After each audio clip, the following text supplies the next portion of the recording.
The condemned sister. The chat feed erupted with comments as viewers waited for the live stream to begin. Why is the screen will dark? I thought this was supposed to be a memory live stream. These special glasses are meant to show us someone else's perspective. Imagine how immersive that'll be. Wouldn't mind a peek into some rich person's life, if you know what I mean. A rich, baritone voice filled the silence. Welcome to Memory Live Stream, where you'll experience every sight, sound, and sensation exactly as our memory owner once did. Stream no scripts, no Stellan Rookwood, the host, continued, his tone carrying absolute conviction. I stake my life on the authenticity of this live stream. No editing, no fabrication. He paused for dramatic effect. And today's memory contributor is Alicia I.A. Drayton. The chat feed froze. 3 seconds of absolute violence stretched into eternity before exploding into chaos. A criminal's memoryist. I'm out of here. Are they serious? This monster doesn't deserve airtime. Wait, you're missing the point. She's the first test subject for memory viewer. Think about the pain involved. This is her punishment exactly.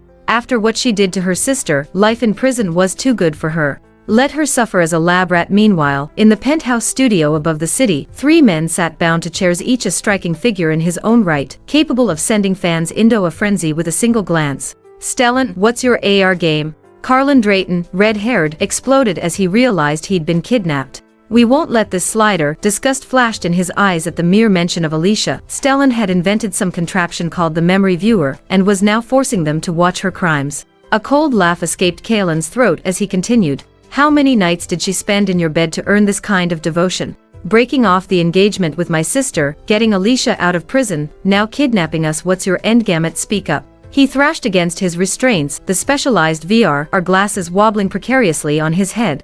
The other 2 men remained silent as their half-brother shouted abuse at Stellar. In the past, both Torin and Fenwick Drayton, the eldest and second sons of the family, might have stopped Kaelin for the sake of the business alliance between the 2 families. Today, their eyes held the same revulsion, all directed at their shared sister. Alicia. Stellan's brow furrowed at Callan's crude implications. His finger tapped the microphone once before he responded, voice level. You're here to watch the live, nothing more. I'll release you after dark. Whether you continue watching afterward is your choice. And with that final warning, he initiated the stream. OMG. The stream is on. Look, that mansion is huge. Ugh, how does that witch get to live in such a sweet pate? The viewer's cynicism faded momentarily as the darkness gave way to a gentle, swaying motion, a child's perspective from a swing set. Time to wrap up. Let's wash hands and get you ready for dinner, a boyish voice said. Okay, came the cheerful reply. 7 or 8 years old. The view shifted, revealing a cheruby face, perhaps 7 or 8. Hut, you don't have to carry me, Alicia said, her voice filled with concern. I don't want to tire you out. You weigh nothing, her brother assured her, scoping her up with practiced rays. The cut exploded again. That boy has to be Torrent. Those gorgeous looks.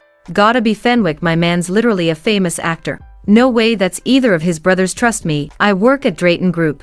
That's definitely our boss, if you can believe it. Who knew Mr. Stern and serious used to be such a softie? A younger boy bounded into view, barely 6 years old. Alicia, sit with me. I learned so many cool things at school today. She's sitting with me, the older Noi countered. I can feed her properly. No, not Alicia protested. You guys need to eat well to grow strong. Lean, take care of myself now. The scene widened to include their parents, every face glowing with contentment. Hard to believe this monster had such a perfect childhood.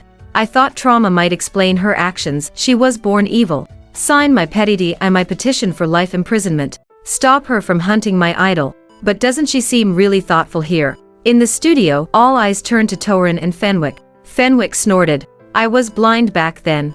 Don't look at me. After a long pause, Torin spoke, his voice distant. I once thought Alicia the chat feed was kind, innocent, lovable. A flicker of tenderness crossed his face, gone so quickly it might have been imagined. His expression hardened, lips twisting into a binar smile. He continued, then we were kidnapped, trapped in a truck. I managed to force the door open and got hurt in the process. She pushed me aside and ran, saved herself without a second thought. The studio fell into a heavy silence, broken only by the soft hum of broadcasting equipment. Torin's revelation sent ripples through the comment section. She didn't just betray her non-biological sister, she turned on her own brother. Whatever, they're all victims. Alicia deserves worse than hell. To think Torin loved her so much, and she subbed him in the back. The bright and warm family scene dissolved into darkness, leaving viewers momentarily disoriented. Only the steady rumble of an engine provided any sense of place or time.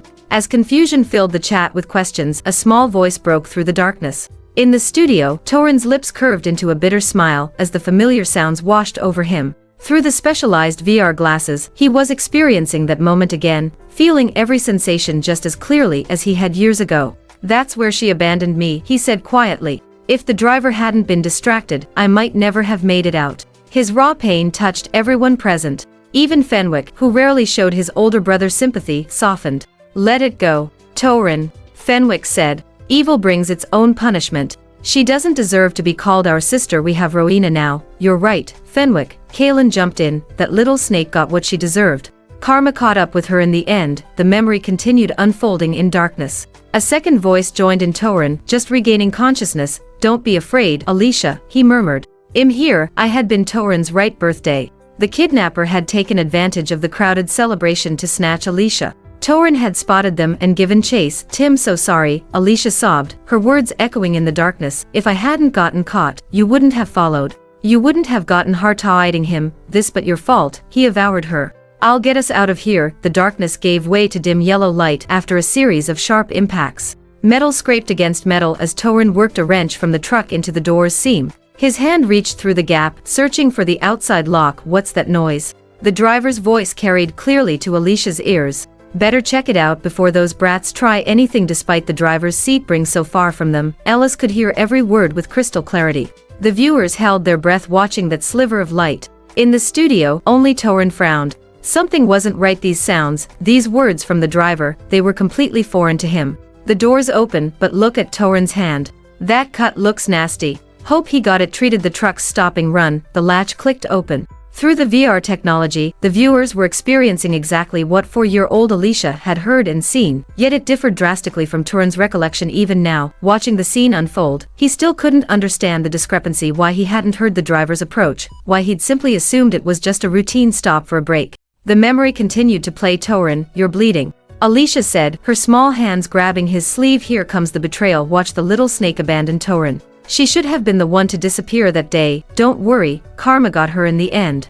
"Talk about justice. What's wrong?" Torin turned toward his sister. "We need to run first. We'll get help after." Footsteps crunched on gravel, drawing closer. "No." 4-year-old Alicia shoved Torin with surprising strength, then leaped down herself. The chat erupted in outrage as the memory reached its pivotal moment. Torin, watching this scene, remembered that particular moment, his baby sister in her pretty dress, tumbling through the din before stumbling away. An inexplicable ache gripped his heart. The next moment silenced every voice in both the studio and chat. Instead of seeking cover in the roadside brush, the screen showed Alicia's small figure running straight down the center of the road, fully exposed. The viewers watched, stunned, as she deliberately fought her way across traffic to the opposite side, then turned back to face her pursuer. Has she completely lost it? Not just heartless, she's actually stupid. Hold up, GR taking a wrong turn, but she literally saw the kidnapper, and one still I ran straight at him. Like why? A passing car bought Alicia precious seconds. She used that moment to look back at her brother, now running to safety.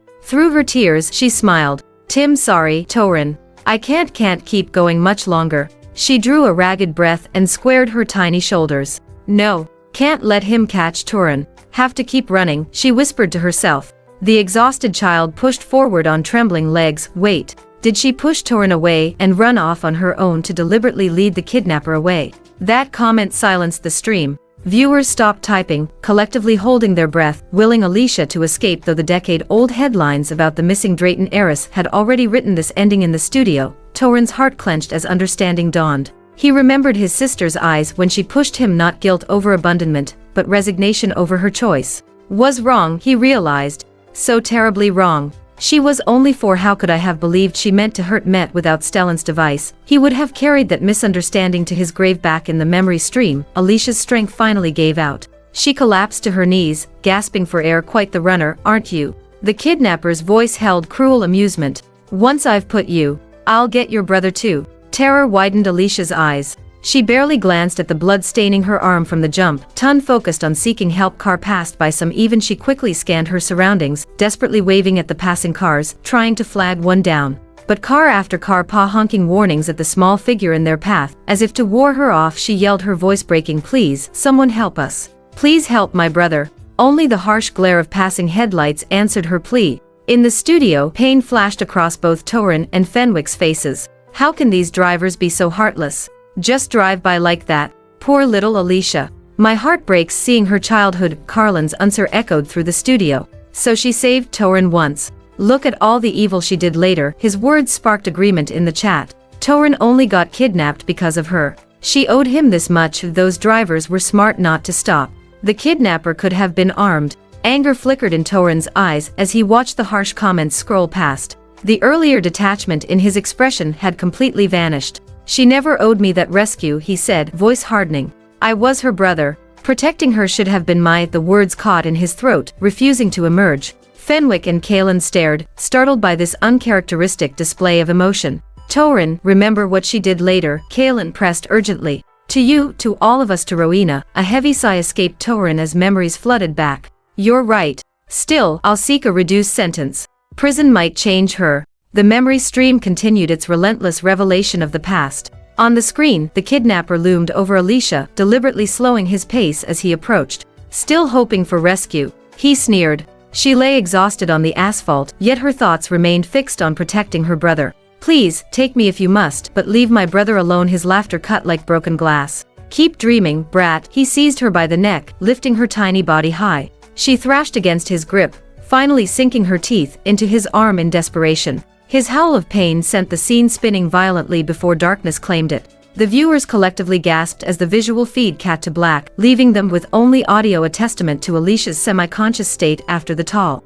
Through the darkness, her enhanced hearing picked up every sound. Shit. A fall from this height. She's done for. Better make a call. The kidnapper's voice, a phone's dial tone, pierced the darkness with perfect clarity. Was tight with panic. How does she have such insane hearing, picking up phone calls at that distance? She heard everything in the truck too. The producers must be doctoring this footage to make her look sympathetic. The accusations of manipulation hung heavy in the virtual space until a quiet no from Fenwick drew every eye in the studio. Her hearing was exceptional, he continued, his voice saltining with the memory. Once at home, she told me about a neighbor quarreling with his wife, said she could hear a baby crying. Fenwick drew a measured breath.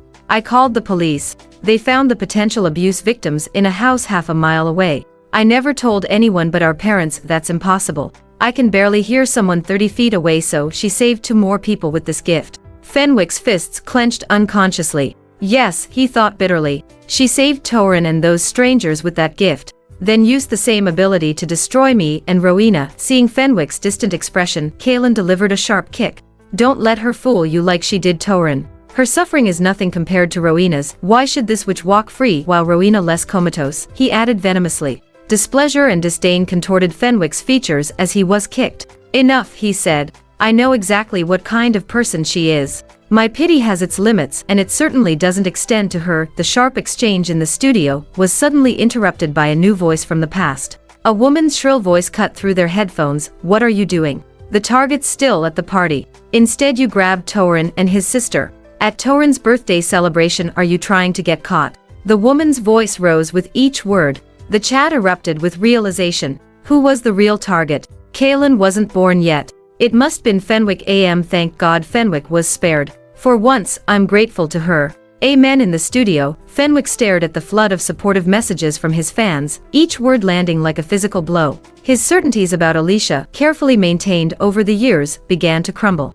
His throat constricted painfully as a terrible realization dawned. If they hadn't taken the wrong child, he forced the thought away, pointless to dwell on ifs, just her bad luck. Through their headphones, the kidnapper's voice returned, growling into his phone with growing frustration. Blame the kid, she overheard us. Luckily, I spotted that gaudy feather clip, or she'd have dipped away, planned to knock her out and grab the other one, but her brother complicated things. The voice on the other end replied after 3 seconds of silence. The boy works too. Any Drayton heir will do. He got away. The girl rolled down an embankment, the kidnapper reported reluctantly. When I shined my phone light, all I found was blood on the rocks and grass. I think she's gone. The chat exploded in horror. That damn feather clip. Who put it on her? How much blood did she lose? God, I can't hate her right now. Save that for when we see her later crimes. Among the outraged viewers, Fenwick sat frozen in the studio, mouth slightly parted, throat desert dry. The memory stream had unearthed a detail he'd buried deep in his consciousness, something he hadn't allowed himself to think about for years. Even the dismissive Carlin muttered, "What awful taste." Stellar's questioning look prompted a hasty explanation from Kaelin. She wore that tacky thing to steal attention at Torin's party. Her vanity got him kidnapped exactly. Already so manipulative she was for evil shows early. Her attention-seeking got Torin hurt. The accusations in the chat continued to pile up until Fenwick could no longer stay silent. No, he said, his voice emerging like rustling paper. That hair clip, I put it there. He'd chosen it deliberately, knowing she hated fuzzy textures. She'd spent the whole day focused on their older brother, ignoring Fenwick. But she'd worn it without complaint, hadn't she? The thought pierced through Fenwick's defenses like a blade. The memory fragment stopped abruptly, leaving the feed black and soundless. In the tense silence that followed, one comment appeared that would shake the studio. Fenwick actually set up his own sister. The accusation hit like a stone in still water, triggering an immediate surge of defensive responses from Fenwick's fans. He's just a guy with a typical guy fashion sense. Cut him some slack. She could have said no if she hated him that much. Her choice, her consequences, their support bolstered Fenwick's wavering resolve. Just bad luck, really. Why else would? Because she never refused on anything back then. Torin cut in, his voice raw. And you knew how much she hated anything fuzzy. What exactly are you suggesting? Heat crept into Fenwick's voice. That I forced her. His composure cracked as veins stood out on his neck. Are you letting 30 minutes of footage make you forget about Rowena, our real sister who truly loved us, lying in that hospital bed? His fans immediately turned on Torin. Though not a celebrity, Torin's striking looks and position as vice president of the Drayton Group had turned many employees into devoted fans.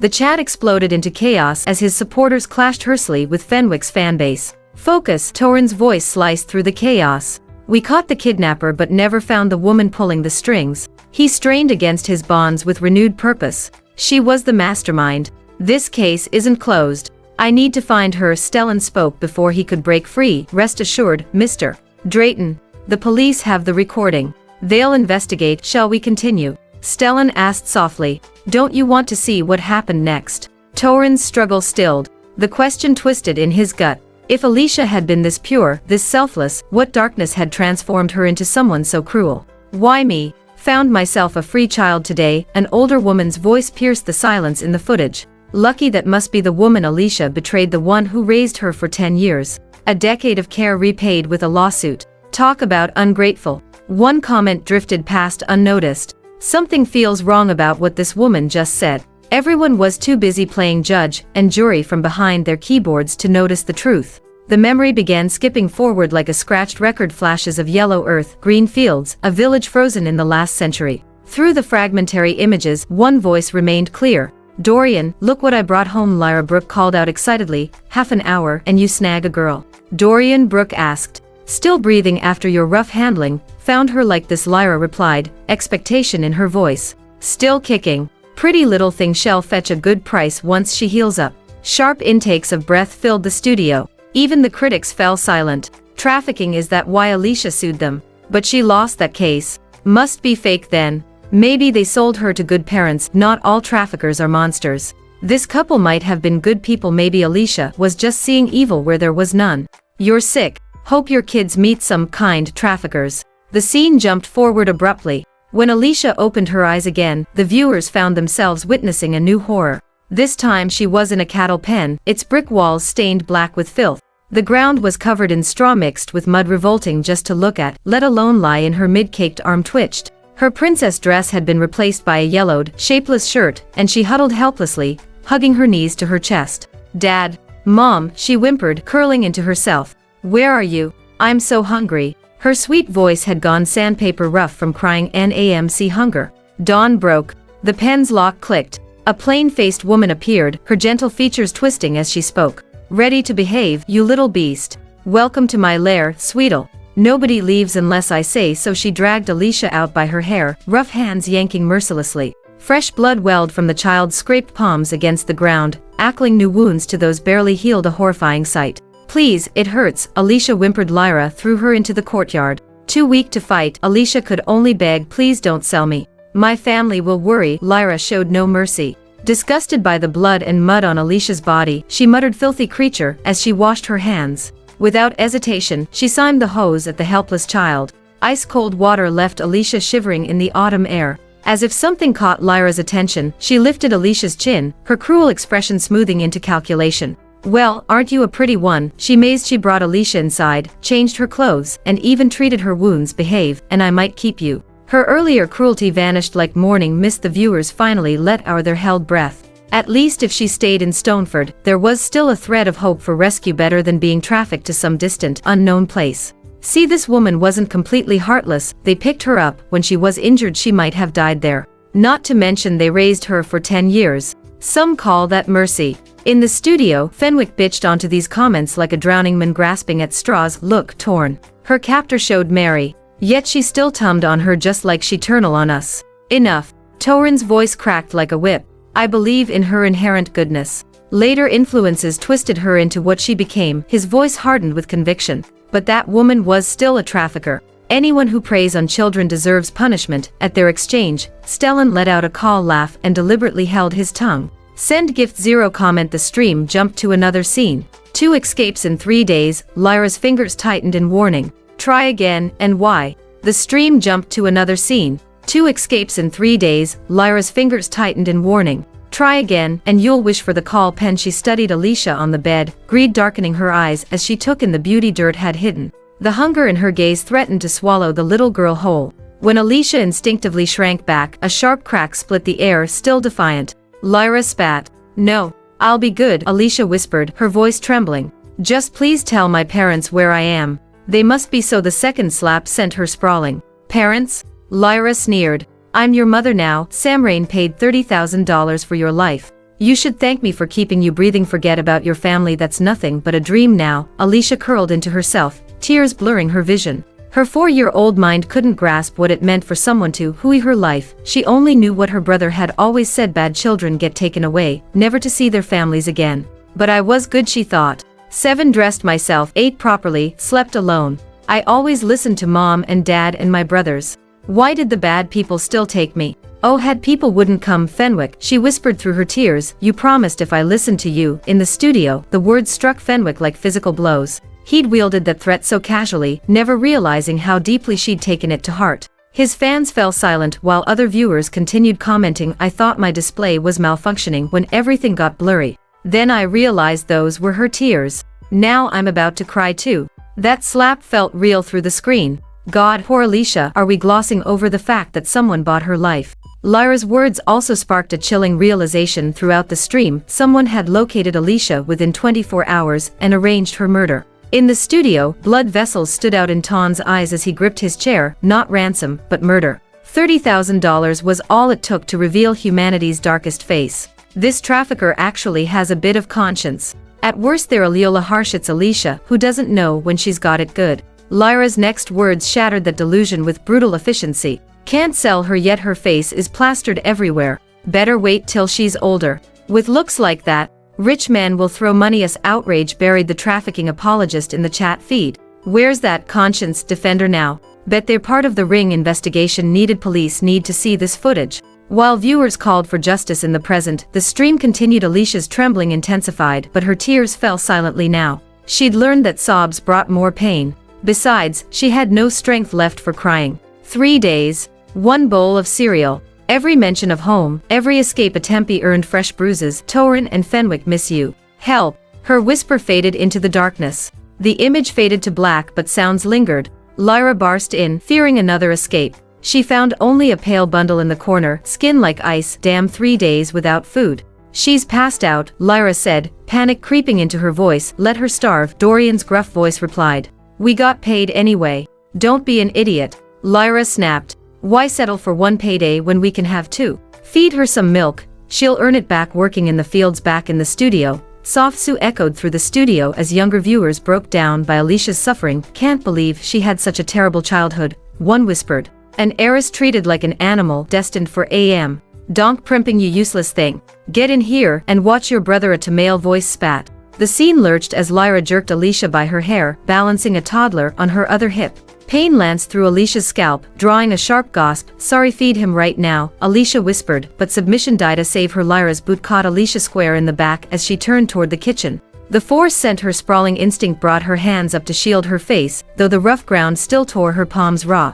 I'm sorry, 7 years old and already protecting that face. Lyra's lip curled in disgust. Born a little whore, weren't you? The cruel words brought another shock to the viewers. This wasn't the same 5-year-old they'd seen in the mirror. 2 years had passed in captivity. Alicia touched her unmarked cheek. Can't let my face get scarred, she murmured. Mom and Dad won't know me. Her days blurred together, no school, just endless chores, feeding the toddler, washing mountains of laundry, and sending livestock. Even working until nightfall never satisfied her captors. When Lyra returned to find her precious son crying, rage twisted her features. Worthless bra. Can't even keep him quiet. I'll beat the life from your Alicia's dodge only managed Lyra further. She grabbed a stick from nearby and wielded it against the girl. Agony exploded through Alicia's small frame. Please, I'm sorry. That night brought the usual punishment, the kale poo. Oh, food, not even the meal she'd cooked herself. When she lifted her shirt to examine the bruises, countless other scars mapped 3 years of sorement across her skin. This is straight up torture. Hey Alicia, aren't you supposed to be the clever scheme? Use that brain and get out of there, quick. Damn, they're stuffing that brat till he's bursting while our Alicia at 7 looks like a 5-year-old. To bell with these traffickers. The memories blurred post-beatings, curses, confinement, hack in the studio, even the stoic Torn trembled with fury at her suffering. Only Fenwick and Kaelin remained visibly indifferent, their expressions blank. To them, her suffering meant nothing. She was no longer family, just an insignificant criminal who deserved their hostility. They had long since stripped her of any right to their sympathy. Regardless of past pain, the stream moved forward in time. One day came a new arrival, a pretty girl in fine clothes. Alisa instinctively tucked her dirt-stained feet beneath her. Were you kidnapped, Rue? The newcomer radiated confidence. Odessa Mary. My dad's loaded, he'll pay whatever they want. When I leave, you're coming with me. The chat exploded with recognition, the name triggering a flood of memories. OMG, wait, Odessa from Masked Singer. That crazy talented contestant who vanished before showing her face. I've been wondering about her for ages. Oh wait, I know this. The photo in her application materials, it's the same girl we're seeing on screen. But why would she use a childhood photo? Didn't Alicia steal her songs? The nerve after Odessa tried helping her remember that home life reality show episode at the Dragons. When Rowena gave her a chance to showcase her talent, she just mimicked Odessa's style. Treated us like idiots. In the studio, disgust flickered across Fenwick's face. He'd been right, Alicia was rotten to the core. Stirring blood with her shamed him. If only Rowena were his true sister. But the scene continued. Instead of joy, Alicia kept her gaze down, voice barely a whisper. TM Alicia Drayton. We match. I always wanted a sister. He mine when we escape, Odessa said happily, pulling Alicia into an excited hug. Don't touch me, Alicia whispered, the pressure aggravating yesterday's bruises. It hurts. The second part died unspoken, choked back by Bino experience, crying out only ever brought worse punishment. The chat was filled with judgment, but vindication came swift. Through the memory stream, Odessa tugged Alicia's collar. The oversized garment slipped, revealing a nightmare canvas of bruises. Her scream echoed the viewer's horror. Not an inch remained unmarked, wells from sticks, sears from unknown ferments. I'd snap too. Grab a knife and end them all. Redder death than this, Shograt hued. They raised her 10 years. Want to trade places? In the stream, Lyra burst in after hearing the girl's shriek, rod already swinging. Shut that racket. You woke my precious boy. Odessa, sheltered all her life, ducked behind Alicia. The blows fell over a dozen, some catching Odessa despite Alicia's shield. Only the toddler's wails drew Lyra away. She hastily dropped her stick and muttered, "Two worthless brats, don't cry, Odessa. It's okay." Despite her own agony, Alicia comforted the other girl first. The viewers noticed the cattle pen was no longer the filthy space from before, cleaner now, with a wooden platform holding faded bedding. Seeing this younger, more wounded girl offering comfort humbled Odessa.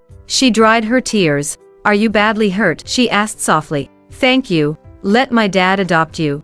Be my real sister." Alicia shook her head. "I can't be your sister. I have parents and 2 brothers who love me. They are still waiting for me to come back home." At the word home, such pure joy transformed Alicia's face that she glowed like an angel in Odessa's rear-filled eyes. "Then I'll make sure you get back to them," Odessa declared with burst resolve. "Send gift. I'm done here. Stellan, let me go or deal with the consequences." Carlin's voice cut through the tension. As Rupert Drayton's son by his second wife Althea, Kaelin was 5 years Alicia's junior. Alicia's mother had died suddenly just 2 months after she vanished. Within half a year, Rupert had remarried Althea, bringing her daughter Rowena from her previous marriage into their family. "Are you deaf? Release me." Kaelin's voice rose sharply. "Looking at this which turns my stomach. Whatever else, she's Dad's daughter, your sister," Torin said, his tone fiery. Bitter laughter escaped Kaelin's throat. "Please. One have only one sister, Rowans. That's all his words tumbled out in a rush of anger. This snake abused Rowena behind closed doors. She seduced Rowena's fiancé, then drugged her and had people act her. From the day they came back, Rowena cried herself to sleep. Were you all blind? He'd endured watching only to see her suffer, to feed his hatred. Now he'd seen enough. Rowena needed him at the hospital. A strange smile played across Stellan's lips. Pausience. Kaelin, one crucial memory remains. Then you're free to go. Something in his tone hinted at a knowledge of an incident involving Carlton, but the young man missed it to Callan. Stellan simply wanted them to pity Alicia's tragic past, to excuse her crimes. Never. Rage colored Garland's voice. She could die screaming, and I wouldn't flinch. You're just like her, ungrateful to the core. If Rowena hadn't saved you both, you wouldn't be standing here. Perfect match, really. Whispers rippled through the studio. Dr. Rookwood owes Rowena his life. Yet he helps Alicia. That seems wrong, one said with disdain. Who said Dr. Rookwood is helping Alicia, as if she's worthy of his attention? He's clearly doing this for science, merely showcasing his research achievements, another girl sneered. Stella's glance silenced them. He leaned close to Kaelin, voice barely a whisper. Did Rowena really save us? Did you see it yourself? He seemed to think the rope wasn't tight enough, so he tightened it fractionally. The question and constriction sparked fury. Cacausfer lashed out, leaving a large footprint on Stellan's pristine lab coal. Stellan brushed at the mark with casual indifference. Let's continue. Think Inc. of yourselves as investors previewing my work. Watch, and you'll leave as promised. The cameras had cut during his first words, resuming only after Kaelin stilled. As the stream continued, a new scene materialized, a lush hillside overlooking vast wheat fields. The live stream chat exploded with reactions. Wait, has she actually escaped? But why is she just standing there dazed? Run, you idiot! Alicia's breath came in ragged gasps. Just as viewers expected her to flee, she tamed toward the wheat field. From his corner of the studio, Kaelin watched with growing disgust. Pathetic, can't even grab freedom when it's handed to her, he spat, his voice dripping with contempt. The cameras captured Alicia parting the wheat stalks, revealing two unconscious boys. Despite their din-smeared faces, their expensive clothes marked them as outsiders. Hold up, she was a quarter-mile away. How'd she spot them? What is she, some kind of superhero? Those boys look weirdly familiar on screen. Alicia hoisted one onto her back and carried him to a shallow cave. The smaller boy proved manageable, but the second, towering over her, proved too much. Her legs buckled. A whimper escaped her throat as fresh cuts opened on her arms, but she cushioned the boy's fall with her own body. Have to hurry, she muttered through gritted teeth. If those men find them, they'll end up in chains too. She forced herself to stand. Just a little more, Alicia. You can do this. Her legs trembled with each step, her feet sinking into mud, but something deep within drove her forward. Watching her had me terrified. Catch time, she stumbled. I feared that would be the time she wouldn't get up again. Look at her. She's such a good soul because she knows what it's like to stand in the rag. She makes sure to shelter others. In the studio, Nor viewer's face had drained of color, eyes widened in shock as they recognized something in the scene on the projection screens. The memory continued. Alicia caught her breath against the cave wall, then suddenly turned and vanished without a backward glance. The tension that had gripped the studio audience visibly dissolved. Before anyone could process what they'd just witnessed, Carlin's contemptuous voice cut through the moment. That's your big reveal, he sneered. Comments flooded the chat as soon as Kaelin spoke. It really thought Alicia bad become a better person. Just putting on a show, the villagers might have helped. Not everyone there deals in children. SIA raced through the forest at full speed, finally stopping at the live stream chat. Speculation died as the memory footage revealed the truth. Alicia Tomei Shakri, ignoring the piercing vegetation, the crouched down and dove in, drawing gasps from her lips. The dense, sharp thorns raked across her back and arms. The burning pain, she found the ordinary-looking plant from deep within and yanked in free. The thorns raked her flesh once more in retreat. By the time she clutched the plant, her patries were slick with blood. Its barbs had buried deep into her flesh. Yet she smiled through her tears. Perfect. The younger boy's burning up. This should break his fever. A breeze sent fire racing through her wounds. Now for water, she murmured, heading for a stream. The mocking comments in the that suddenly stopped scrolling. In the studio, the earlier whispers and sneers gave way to some unfolded. To stunned silence as the Tauren leaned forward, transfixed by Alicia's reflection in the stream cone, was the soft, delicate 4-year-old, her face already bearing traces of the 14-year-old who would eventually come home to them. 1 year changed her this much. He wondered. What horrors twisted such a caring child into someone so cold? His heart ached with regret. If I shown more warmth when she returned, guided her gently, corrected her with patience, perhaps she wouldn't have lost her way. Back in the memory, Alicia had returned to the cave with water. Crouching beside the younger boy, she began carefully wiping the grime from his face. As the dirt fell away, the revealed features left everyone in the studio speechless. The revelation on screen sent shockwaves through the live stream. The CLUD exploded with messages, "Wait, hats Kalen's face. Here's proof," or "Elementary class photo JPG. That's definitely him." So Alicia saved both Carlin and Stellant in the studio. Kalen's composure shattered. "Shut your mouth," rage cracked through his voice. "So what if that's me? Get this straight, that snake abandoned us later. My sister, my real sister Rowena, was our savior." His voice dropped to a sneer. "How many nights in your bed did this whitewashing cost?" The crude accusation ignited something in Torin. His bonds somehow loose, he crossed the room in 2 strides and delivered a stinging slap to Chelin. "Rowena is family," he said, voice hard. "But so is Alicia. You will not speak of your sister that way." Fenwick and Kalen stared. Torin had never struck anyone, never publicly claimed Alicia as family. Hish, a bitter laugh escaped Kalen as he slumped in his chair. "Family," he thought. "Right, tunny timing for family talk," he spat. "Where was this when you beat her bloody? When you locked her out in the rain, when she got death threats and razor blades in the mail?" "Shut up.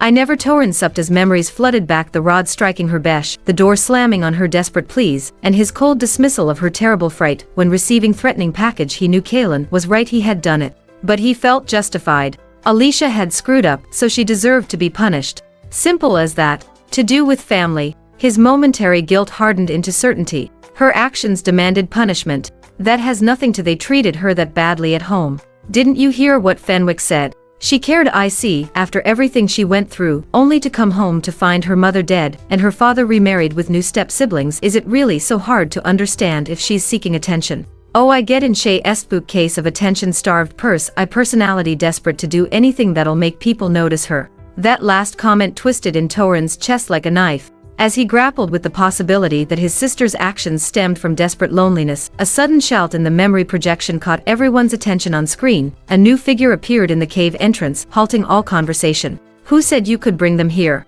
Alicia straggled to her feet, looking up with trepidation. Her glance froze everyone except proud Kalen, and knowing Stellan, a living doll stood before them, a 12-year-old girl in a princess dress, pearls at her throat, patent leather on her feel. Blonde hair cascaded over her shoulders, her skin glowing with health. She looked ready to step into a fairy tale, while Alicia's sickly pulla and filthy rags marked her as something from under a bridge. "That must be Rowena. I've seen her photo online." Carlin confused this girl for their recure. "Let's be clear, Rowena did the actual rescue. All Alicia did was carry them and grab some mystery plants. Nothing special. I knew some herbal knowledge that plant does break fevers. If you're so tough, try carrying someone yourself." LOI, without her, the boys would have ended up in the traffickers' chains. In the studio, Chelin's prosthesis died in his throat as he watched the scene unfold. "You're so pretty, Alicia." Alicia breathed, her voice filled with genuine admiration. Rowena jerked back as if she was terrified Alicia's dirty hands might soil her dress. Lifting her chin, with a contemptuous sniff, she sneered, "Filthy creature. Keep your distance." The chat erupted instantly. Is this really the same Rowena everyone's been praising? What in the memory? Alicia clutched her rags, head bowed. "I'm sorry. Just leave. Your poverty reeks." Rowena waved her hand like shooing flies. The cave left nowhere to retreat. As Alicia hesitated, Stellan's eyes flickered open, meeting hers briefly before Rowena's shriek pulled their Mikolayan. "What did you put on my brother's face, you animalt? Is he dead?" Rowena howled in the studio. Kalen shifted uneasily in his chair, eyes fixed on the screen. The girl he was watching, this pretty, cruel creature radiating contempt, seemed impossible to reconcile with the gentle sister he knew. Rowena's so mean. Oh come on, after all, she's the Drayton's sheltered princess. Of course she'd be shocked sharing something so dirty for the first time. Exactly. She's still a kid, so what if she's a bit spoiled? The comment seemed to soothe Kalen's uncase. Just young and direct, he thought, clinging to this justification. Not fake like Alicia. Back in the memory, tension crackled through the cave air. "No, please, it's medicine for Lever. He'll be fine," Alicia said, gathering the remaining herbs with trembling hands. Rowena shoved Alicia down, hands on her own hips. "Get out. You've contaminated me." She grabbed Stellan's arm, ready to drag him out, but Alicia scrambled back. "Wait, the village is full of traffickers. Leave after dark when it's safer." "I know about the traffickers. That's why I brought them here." Rowena tossed her hair. "One call brings my bodyguards running." Hope blazed in Alicia's eyes. She clutched Rowena's sleeve. "Then call the police." Another girl and I are trapped here. Rowena's face contorted with absolute revulsion at Alicia's touch. Get your dirty hands off me. How many times do I have to tell you to get lost? Stop getting in any way. Tears blurred Alicia's vision. She hated begging, but this was her only chance at freedom. Please, I'm Alicia Drayton. My friend is Odessa Mare. We were kidnapped. Help us, she pleaded. Not my problem. Rowena shook her off like something rotten. The club erupted in fury. Face Rowena fans. Justice for Odessa. Just one call to the police could have saved them both. When Alicia revealed she was a Drayton, could Rowena ignore her own family name? Why should Rowena be expected to know her name? Why can we be rational here? How would Rowena even know if Alicia was lying? Rowena's right. Fenwick broke his silence in the studio. Why get involved? Self-preservation comes first. The phrase self-preservation drew a sharp look from Torin. A small, helpless child could pose no threat whatsoever. Carlin's rejection made sense. The blood ties were distant. But Fenwick was Alicia's own brother. Have you forgotten her kindness? Fenwick. Torin's voice roughened with memory. Every toy you demanded, every snack she gave them all when you shattered that vase, she took your punishment. Now you defend this. Fenwick glanced at Torin's freed hands, wards dying in his throat. That Carlier slap had clearly left its mark. Seeing Fenwick falter, Kaelin leaped to the defense. How could Rowena know she wasn't lying? Her sketchy look probably raised red flags. She brought it on herself, making excuses. Now it's about looks. Has he even seen Alicia's face? Back off. Our Rowena needs no excuses. Just look at Alicia's mugshot on the screen. The confrontation took a dark turn. Rowena suddenly lunged forward, gripping Alicia's arm. Alicia, from the Drayton family. Rupert Drayton's daughter. Igia's tears. Yes, my dad's number is. Hope blazed through Alicia's eye. I'll never help you. Rowena shoved her toward the cave mouth once, twice, 3 times. A near vertical slope waited outside, slick with recent rain. Alista dropped to her knees, clutching Rowena's skin. Stop. The fall will kill me, she pleaded. Kill. That simple word sparked something dark in Rowena, malice spreading like ink in water. As Alicia inched from the edge, Rowena crouched slow. One finger pressed against Alicia's forehead as her lips curved. Then die. It was only a gentle push, but Rowena's twisted smile made Alicia's grip loosen. As she tried to turn, Rowena's kick sent her over. Alicia's small, frail body bounced down the steep, rocky slope, each thudding impact bringing fresh agony above. Rowena's triumphant voice echoed, I'm no longer Rowena Scout from now on. I'm taking the Drayton name, their only daughter. As consciousness faded, Alicia's bloodied fingers trembled while she desperately struggled to grasp the branch. The sight of red coating her hand sent terror flooding through her. Her arm dropped as darkness claimed her. The chair screeched across the studio floor as Torin suddenly stood. The revelation hit him like a physical blow. Until 12, Rowena had kept her birth father's surname. Only after returning with Callan and Stellan did she beg to change it, crying about feeling different from the family. But if this was why she wanted to change her family name, Torin couldn't reconcile this cruel child on the screen with the sister he'd cherished. His precious line sister had tried to murder the one he'd failed so completely. The live stream chat exploded. Karma's a bitch. No wonder Alicia pushed her down those stairs. Where are all the... Our Rowena didn't know her defenders now. She even knew the father's name. Rowena's just a kid who loves to play. What's the big deal? Alicia's tough enough own fall wouldn't kill her. Yes. That must be it, Fenwick thought desperately, trying to rationalize what he'd just witnessed. I filled Rowena's head with too many violent stories. She grow kinder. Everyone makes mistakes, Fenwick said to Torin. Rowena made just one mistake. But Alicia, after everything she's done, she's absolutely beyond our forgiveness. I'll give her $3 million when she's free. They'll cover her therapy. Something sparked in Torin's eyes. Money, yes. And dresses, everything Rowena has, Alice's should have too.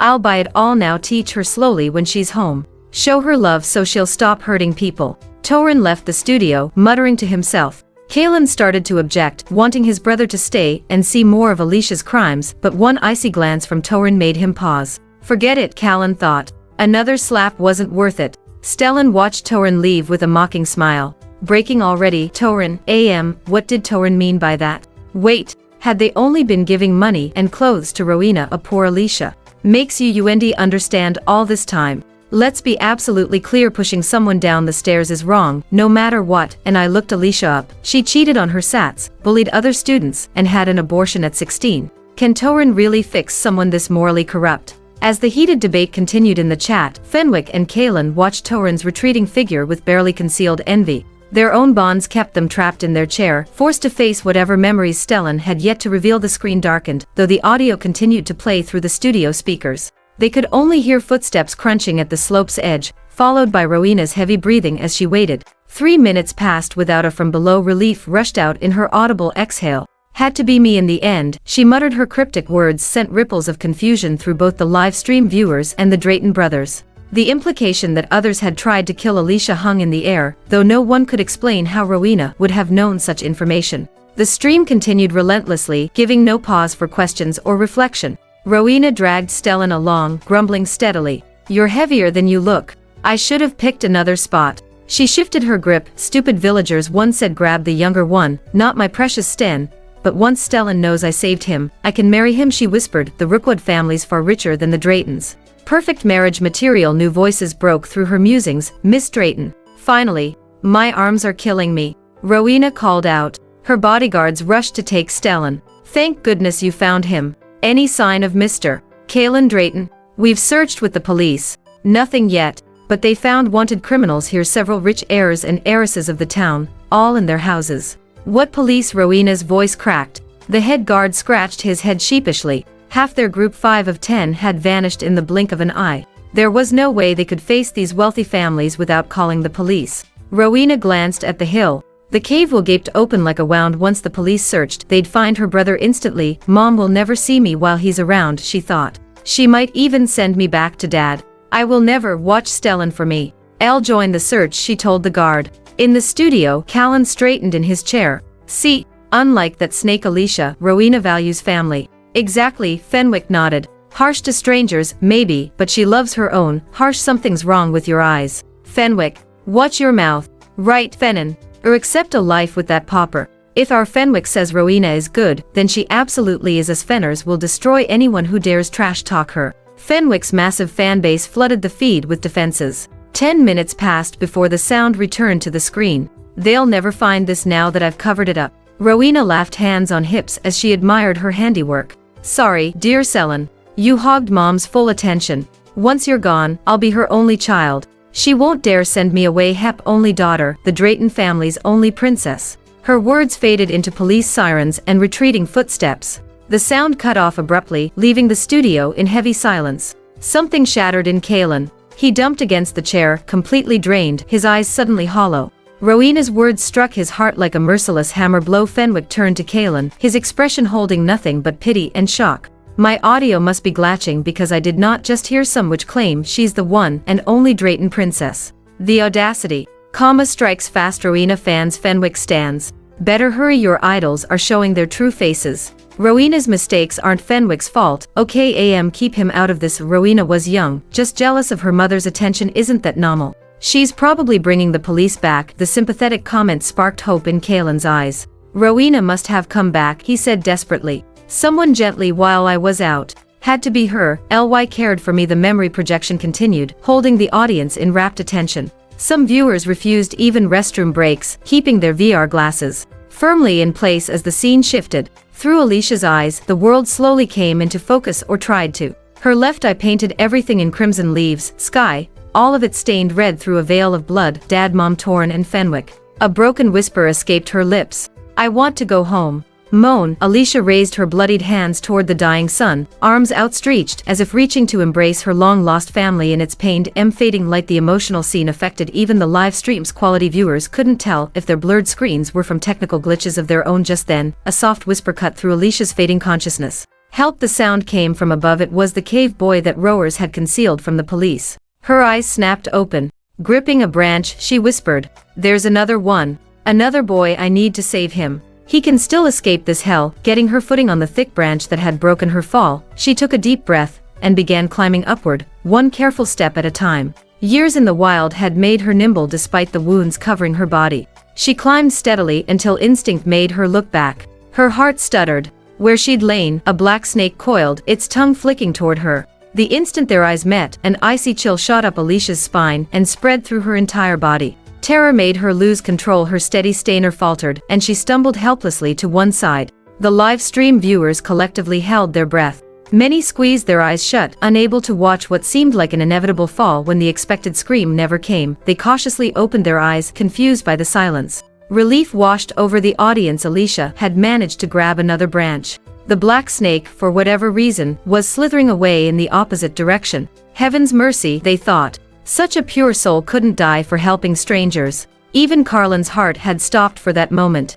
Only Fenwick remained Runoved, his cold gaze steady. He seemed to have seen through it all, firmly convinced that Alicia's evil nature would soon reveal itself. Dusk painted the mountain in shadows. Through sheer force of will, Alicia struggled along the muddy mountain path, dragging her battered body back to the cave entrance, now concealed beneath a thick canopy of branches and leaves. With bloodied hands, she cleared away the camouflage, her injured leg protesting every movement. Thank God, the fever's broken. Relief flooded her voice, instantly touching the viewers' hearts. She went still, listening intently to the mountain's evening chorus, cicadas chirping, wild dogs barking, distant villagers muttering. But no police search teams calling out. The live stream chat erupted with questions. Search party already based before dark, and expect cops to search forever. Blame Alicia for hiding them in the middle of nowhere, can't get your facts straight. My brother was on the search team, just asked him. Rowena straight up lured, told them everyone was home safe. How's Tud and LSI? Had Rowena really lied to the police? The thought left a hollow pit in Callan's stomach. The projection shifted as night claimed the mountain. The scene changed to reveal a familiar wood house, where a new horror awaited. Took you so long. Picking mushrooms doesn't take all day. The voice grew. Useless juror. Lyra's harsh voice cracked through the darkness. What and more menacing? Trying to run away, you little wretch. No. Lyra, please. Alicia's plea was cut short as a twisted face filled the screen, wielding a thick branch. The blows fell mercilessly. Odessa scrambled up the wall at the sounds of violence. Stop. Don't hurt her. Her voice cracked with desperation. Alicia, run. Hide. After several savage strikes, Alicia lay motionless on the ground. A 7-year-old boy darted from the house, ignoring the fallen girl. Mom, I'm starving, Eckenbrook whined. If you kill her, who's gonna cook? Reason dickered in Lyra's eyes. She dropped the branch, checking Alicia's breathing with sudden care. Finding her meal ticket still alive, her voix turned honey sweet. Darling, I was just worried. You understand, don't you? Alicia lay still, breath shallow. As Lyra's patience wore thin, the wondered if she'd gone too far. Usually, a few hits didn't leave the girl this lifeless. Just as she moved to drag Alicia inside to check if she was faking, a faint escaped the girl's lips. T'understand. Won't happen again. Each word cost Alicia precious energy. Already wounded and exhausted from her mountain ordeal, she'd barely made it back before dark, only to face another beating. Lyra's snort cut through the air as her facade crumbled. Go make dinner. And don't let me catch you sneaking peeks at Ethan's books. No reading.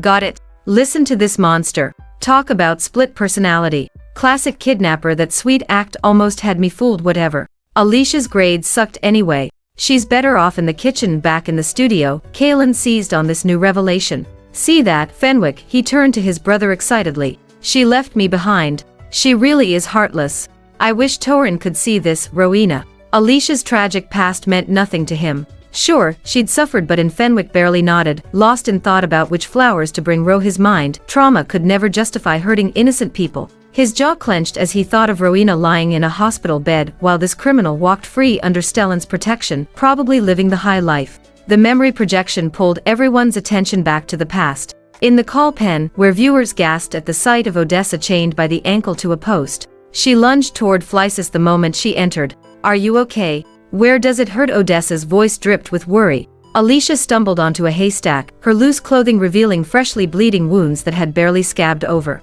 Odessa froze, tears welling up as she bit her lip. Finally, she threw herself at Alicia, her voice breaking. Who did this to you? A sad smile crossed Alicia's face as she hugged Odessa. No one hurt me. I found 2 children today. I took extra time hiding them so they wouldn't end up like us. She omitted the part about being pushed down the slope, keeping her explanation simple. This only made Odessa cry harder. Here was someone younger than herself calling others children. Wasn't Alicia still a child herself, deserving protection?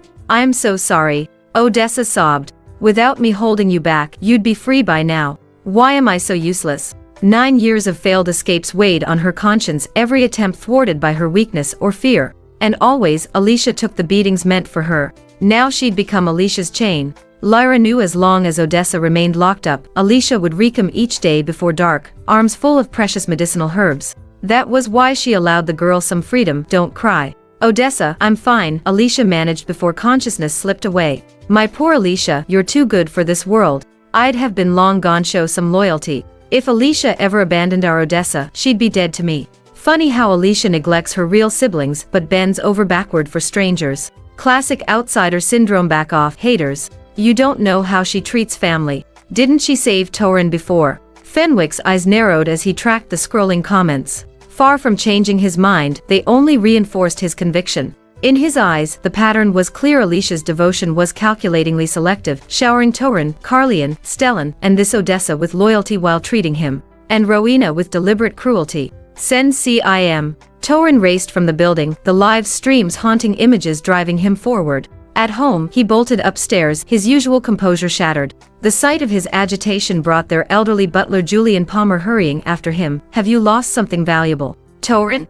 Julian asked with growing concern. I can have the staff search. Torin, deaf to Julian's question, yanked open each door without looking back. Empty, he whispered. All empty. Memory mocked him. He'd only noticed Alicia when she picked on Rowena. Otherwise, it was as if she'd never existed. The realization struck like a physical blow. Torin, what happened?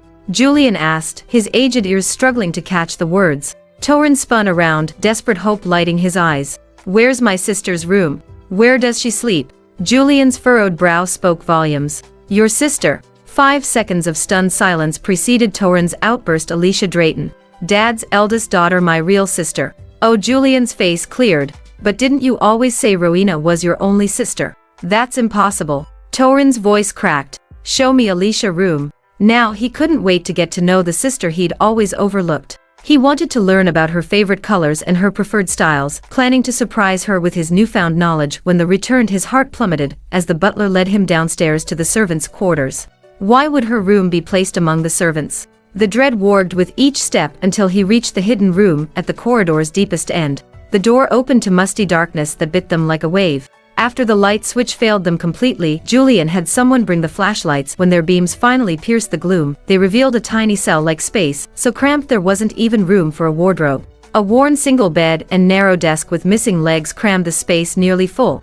Damp walls shed peeling paper like dead skin. There must be a mistake. I'm looking for my sister's room. Torin annoyed with disbelief. The contrail to Rowena's sprawling pink paradise twisted in his gut. This windowless box with its sagging mattress and peeling paint held only stark, white sheets bearing ghostly traces of neccupancy. The oppressive stillness pressed down, suffocating in its emptiness. This is Alicia's room. Your father's orders, 9 years ago, Julian replied. Those canal words stabbed deep. Torin turned from the suffocating darkness. I'm seeing Dad. Clear this out. Move her things to a proper room like Bowena's. On his way to the office, Tosin fitted his VR headset over his glasses. This VR headset was designed to fit right over glasses, so even folks with nearsightedness could see crystal clear. The memory projection resumed with a strangled whimper piercing the darkness, followed by an oily male voice that made his skin crawl. Here comes your man, pretty thing, a man said. The darkness persisted, broken only by muffled sound. Then memory hit Torin, the trafficker's earlier words.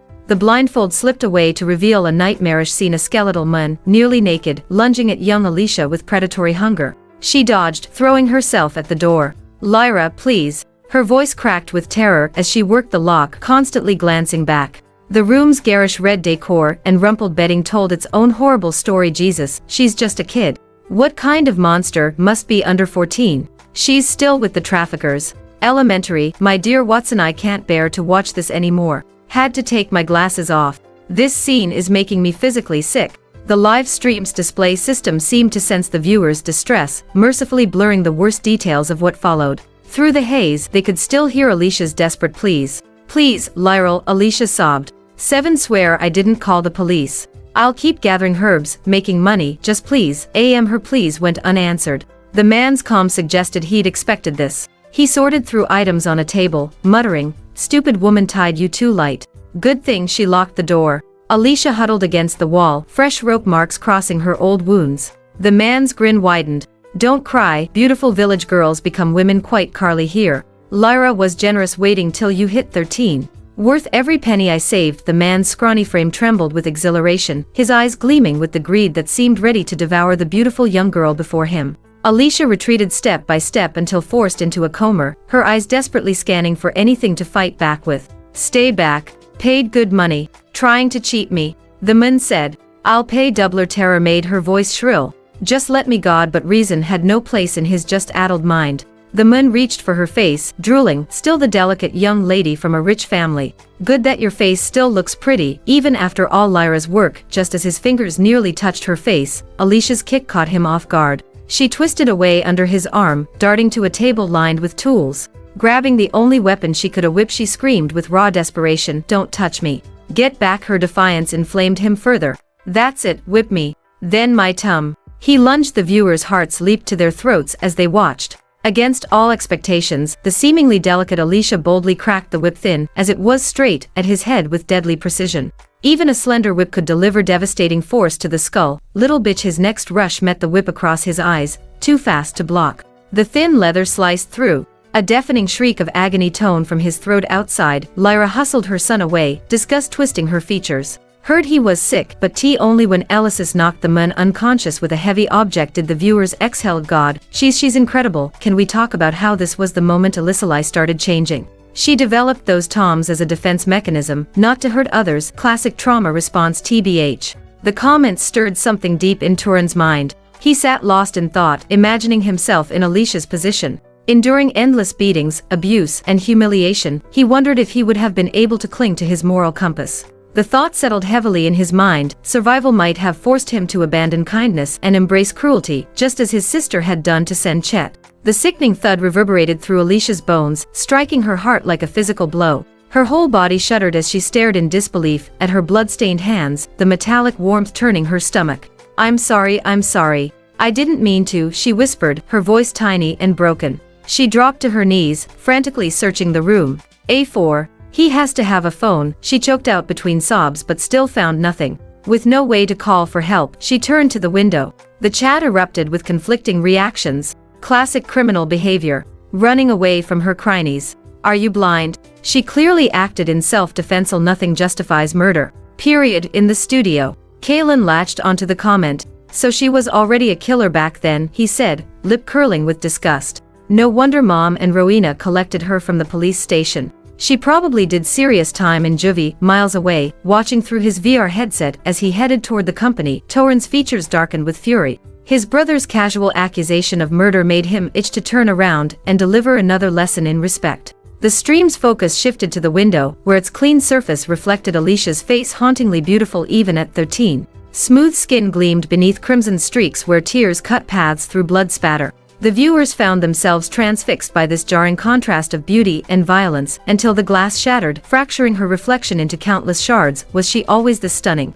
She's 13, not a child. But why doesn't she look anything like her photos now? For real though, with a fail like that, why steal? Just fire up a stream and watch the money roll in. Must have scarred later, explains the bangs hiding her ace. I don't care about the past. I'm Alicia's stan now. The Manori continued to unfold on screen outside the broken window. Alicia scanned the courtyard frantically. Lyra had vanished with her precious son, leaving only Odessa chained in the cattle pen, a stark reminder of their captivity. Her earlier screams transformed into relieved laughter at the sight of Alicia climbing through the broken window. Quick, hide behind me before she comes back.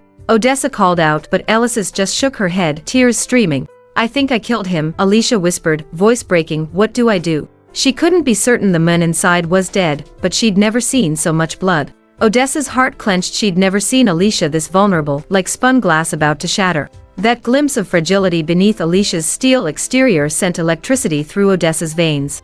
Don't worry. If the police come, I'll take the blame. The words slipped out before Odessa could stop them, but she didn't regret it one bit. This time, it was her turn to protect this poor girl. Flawless. The word sparked something in Alicia's mind. Officers were already in the village searching for the cave boy. If she found them, everything could be set right. Even if it meant she would face prison, Odessa would be free. The injured boy would get medical care. The entire trafficking ring could be exposed. Wait here, Alyssa said, hope breaking through her tears right back. This left Odessa confused but more worried than anything. Meanwhile, the live stream chat started buzzing with malicious speculation. Sure, make Odessa wait here while she saves herself and leaves Odessa to face the music. Some gratitude. Odessa offers to take the fall, and Alicia abandons her to whatever punishment that monster dreams up in the memory. Odessa's voice cut through Alicia's resolve. You're going to him again, aren't you? The accusation stopped Alicia cold. 3 days sneaking out with medicine and food. Why is he so important to your? Alicia's thin shoulders went rigid as Odessa pressed on. If you hadn't wasted time on that boy, you'd have gathered enough herbs. Lyra would never have let that disgusting man touch you.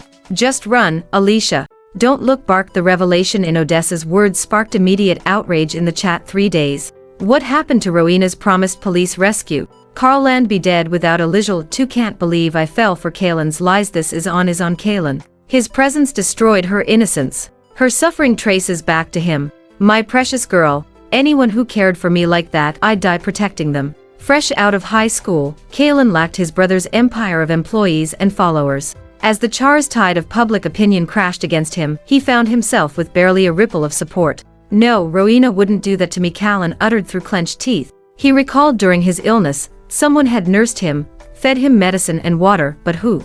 The memory slipped through his fingers like smoke. He only remembered waking to Rowena's face in the hospital. So he naturally saw the person caring for him as Rowena, instead of Alicia. Eyes locked on the screen, he searched desperately for proof of Alicia's cruelty. More focused than ever before through the VR headsets, a venomous voice reached everyone's cars. How is he still alive? Maybe I should finish him off now. Let him join that girl at the bottom. Days earlier, reaching the mountain foot, Alicia felt her blood run cold. She recognized that voice, the same girl who'd pushed her down the slope. Days, the thought of someone plotting against their own brother struck her like a physical blow. Meanwhile, search party calls echoed from the adjacent peak. Time crystallized as Alicia weighed her choices: find the police or save the boy in the cave. He's critically ill. Another fall would kill him, she thought. But Odessa, what if Lyra returns? Her indecision shattered as Helena's words sliced through the air. You won't steal Mom's love from me. I'm the cherished Drayton child. She won't send me away. Alicia sprinted up the slope as the live stream's chat erupted. That's Rowena speaking. Jealous much? Kaelin's her own brother, half-brother, from her mom and stepdale. If neither sister is blood-related, why does he hate Alicia? Alicia saved him while Rowena tried to kill him. Obviously Alicia's worse, or maybe Selen's just blind. In the studio, Carlin had somehow freed himself but made no move to remove the VR headset. His face was a mix of doubt and shock. Those words couldn't have come from the sister he'd admired for years. He wondered if he really had been so wrong about Alicia. No, his conviction remained unshaken. Alicia may act kind now, but she turned vicious later. Spread rumors I was illegitimate, poisoned my food, and had gangs attack me at school. They nearly drowned me. Rowena saved me. The thought hardened his resolve. I'll never forgive Alicia, he declared to the audience in the studio. One rescue doesn't make her my wise sister. Only Rowers deserves that title. At least she cared for me later. Fenwick nodded. Sure, Rowena had her spoiled moments, her possessive streaks as a kid, but she grew out of it. Unlike Alicia, who keeps piling evil on evil. The memory projection shifted to the mountaintop, where Alicia faced an elegantly dressed Rowena. The contrast between their appearances stark, one in pristine clothes, the other torn and muddy, still breathing. Rowena's sneer cut like glass. The police are right there. What are you planning? Alicia frowned at Rowena, who was dragging Kaelin's unconscious form. Rowena released her grip with a cold laugh. Police? Oh, you poor thing. Those aren't cops, they're our security team. Nothing happens here without my say-so. No one calls the real police unless I allow it. The revelation hit Alicia like a blow, her breath catching in her throat. She had only heard from Lyra that the police were in the village today, but she never expected Lyra to be so wrong. Every plan she had shattered in an instant. As the shouts grew closer, Rowena's lips curved into a predatory simile. Stay put, I'm not done with you yet, please. Alicia stepped between them. Don't hurt him. Who do you think you are? Rowena's laughter turned razor sharp. What right do you have to make demands? Why should I listen to some nobody? Color drained from Alicia's face. She hesitated, then whispered, he looks like my brothers. The soft admission rippled through the live stream, touching every viewer's heart. Poor thing sees her brothers in Kaelin. The Drayton genes run strong in all three. Remember, when she wasn't the villain. Those were the days. In the studio, Fenwick noticed Carlin studying his features and exhaled sharply. He turned to address the audience, his voice dripping with contempt. What, she'd let Kaelin die if he didn't look like me? Why celebrate basic human decency? It cost her nothing. For once, Kaelin fell silent. But Fenwick's supporters rushed in the chat. Fenwick's right. Bare minimum human at Enid, like she risked her life. You can't just watch someone die. Forgot the part where she nearly got violated for helping. Easy to judge from Safaри. The harsh reminder struck Carlin like arrows, making him flinch in his seat. Before he could form a response, the memory projection continued, showing the confrontation between the two girls. Despite Rowena's height advantage, she couldn't match Alicia's hard-earned strength. Meanwhile, Callan lay oblivious on the ground. "Let go of me. You're filthy, don't touch me," Rowena shouted. Alicia, pinning Rowena's hands down, yelled back, "No. Not until your security gets here." Speak of the devil, a uniformed man appeared about 30 feet away. Spotting the people on the ground, he excitedly shouted, "Quick, Mr. Coelen Drayton has been found." Rowena missed her chance, her face twisting with hate. "I was going to push him down and blame you," but her voice dropped to something darker. "I can still tell security you're working with the traffickers, trying to steal my brother." She savored each word like poison. "Whole they believe her, my family owns them. No police involvement needed, we have other ways to make people suffer." Alicia stood stunned, unable to believe these words came from someone her own age. "Why?" Her voice cracked. "He's your own brother. I've never wronged you, yet you tried to kill me by pushing me off that slope." A woman in a floral dress appeared alongside the giant, gripping a 7-year-old boy's hand.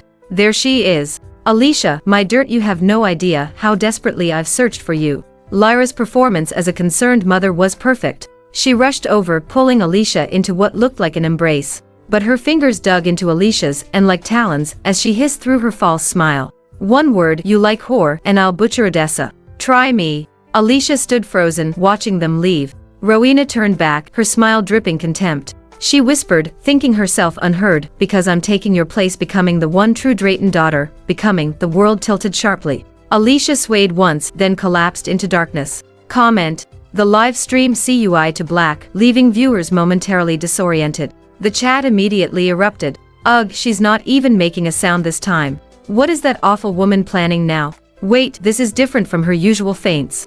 She normally makes some noise before passing out." This sudden collapse had to be either a knockout hit or drugs. We already know the tea from last time. Rowena's just jealous for real. Can't fully blame her though, her mom's whole sons over daughters thing got her messed up. Not her stan BRC. Interesting double standard. Rowena gets excused, but Alicia must be perfect. Being beaten means she deserves more. The extended VR experience had transformed what started as casual viewing into something more profound. Even the most devoted fans of Torin and Fenwick found their loyalties wavering as they witnessed the young girl's memories firsthand.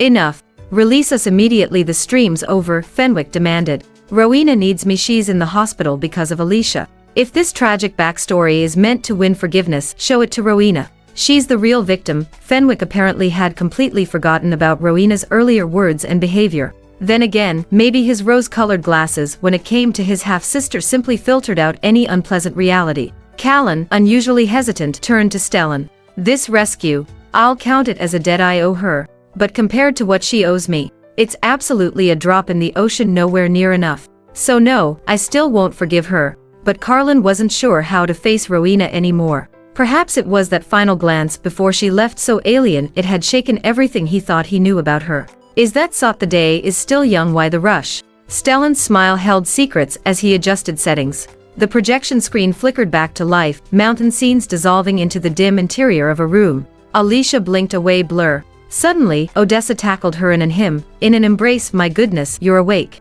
He lived, that monster survived. You didn't kill, I didn't kill him." The words barely registered before relief washed over Alicia. "I didn't kill him, I didn't kill him." Lyra burst through the door, fingers digging into Alicia's arm. "Celebrating. You cost me a fortune. Those sedatives weren't cheap, you worthless investment." Her raised hand hesitated before settling for vicious pinches in places clothes would hide. "Look, the traffickers not so bad." She didn't hit Alicia despite the expenses, the defending traffickers. "Hope your family gets stolen by these nice kidnappers, damn. Did anyone else feel that pinch? Thank God, thought I was hallucinating." "So you all felt that? What's happening?"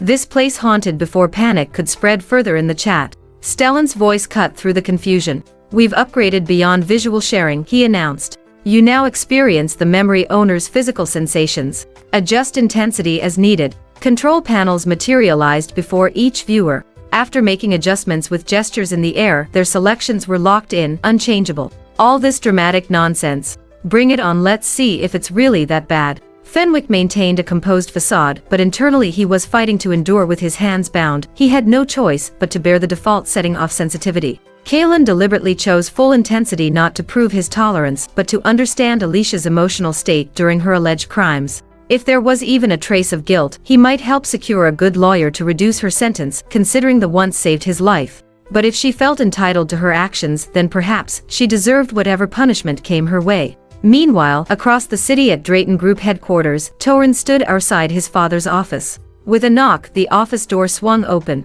Rupert continued his work without looking up. "Quite late, aren't you?" His fat tone carried more threat than anger. Torin took a deep breath and approached his father's desk. "Sorry, Dad, but I've discovered hidden layers to my sister's kidnapping years ago. The perpetrators, there were definitely more than one.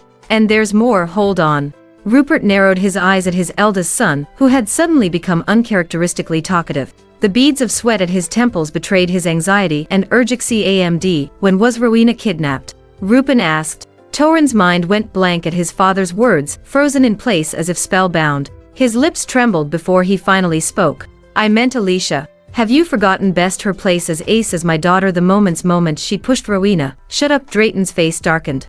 "Don't mention that ungrateful wretch. She lost her down those stairs." Though Torin couldn't deny Alicia's actions, doubt gnawed at him.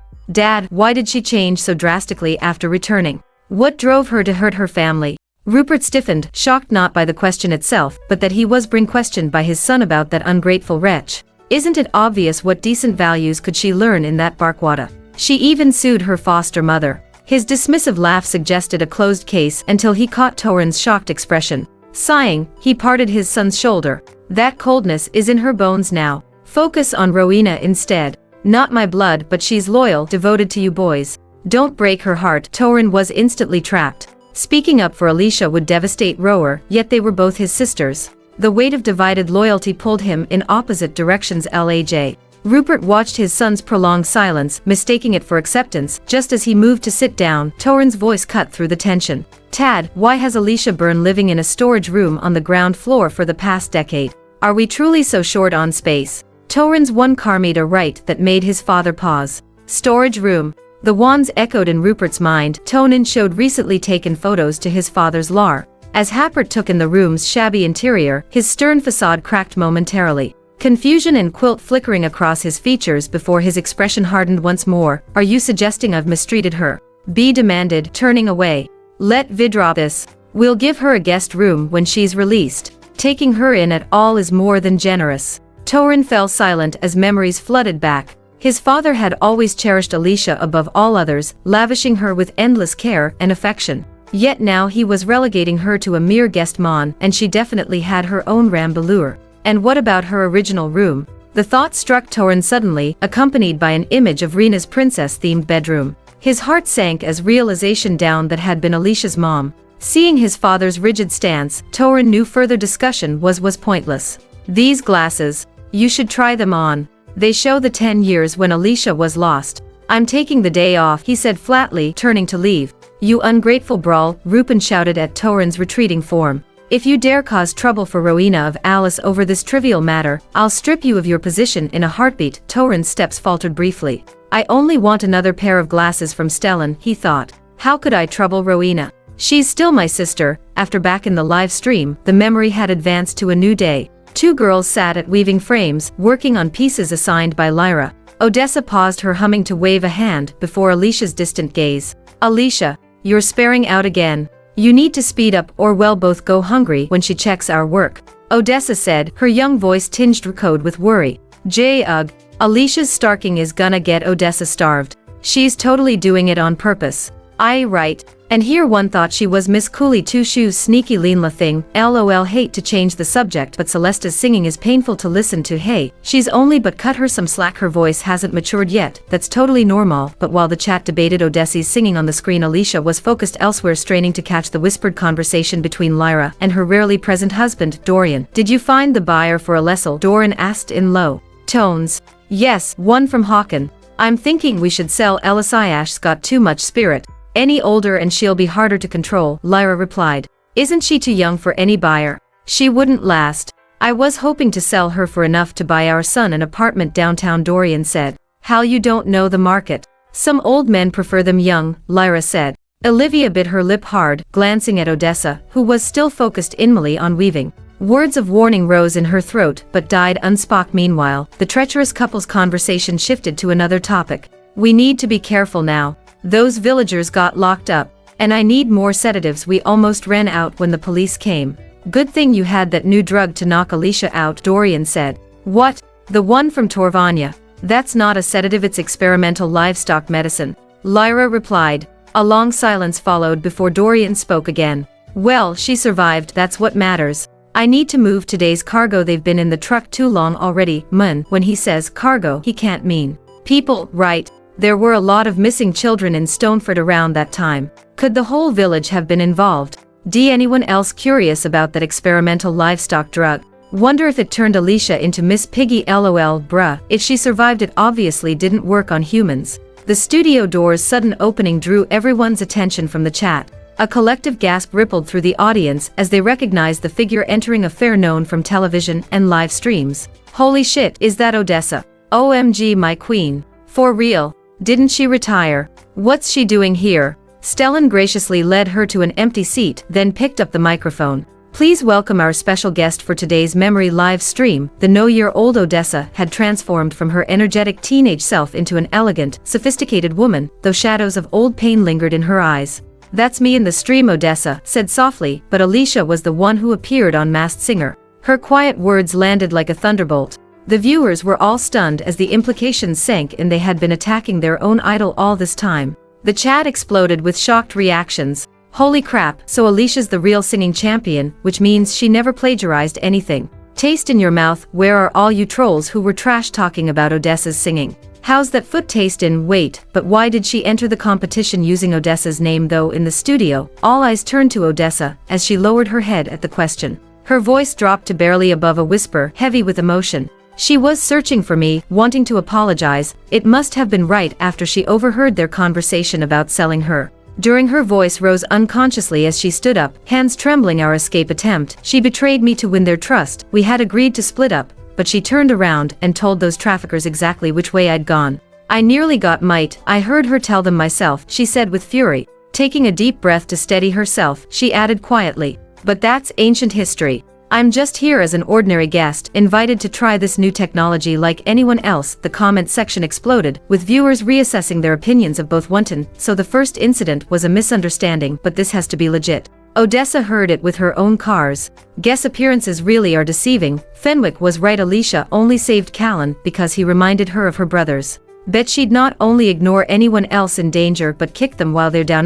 Nah, I'm not buying it. I've been watching Alicia closely and nothing about her screams, backstabber. Hell, she even took a bearing to protect Odessa before. You're judging her whole character based on a few good deeds. We've barely seen anything of her story. Bet they just haven't shown us the shady stuff yet. I'm camping this stream until I catch her slipping. Across social media platforms and the live stream chat, Odessa's one-sided statement had worked like a lever, completely flipping public opinion against Alicia once again, but this time Odessa's own fans were dead silent. Imagine finding out the person you've been standing for years is the same one you've been tracking online. The irony was painful. End gift. The memory projection advanced to show another crucial moment from the past. Let's try escaping again. Odessa, Alicia's words dropped into the quiet room like stones in still water. Odessa's hands stilled on her weaving. Really? Hope and disbelief warred in her voice. Over all these years, Alicia had almost never been the one to suggest flight. It was always Odessa planning escape after countless failed attempts. And every time, it was Odessa's small mistakes that earned Alicia the beatings. You didn't want. The village is emptier now, with Ethan at school. We might make it this time. Odessa hesitated. I thought you want to go home. Maybe you'd forgotten about your family. In the studio, present-day Odessa turned to address the viewers, her voice tight with old pain. She never spoke of missing. Asked. Cold-hearted witch. Her brothers loved her, yet she never spared them a thought. The traffickers poisoned her soul. No wonder this cruel now. Stop making excuses. Alicia was never good to begin with. She's evil to the core. Life in prison is too lenient for her. Horn. That's why the harsh comments seemed to echo in the studio as Odessa watched, her expression a complex mix of emotions. Part of her wanted to defend Alicia, but memories of betrayal held her back. Back in the memory scene, time had frozen on a pivotal moment. The basket slipped from young Alicia's fingers as the question about her family caught her completely off guard, her face blank with shock. She had never forgotten her family. Her mom, dad, her brothers, their faces were branded on her soul, permanent marks on her heart. A decade of suppressed longing burst free. Her thoughts carried away. Was her puppet still waiting by her bed? Had dust claimed her mom's gift dress? Did her brothers remember their promises of games and stories? One pain choked the words as tears carved paths down Alicia's cheeks. Even the most aggressive haters fell silent, the mood suddenly heavy in the chat. The stream of comments slowed to a trickle as the screen became increasingly blurry. It wasn't the video quality, it was Alicia's tears, welling up and spilling down her cheeks before falling silently onto the cold floor. Odessa on the screen rushed to wipe Alicia's tears. "Don't cry. Come live with us. Doc could adapt, you will be sisters forever." She'd never seen Alicia Lyrank like this, not even during the worst beatings. Fresh tears fell, but gratitude replaced grief inside of Ely. No one had offered such a promise before. "Thank you," Alicia managed, "but I have parents and brothers who love me. I miss them so much. Even if we live apart, we'll always be sisters, your family too." In the studio, Fenwick's heart tested unexpectedly at the words, "miss them." The raw emotion flooding through the VR system caught him off guard. He cursed inwardly, trying to blame the forced emotion-sharing feature for this unwanted moment of empathy. Did you see how devastated Alicia got when Odessa mentioned forgetting family? "I only had my sensitivity set to, and I could still feel how crushed she was. That's not someone who doesn't care." The feelings shifted, somehow warmer now. "She's just moved by empty promises, empty." She threw away her chance with betrayal. Excly could have had the good life with Miss Mary if she hadn't turned snatch. The scene moved forward through daily routines: cooking, cleaning, feeding chickens. In one poignant moment, Alicia hunched over a first-grade textbook, stealing light through a crack in the wall. Even basic education was a forbidden luxury as 13 darkness fell. A law clicked. It worked. Alicia's whisper carried triumph. "You got the key." Odessa's excitement bubbled. "Quick, while she's taking Ethan to school." Then another voice froze them both. "Dim, forgot my keys." "Ethan, let's head back. Can't let those girls escape. There goes your house and bride." Lynn said, "Don't want house. Want Alicia for bride." Ethan protested. "Silly boy." Lyra's voice faded. Alicia grabbed Odessa's hand, pulling her into pre-dawn gray. "That way," she pointed. 20 minutes to the road. "Follow the sunrise. Don't stop." "Okay." Odessa nodded eagerly, taking several immediate steps before realizing she was alone. She stopped, turning to see Alicia still rooted in place. "Why aren't you coming?" Alicia remained still, offering a gentle, reassuring smile. "Take another route. If we split up running, at least one of us will make it out. Remember, you must call the police. Please remember." Present-day Odessa frowned as she watched the memory unfold. Those words that had seemed so normal them now struck her differently, stirring an unexpected ripple of unease. Her fingers clenched unconsciously as she reconsidered that final emphasis. Here comes the reveal. Elisa heard them coming back and showed her true face. "Why do I feel sick? Did I set my sensitivity too high? What are Thea's feeling?" Just look at Fenwick and Chellan in the studio. The impact of the VR system's emotional sharing was clearly visible. The Drayton brothers' foreheads glistened with involuntary sweat as they experienced Alicia's raw emotions firsthand: the tension, despair, and heartache she had masked behind her smile. The memory continued to unfold with growing urgency. "Dawn's breaking. Go. Odessa. Now." Alicia's voice carried both fear and determination as approaching footsteps grew louder. She anxiously waved Odessa away before taking stumbling steps in the opposite direction. Within moments, a plump figure emerged ahead. The viewers watched in stunned silence. What the hell is wrong with Alicia? Running straight at the witch, she's clearly setting Odessa up. West, isn't this exactly how she saved Taryn? Are you kidding me? Odessa heard her leaking info to the traffickers with her own ears. A rescue? Yeah right, eat my shoes if this turns out to be a rescue. I'll tringy such a snake. Makes me sick. In the studio, present-day Odessa's eyes remained fixed on the memory scene. Her voice turned bitter as she shared her thoughts from that time. "I hadn't expected her to betray me so quickly. I'd even considered that maybe she had given me up under threat of another beating." Her voice cut like steel. Her eval runs bone deep. "I can't believe I once clung to that foolish hope. Even Essie, clearly she absolutely doesn't deserve it," and entertained thoughts of forgiveness. Now her words ignited the viewer's fury, comments flooding the screen like wildfire. The memory stream advanced, shocking everyone watching. Alicia sprinted straight toward Lyra at full speed, grabbing her sleeve. The woman, not even registering who was rushing at her, jerked back instinctively and shoved her to the ground. Only after recognizing who it was did Lyra deign step forward, yanking Alicia up by her hair. "Where's the other one?" She twisted harder at Alicia's pained whimper. "Speak up before one kill you." Through tears, Alicia pointed with trembling fingers. "That way." The chat immediately erupted with hate comments, taking her apparent betrayal as confirmation of everything they'd suspected. The viewers' fury knew no bounds now. Lyra released her grip, following Alicia's pointing finger across the empty landscape.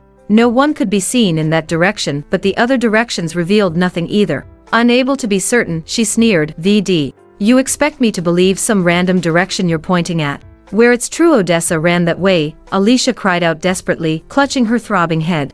Lyra didn't respond at that moment. "I came running to tell you this specially," her voice dropped to barely a whisper, making people wonder if that was guilt over her betrayal or something else. "Really, I'm certain it's to the west. I saw it in Ethan's book before, and that's where I go mushroom picking on the mountain," she added. The hostile comments stuttered, so silence. "Wait, west is opposite from where she told Otis to run. She must be confused. Or lying. She can't know where the road is. If she's lying, why did Odessa escape? She's buying time." Minutes have passed. Without this distraction, they'd have caught Odessa already. In the studio, present-day Odessa watched as the comments suddenly turned against her version of events. She felt stranded on a lonely island, surrounded by a surging ocean of malice with nowhere to escape. "No, that's impossible," she whispered frantically. "She's getting what she deserves. She must have given wrong directions. She admitted wanting to betray me. She said it herself." The projection returned to the past. Lyra stared suspiciously at Alicia's tear-streaked face, then dragged her back to the cart, pen by her ear, a timid Erhan trailing behind. "Stay put until I return to deal with you," she snapped. "Ethan, watch her. One be back soon." Locked back in, Alicia curled on her tiny bed, nursing her arm that throbbed from being dragged. As time crept by, a glimmer of victory seemed near. Carefully climbing down, she retrieved a worn notebook and a short pencil stub from under the bed. The early pages were packed with writing, flipping past rapidly. Even in those brief flashes, everyone could instantly recognize those familiar words: Dad, Mom, brothers, and miss you. Each character seemed to overflow with Alicia's endless yearning for her family, demolishing Odessa's portrayal of her as a heartless girl. Her childish writing filled a fresh page. "Run, coward, the sunrise, Odessa. The road's there, I've seen it from the peak. Hope you can get home safely. Don't forget to call the police. Tell my parents I'm alive. I miss them every moment. I once told you their number. If you've forgotten it, just bring help. These people must face justice. I'll pray for the reunion. If I'm gone when you return, don't grieve. I'll find my way back wherever they sell me. Because we're sisters, forever find you." Her tears blurred the final words, a harbinger of what lay ahead. "I'm literally sobbing. My mom thinks I've loud it." "Odessa, did you even try calling the Polar?" In the studio, Odessa crumpled to the floor, her sharp gaze dulling to emptiness and her lips trembling lightly. "No, this can't be." A surge of complex emotions welled up within her, each one vying for dominance. The truth crushed her defenses. Alicia never betrayed her. Instead, she'd sacrificed herself, deliberately misleading their captors to ensure Ode's escape. Chapter is, "I thought she informed on me." Odessa's voice barely carried. "I thought she wanted to stay, so I never called the police." Her voice grew softer, yet every word cut through the silence with crystal clarity. In the end, she was the one who'd broken their prom, all because of a moment of bitter resentment. And because of that, Alicia never made it home. The traffickers stayed free, and who knows how many more kids could have been saved if she hadn't been so Welsh. Friend you are. Oh diva. Why make promises you couldn't keep? Where's your conscience? Think of all the children who suffered because of your silence. God, I almost wish Alicia had been selfish, saved herself. Better than trusting someone who'll break such a sacred vow. This betrayal probably created the cold, calculating Alicia we know today. The bitter irony of the comment hung in the air as Odessa's sobs echoed through the studio. Her composure finally shattered completely. "I'm sorry," she choked out. "Why didn't you find me?" Eliza's explanation, "I would have believed you." Stellan's laugh cut like glass. "Would you? Think harder, Ms. Mary. Are you sure she never tried?" Odessa's sobs caught in her throat at those words. At that moment, all her youthful confidence crumbled away, leaving her looking small and vulnerable. "Shesh tried to find me," she whispered, almost to herself. Forcing herself to dig through her memories, she started piecing together everything about her time with Alicia. Stellan turned to his computer, fingers flying across the keyboard. The memory projection faded as security footage appeared on screen, showing a plainly dressed girl at a mansion gate, pressing the intercom. "Who is it?" Odessa's voice crackled through the intercom. The ghoul's posture lifted at the familiar voce. "Odessa, it's me, Eliua. I finally get low." The rejection came instantly, cuting of any explanation. Though deflated, the girl pressed again. After an eternity, it finally answered. "Odessa, have you forgotten? We used to save it. I know who you are. Want to stay with those traffickers. Stay forever. Why came here? Odessa's voice came through. Please, you've misunderstood. Just let me explain, but Alicia's pleas met silence. Perhaps this moment marked their bond's final shattering. Remember now, Ms. Mary? Stellan shut the video, his smile holding no warmth. As the memories surfaced, Odessa realized with horror that she'd turned Alicia away twice. Each cruel word she'd said then now felt like a punch to her ghoul. 9 years ago, she'd called security to remove Alicia from her gate. Talk about hypocrisy. Claims she'd listen but wouldn't even let Alicia speak. Here we go, she's totally gonna blame Alicia for not explaining clearly enough. Classic move. Always has an excuse ready. Guilt crashed Odessa as reality sank and she'd betrayed the little girl who'd sacrificed everything to protect her. In the studio, she turned to Stellan with desperate eyes, her composed facade finally crumbling. Please, Dr. Rookwood, she pleaded, tears streaming down her face. Let me see her. One chance to apologize. Alicia's kind, she'll forgive me. We can be sisters again. The studio met her pleas with icy silence, contemptuous sidelong glances scraping against her like frost. The viewers' hostility manifested instantly in the chat. You destroyed our sweet Alicia. You think you deserve to see Alicia. Your apology, comes 10 whole years too late. What right do you have to expect her forgiveness? Keep dreaming. Traitor, she knew about human trafficking and said nothing. Doesn't that make Odessa an accomplice? The police should arrest her too. I've disliked her for a while now, but this really shows her true colors. She knew the truth back then but just sat back and watched everyone cyberbully Alicia. Makes me sick. Each comment struck like a sharp sword, piercing straight through Odessa's heart. She stared wide-eyed at the endless scroll of attacks, pain etched across her face. Meanwhile, she wondered if Alicia had felt the same crushing pain when the entire internet turned against her over the plagiarism accusations. Even Kaelin's certainty wavered. He wondered if this betrayal had transformed Alicia, destroying her ability to trust. Whack, done is done, Fenwick cut in, voice sharp as steel, while dwelling on the past. Wake Rowena. Erase Alicia's victims' suffering. His harsh words, delivered with cold mockery, shattered any illusions, forcing them to face the brutal reality. The room fell silent again. The screen's working again. Everyone look. They all turned as one to the screen, Odessa hastily wiping her tears, eyes fixed desperately. She yearned to see Elysis escape, anything to ease her guilt. Instead, a scene of horror materialized before them. Alicia lay brutalized, fresh wounds layered over barely healed scars. Blood soaked her clothes as she stirred weakly on the ground, consciousness slowly returning. 2 pairs of legs filled the frame. Lyra and her husband locked in frantic discussion. If Odessa reaches the city, she'll expose everything. Lyra paired with anxiety. She'd chased blindly for over a mile in that direction, until a fellow villager told her no one had passed through. Only then did she realize she'd been deceived. What if the police come? Calm down. Can't find a buyer now. You beat her too badly, Dorian grunted. Maybe sell her to Brady's lab research subject. Lyra shifted guiltily. She hadn't meant to go that far. Lab rat money enough for Ethan's house. House. Dorian barked a laugh. We can't stay here. That runaway's from a wealthy Emily of Stoneford. She saw our faces. He kicked at Alicia's still form on the floor. This one's family took down their missing posters. No ransom value. $10,000 ups as a test subject. Stupid woman. His palm cracked across his wife's face. Lost one and ruined the orchard. How dare your Lyra touched her reddening cheek. You wanted to kill her on that woman's orders. I saved her. Even if we only got $10,000 out of it, that was my call. Their brewing fight died at a child's voice. Mom, don't sell Alicia. Let her be my wife instead. Alicia, why are you on the floor? Is it cool down there? Ah, the bugs bat you again. So many bites, lots of blood. Ethan's round face filled the screen. For the first time, viewers got a clear look at the former chubby kid, and the chat's reaction was immediate. A complete idiot, bugs causing that much blood. How stupid is this spoiled brat? Maybe they always explained her beatings as bug bites. He said again, this must be routine. My heart breaks. Back in the memory, Lyra observed her simple son's interaction with Alicia, cold calculation replacing any maternal warmth in her eyes. Shrid originally hoped to sell both girls for hundreds of thousands. Now she weighed a new option. Keeping Alicia as ex-Horace wife would be worth more than a measly 10,000. We'll move to other states. That'll save money for Laban's marriage. Lyra divided. Are you insane?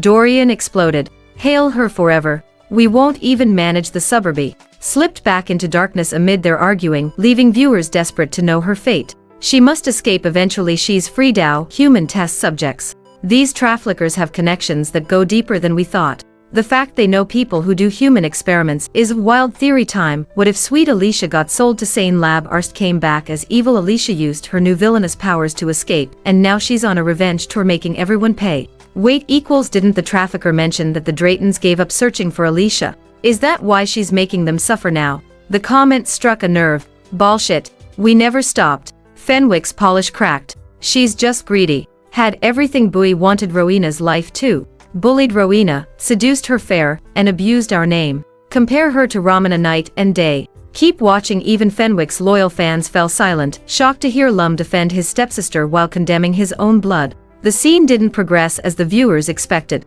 Instead, it became unusually strange, with abnormal colors, sometimes showing blurry color blocks, and other times just darkness. All earphones suddenly buzz like a current passing through. And everyone launched into heated discussions. What's going on? What was that flash of glass jars? And a table that looks like an operating table. Is she really on experiments? Just what kind of pervert would enjoy such live experiments? Studying CN matters can't be called perverted. It's an honor for Alicia to dedicate herself to scientific research, and besides, she did survive, didn't she? Bullshit. Volunteering is glorious.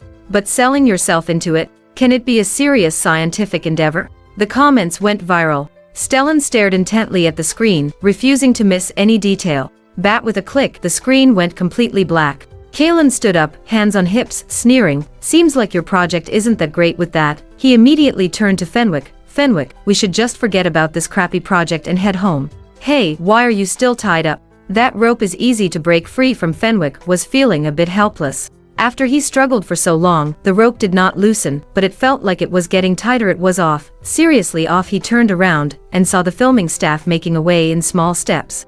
Damn it. Stellan, mind your people a bit, will your? He snapped. By Stellan Forrest on typing on the keyboard in front of him, checking each program, all without any issues. It must be with Alicia. Alicia's subconscious is rejecting this memory. And this memory is also the only information I couldn't find. What exactly happened to Alicia then? Questions reared in his mind. Waiting for too long, many viewers were already impatient. Demorin, can you hurry up? It's driving me crazy. We paid to secure this early experience. Do it. Refund. Refund? Not. I don't want a refund. It's not about the money. I just want to see what happens next. Please, Stellan, the hottest man ever, the great doctor, my king, fix it right now. After Kalen untied Fenwick's rope, Fenwick showed no intention of sending up. Callan penuated. Fenwick, Torin has left already. How about we? A sense of foreboding welled up in his heart, as if continuing to watch would lead to events that would overturn all his previous perceptions. As with the shock and absurdity he felt upon discovering that his beloved sister harbored thoughts of his demise, he no longer wished to face the sister in that woman's eyes nor see that woman at all. But he knew Fenwick detested her to the core and surely would. I'm not leaving. The next second, Fenwick shattered his plan decisively. What? You can't be fooled by these deceptions. Can you? Have you forgotten all the harm Alicia has done to Rowena? Fenwick glanced at him, wondering how Carlin could he so stupid. Do I look that stupid to you? Alicia will be back home soon, and I just want to see the reactions when everyone witnesses her committing the crime. Wouldn't that be interesting? He asked. Ellen was stumized. He hated Alicia, lot. He wasn't interested in watching her crime unfold. Knowing the outcome was enough for him. Fenwick, just as Carlin was about to take his leave, the door opened, and a tall figure slowly popped up, interrupting his words. Stay, all of you, sit down. It was his oldest brother, Torin, who had just rushed over from the Drayton group. He hurried the entire way just to not miss his younger sister's childhood memories. He wanted to know what had turned his line sister into who she was now. He walked over to Callan and patted his shoulder, saying, sit down. She's at least your sister, and she once saved you. Suddenly, another scene appeared on the screen in the auditorium. Send gift com. Finally, the full scene came into view. The young girl, her long hair falling loosely around her shoulders, was curled up in a corner. Her hue seemed to strike across an endless, boundless spur. She wore a simple wine dress, and in the soft light, her skin appeared flawless and pure. When is this? Odessa exclaimed, her voice thick with shock, echoing the confusion of everyone else in the room. She was so badly injured before. How could she heal so quickly? Stand up, a voice crackles over the speakers. The camera slowly panned upward. It was then that everyone realized this wasn't a vast, open space at all. It was a small, sterile room with mirrors on all four walls. Alicia's face, even more beautiful than they remembered, looked even more fragile now, pale and drained of color. The live streaming screen now flushed with comments. Joe, my God, was that string of numbers her code? They always number test subjects like that in shows. Poor girl. She looks nothing like a 14-year-old anymore. She's so thin. Wow, you guys used to call her a murderer. How does that change so quickly? How did Alicia go from this delicate girl to the dark-skinned woman we saw earlier? Special circumstances, special label. But honestly, I really love this Alicia now. I hope they keep her like this for a while. I don't want her to grow. Watching on the big screen was nothing compared to the intensive X-ray shoulder. Mr. Rookwood, can I get another pair of glasses? Of VR glasses. Torin rushed over to Stellan's side and grabbed his. In that brief moment, Stellan clicked the mouse, and the screen went black. A flood of trustrude comments immediately filled the screen. Mr.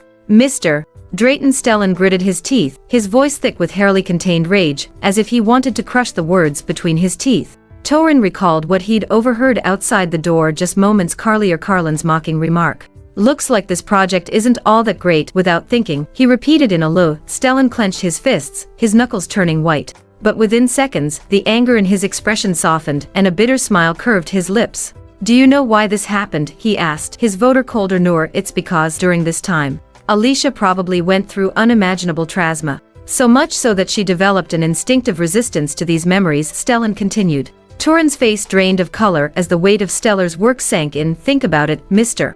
Drayton, Stellan pressed. A 13-year-old girl at an age when she should be running freely in the sunlight, instead trapped in this dark little room, assigned a number, and subjected to who knows what kinds of experiments for a whole year. No way. The human trafficker they said they were going to sell her to. Torin began, his voice shaking with disbelief. In an instant, everything clicked for Torin. He didn't need Stellan to remind him. Whether Alicia had been sent for experiments or sold into slavery, the outcome would have been equally tragic. Alicia had suffered so much before being found, and while she had been enduring that pain, what had they been doing? The answer was clear. Forgetting. Torin's breath caught. His muscles tensed. Slowly, he lowered his head, his voice barely audible as he muttered, I make it up to her. The word were spoken not just to those in the room, but also as a fragile promise to himself. Stellan offered a lant, almost imperceptible smile. Without timing his head, he casually continued typing on the computer.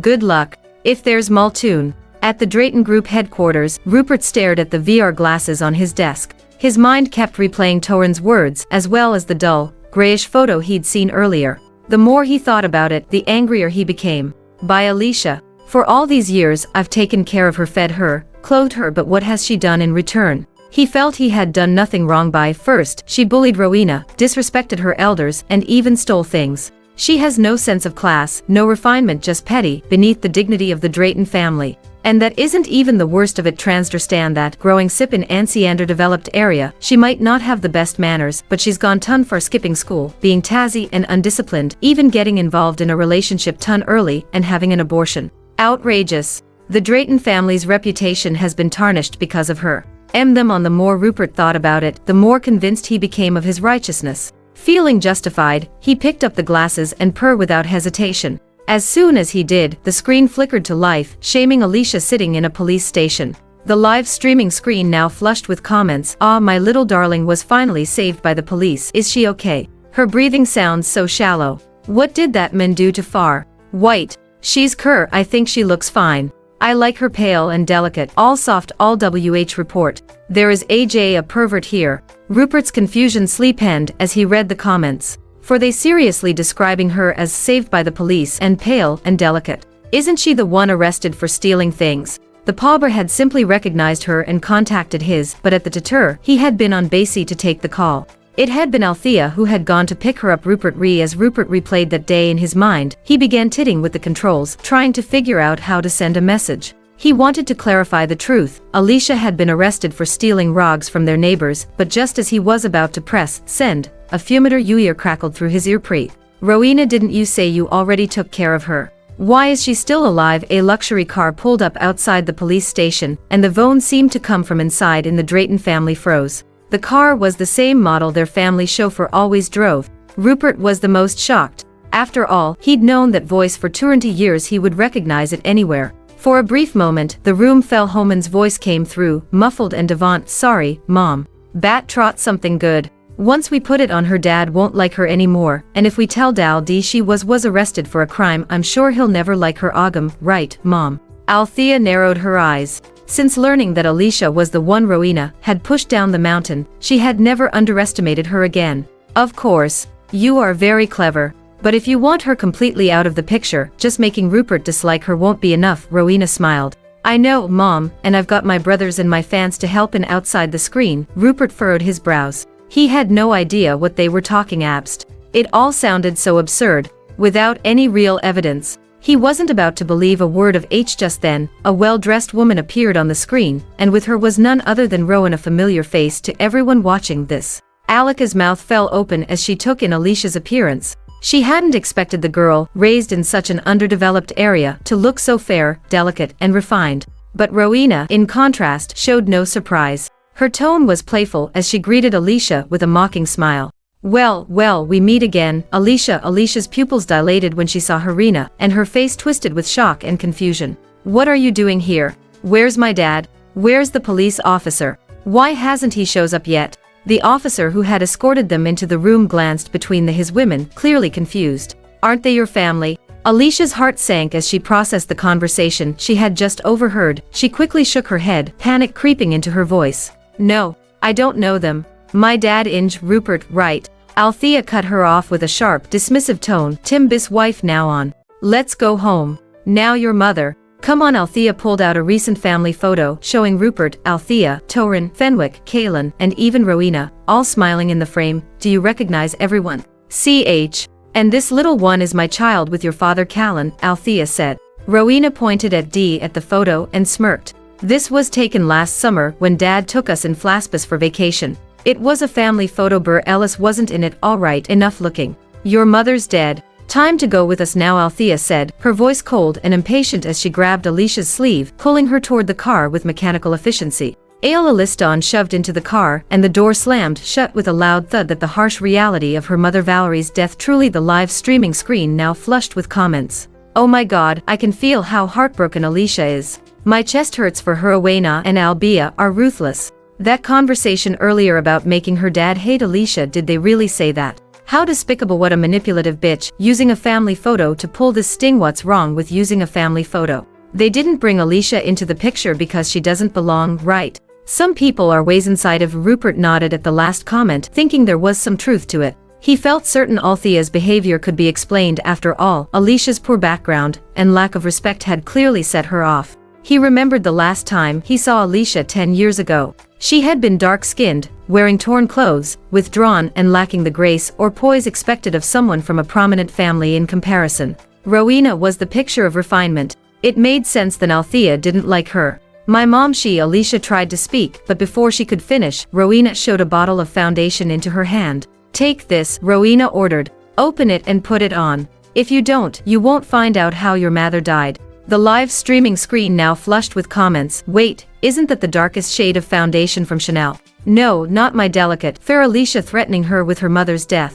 Rowena really crossed the line. It's just foundation. She's not asking her to do anything dangerous. Rowena's just messing around. It's not illegal. Besides, why would her dad disown her just because she gets a little darker?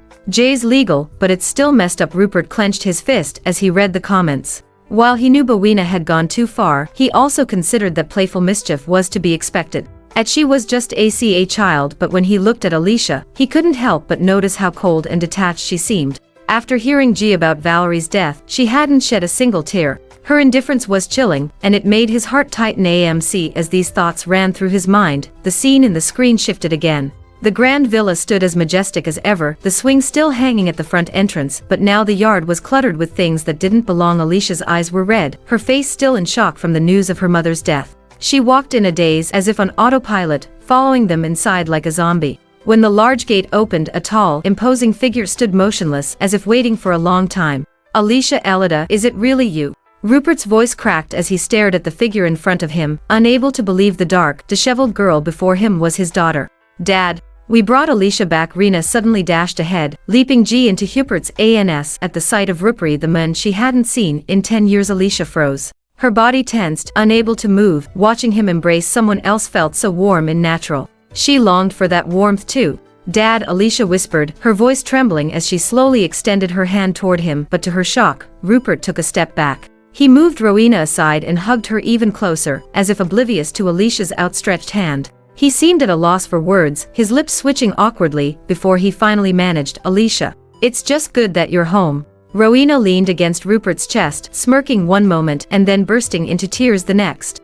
Dad, Alicia said I'm not your child. She sold me to leave you or she'd hurt me. I don't want to leave, Dad. Tears flowed uncontrollably from Rowena's eyes, and Rupert's heart seemed to break as he gently stroked her head. Rowena, don't cry, sweetheart, don't worry, Daddy won't let you go. Alicia, how can you treat Rowena like this? She's your sister, and the mountains, and Alicia just stood there, rooted to the spot, staring at them in confusion. No, I didn't say that. And Rowena, I saw her in hey, don't be so upset, honey, Althea interrupted, stepping between them. She covered Alicia's mouth to silence her. Feigning sympathy, she spoke in a falsely gentle tone. Alicia, I understand you're upset. Getting caught stealing eggs from the neighbor's house, anyone, but no matter what, I'm your mother, and Rowena is your sister. You insulted us in the car, rejected us, but you can't lie to your father like this. She sighed heavily, her voice dripping with mock helplessness. Ugh, no, I didn't. Alicia struggled against Althea's hand, her voice muffled. I didn't steal eggs, I didn't insult anyone, and I didn't lie. Rowena seized the moment, gently taking Rupert's hand in hers. Dad, don't be mad. Alicia's been living in that far-bung area for so long. She didn't have a proper education. She didn't mean and steal or lie. Rupert's anger only grew as he listened. He thought, this girl, ugly as she is, has turned into a petty thief, disrespectful and morally corrupt. Compared to Rowena, who is sweet, obedient, and well-behaved, Alicia seems like a complete failure. But this flawed girl is still my besh and blood. Forget it. Go take a bath and change into something presentable before coming downstairs, Rupert said dismissively, waving his hand. The live streaming screen now flushed with comments. Seriously, this old man is hopeless. Alicia just came home, and before she left, her mom was perfectly fine. How can we expect her to just accept another mother like this? This woman is a piece of work, making up stories about stealing eggs. She clearly escaped from some terrible experimental facility. Rowena is a fake angel, and both mother and daughter are disgusting. Honestly, except for Alicia, the other three must have something wrong with their heads. As Rupert read the comments, his rage viral, thinking, how can these netizens twist the facts so shamelessly? Rowena is such a kind-hearted girl, and Althea is so understanding. But Ellis, she is a heartless ingrate, always bullying her sister. Frustrated, Rupert rushed to the keyboard, typing furiously about Alicia's wrongdoings. But just as he was about to hit send, the next scene on the screen froze him in his tracks. AMC. While Rupert was typing, he didn't notice Alicia quietly emerging from the bathroom. Her tattered clothes had been replaced with a plain, long shirt, probably one of the servants' uniforms, covering her from head to toe, except for her face. But Alicia, in the mirror, she was nothing like the dirty, sunken figure he'd seen earlier. Her skin was smooth and flawless, her features delicate and round. Rupert thought, she looks so much like Valerie, so much like her. For a moment, he couldn't breathe. The memories of Valerie, the woman who had stood by him through everything, the mother of Alicia, flooded his mind. The woman he had loved, the one he had failed. The live streaming screen now flushed with comments. Thank you, Alicia, for saving me from that awful Chanel foundation. What's with her clothes? Is the Drayton family so poor they can't even buy a proper outfit for a child? Why dress her like a servant? Go out and show your dad your face like this. Don't you think you look 100 times better than Rowena? I bet he won't complain about you in the scene. Alicia did exactly what the comments suggested. She moved toward the door, determination in her step. But just as she was about to exit, Rowena stepped in her way, blocking the door and shoving her hack into the room. Who told you to leave like this? Rowena demanded, holding up the bottle of foundation in her hand. But this time, Alicia wasn't going to back down. Her face twisted with hurt, and she shouted, not you and Althea just slandered me. I didn't steal any eggs, and one didn't insult your. I need to explain everything to Dad. And I'm going to tell him everything you've done. Rowena sneered, then kicked the door shut, trapping Alicia against the wall. Leaning in close to her car, she whispered coldly, you're so naive. Right now, Dad's favorite is me. I've been with him for 10 years. Why would he believe someone like you? Don't forget that you killed your own mother. Do you really think Dad will still care about you after that? No, I don't believe it. Before Alicia could finish, Rowena grabbed the foundation and splashed it across her face. The brown liquid soaked into her already plain clothes, ruining them further. Ugh, disgusting, Rowena said, wrinkling her nose in exaggerated disgust. Alicia's body trembled with fury. She wiped the excess foundation off her face with her sleeve, pushing Rowena aside as she rushed for the door. But just as her hand touched the handle, Rupert appeared in the doorway. "Dad, help me, Dad, please, it hurts so much." Rowena's voice was high-pitched, full of fake distress. Rupert's eyes darted between Rowena, who was now lying on the board, clutching her head and crying, and Alicia, who stood there, her face twisted in fury. It was obvious who needed protection in his eyes. Without a second thought, he rushed to Rowena's side, lifting her up from the floor. Rowena, are you okay? Did you get hurt?" But Rowena sobbed, offering an unexpected response. "She didn't push me, Dad. Don't be angry. It's my fault. I shouldn't have come between you and her, shouldn't have taken her room, shouldn't have taken you from her 11 move out right away, I swear." Rupert's expression hardened, his voice tinged with disappointment as he turned toward Alicia. "It's just a room. Why are you treating your sister like this? I'm really disappointed in you, Alicia." He turned his back on her, his gaze cold and accusing. Without waiting for an explanation, he walked past her with Rowena still in his arms, a firm expression on his face. "Someone, the car ready. Rowena's hurt. I'm taking her to the hospital," Rupert ordered. Alicia stood frozen, utterly confused. "What just happened? All I did was push her away. Why did Rowena suddenly fall to the floor? And this room, she's the one who brought me here. Why is she lying to Dad and making up stories to frame me?" Frustration and anxiety boiled within her as she hurried after Rupert, grabbing onto his sleeve and pleading. "Dad, please believe me. I only pushed her away, I didn't." Before she could finish, Rowena's cries cut her off. "Dad, my head really hurts. It hurts so much." Cupin immediately turned back to Rowena, his voice soft with concern. "Rowena, don't be scared. Dad's here," he snapped at Alicia, his voice laced with irritation. "Alicia, let God, can't you see I'm trying to take care of your sister? She needs met, and I'm not just your father. Rowena is my daughter too." Rupert's words were sharp. "This room has always been hers. Why do you have to fight her for it when there are so many other rooms?" Alicia shook her head, her eyes red and raw with emotion. But no tears came, and that only seemed to make Rupert more certain that she was faking it when she didn't let go. He forcefully pushed her aside and stormed out, still holding Rowena tightly. From the very beginning, Rupert hadn't given her a chance to explain. It was as if he had already decided that Alicia was the one at fault. Feeling completely helpless and wronged, Alicia collapsed onto the floor, clutching her hands together. Her voice was a soft whisper, barely audible. "Dad, why won't you listen to me? What did I do wrong? I didn't take her room, and I didn't hurt her. Why does Dad hate me now? What should I do?" Her eyes were hollow with confusion, and for the first time, the faint spark of hope she had held on to seemed to vanish. Unlike before when she had been kidnapped and still hoped to return home and see her family, now that hope felt gone. Maybe if I apologize to Rowena, Dad will forgive me?" Alicia thought, the idea flickering weakly in her mind. The live streaming screen now flushed with comments. "No, you can't apologize. If you do, I'll unfollow you immediately. I can't stand this murderosity." "Same here. If I were Aisha, I'd grab a knife and go after them. Who cares about this father's forgiveness? I don't need it. Can you all be more rational? She's only 14, and you're talking about knives. Don't you see you're only making her dad more sure that she's bullying Rowena?" But Alicia quickly dismissed the thought. "No, I didn't do anything wrong. Dad always says, do the right thing, and God will bless you. As long as I'm innocent, everything will be fine." Her expression hardened with resolve, but the pain inside her didn't ease. Torin, Fenwick, Kaelin, and especially Rupert, if they could see her now, they would understand exactly what she was going through.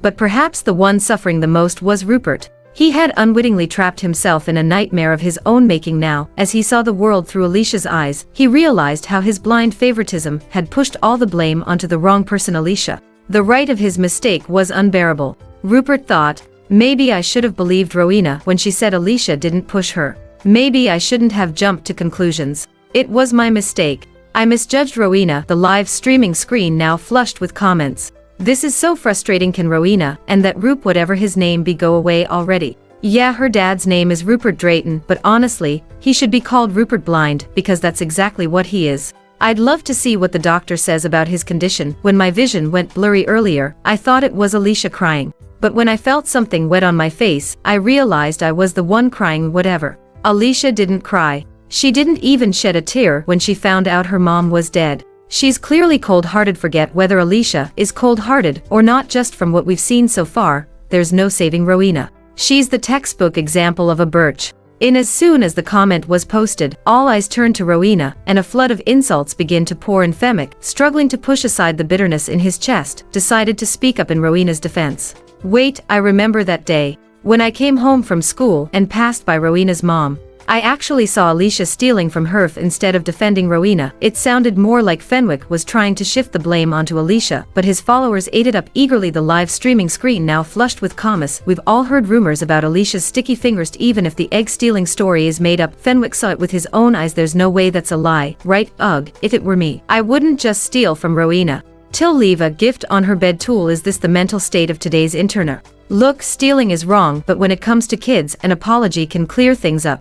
Alicia is the older sister. What's the big deal if she apologizes? Odessa's anger boiled as she read these comments. She was on the verge of exploding, but with the screen between them, all she could do was glare at the source of the trouble, Fenwick. Fenwick glared back, though snagging doubt lingered. He couldn't quite remember what Alicia had stolen, but he was sure she had taken something. In his mind, it was only a matter of time before her true native would be exposed. The screen continued to play. Alicia's gaze suddenly fed on something half hidden under the bed. She stared at it unblinking, for what felt like an eternity. Kalen couldn't hold back a chuckle. He turned to Fenwick and teased, "Fenwick, you're talking about that old, dirty puppet night?" Fenwick fists clenched, a flush of embarrassment creeping up his neck. He could feel his pride slipping, but he responded decently, "So what if it's that old puppet? It belongs to Rowena. If Alicia took it, then she stole it." Rupert, seated in his Otis at home, was watching the scene unfold. He nodded thoughtfully, then quickly typed out a long message. This was his third attempt, and finally, he hit send. The message appeared on the screen for everyone to see. "Torin, I am Alicia's father." The live streaming screen now flushed with comments. Has Torin lost his mind? It doesn't even look like he ripped that. I can see on the other screen that Torin's clearly busy picking his nose. Can you stop making random guesses? The boss is just deep in thought, that's all. Stellan, unable to hold his frustration, turned and coughed lightly. Torin, who had been staring intently at the pupper's leg, was startled by the sound of the cough. He looked up, his face flushed with embarrassment as he saw the mocking comments filling the screen.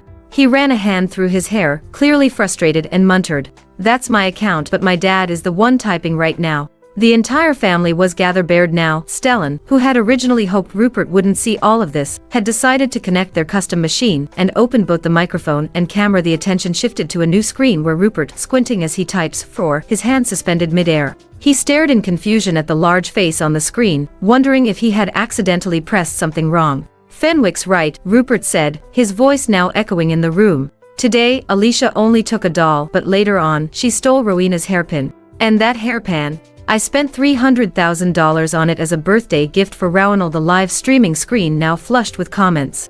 "Dad, I'm also your long-lost daughter. What's so surprising about this, Dad? He spends $300,000 on a hairpin for his stepdaughter, but dresses his real daughter like a muid am." On the screen, Alicia's hand slowly reached out toward the puppet's leg, pulling it gently from under the bed. The puppet was covered in dust, its face smeared with black ink, its arms torn, and its condition made it look pitifully neglected. Boy, Alicia didn't seem to care. She placed the grimy, broken puppet on her lap and, stroking its crooked head, whispered, "Claudie, is that your?" She reached into the puppet's pocket with practiced case and pulled out a folded card. She opened it carefully, reading the inscription inside. "Happy and birthday, our little Alicia. Love, Dad and Mom." "This is from Dad." "It's from Dad." Alicia's earlier sadness seemed to melt away as excitement filled her. She hugged the battered puppet tightly to her chest. But as she did, the puppet's fragile wooden head, already hairily hanging on, slipped off. No. Panic flushed across her face as she scrambled to retrieve the head, now marked with black ink.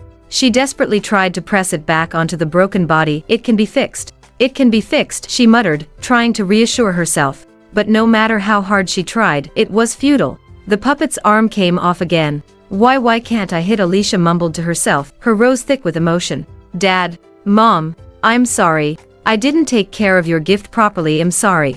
Meanwhile, outside the screen, Rupert was stunned. First, he was shocked, and then a wave of guilt washed over him. He had just publicly claimed that the pupper belonged to Rowena, but who could have guessed that this was the very birthday gift he gave Alicia years ago? "Chubby, ugly pupper." The live streaming screen now flushed with comments. "Don't blame yourself, Alicia. The black ink marks are definitely from the Rowena. Just a minute ago, you were also sure Alicia was stealing. Why is no one defending themselves now? What happened to your excuses?" As Alicia was lost in the memories of her parents, a strong hand suddenly reached out from behind her. Before she could react, she was roughly pushed aside. "Who are you?" a furious male voice yelled in her ear.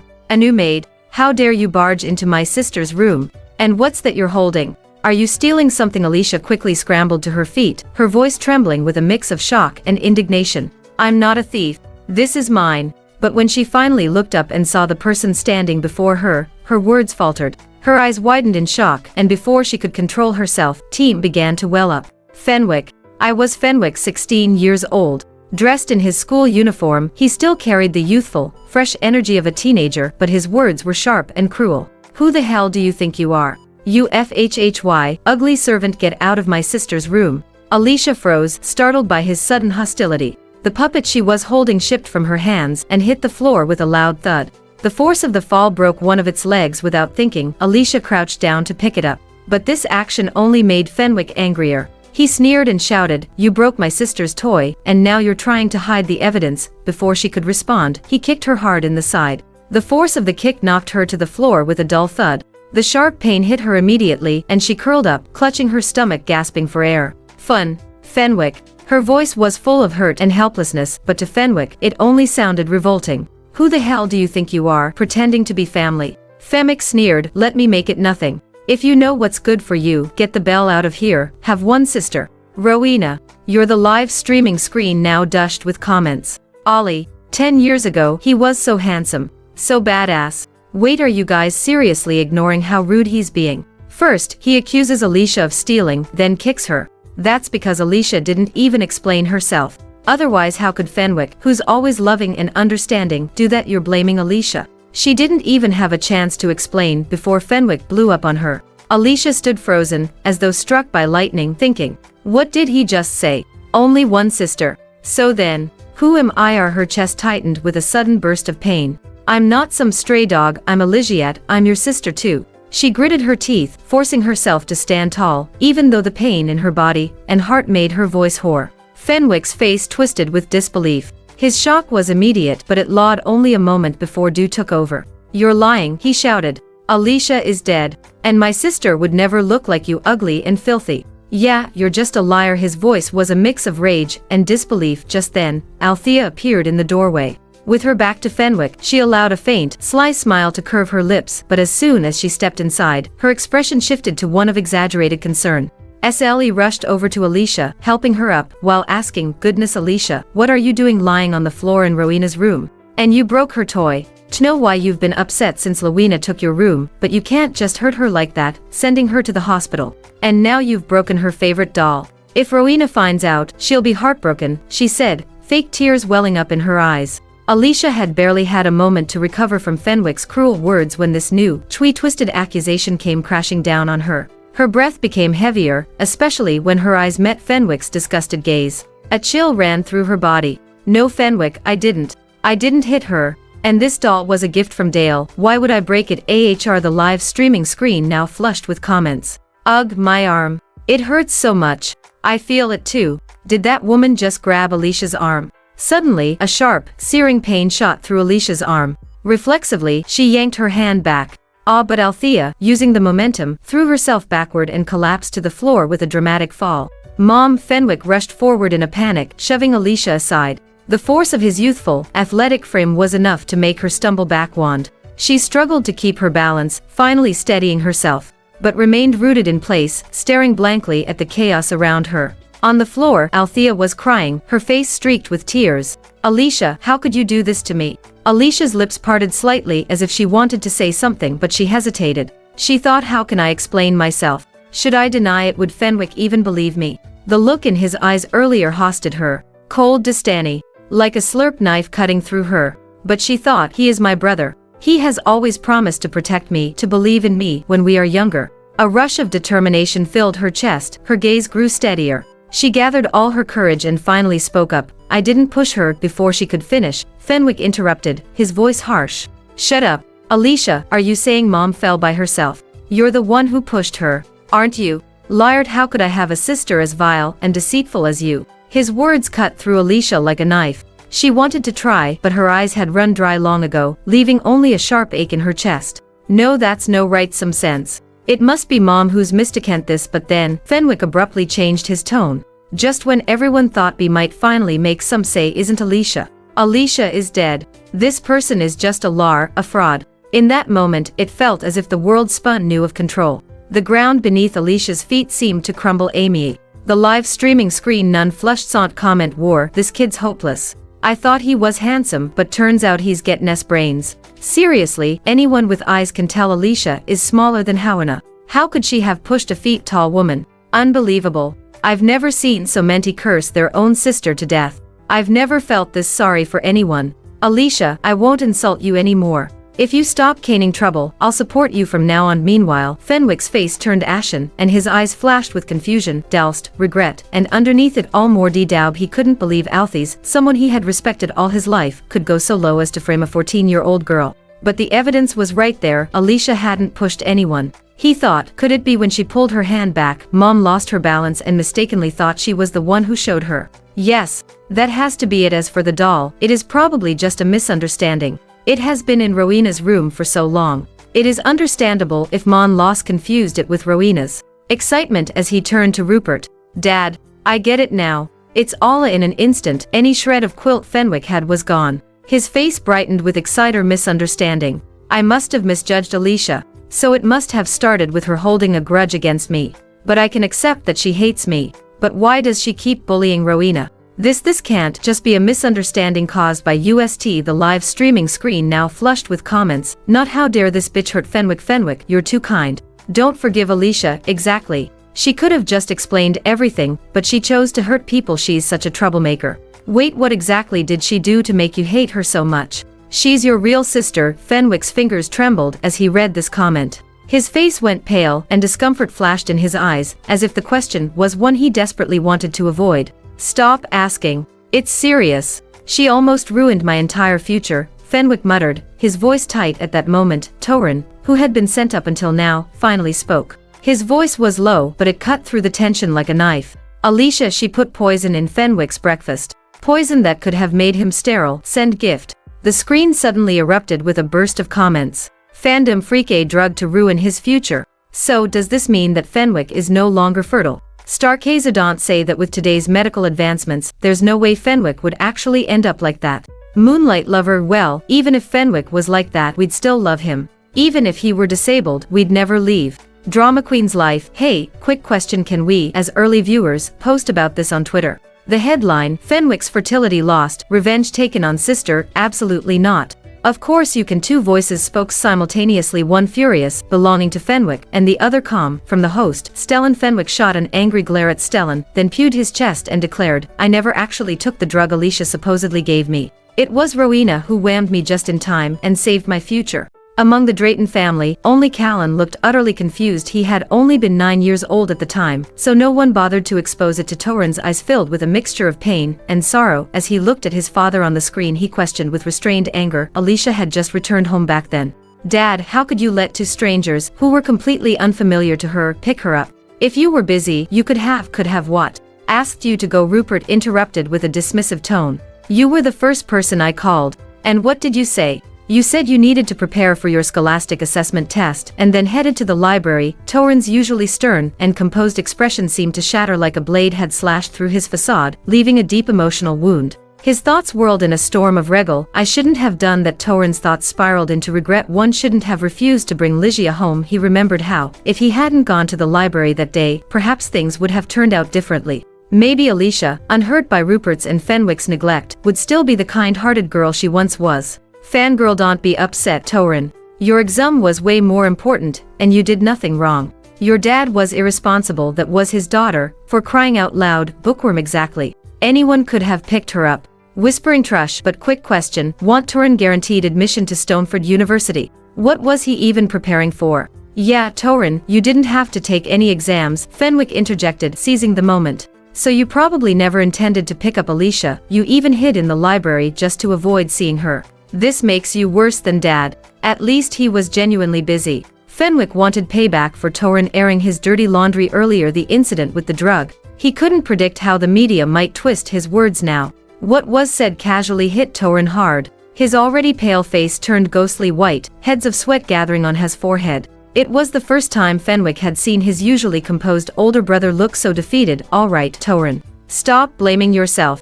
If Alicia reacted so poorly to a bit of mistreatment, then it just proves The wasn't that innocent, Fenwick, our family gave her far more than that shabby village she came from, he added. Turin's brow furrowed and he stared at Fenwick in disbelief. How can you compare the way those human traffickers treated Alicia to how she was treated at home? Have you ever seen her room? Turin was ready to show him the evidence photos of her room when Fenwick interrupted. Of course I've seen it. I handpicked it to match her so-called habits. Fenwick had chosen that room for her. Turin thought, stunned. Fenwick seemed too proud of it, his chest puffed out. The intimate fans had no idea, showering praise on him. Pink Bunny, sure, it was wrong of him to kick Alicia earlier, but she did walk into the wrong room. Now that he's picked a new room for her, it's a way of making up for it. Angel wings, right, he's already apologized. Why can't that Vitwa woman just let it go? Turin had nothing more to say. He pulled out his phone and displayed the room photos on the screen. Fenwick glanced at the screen, his smug grin ending as the photos loaded.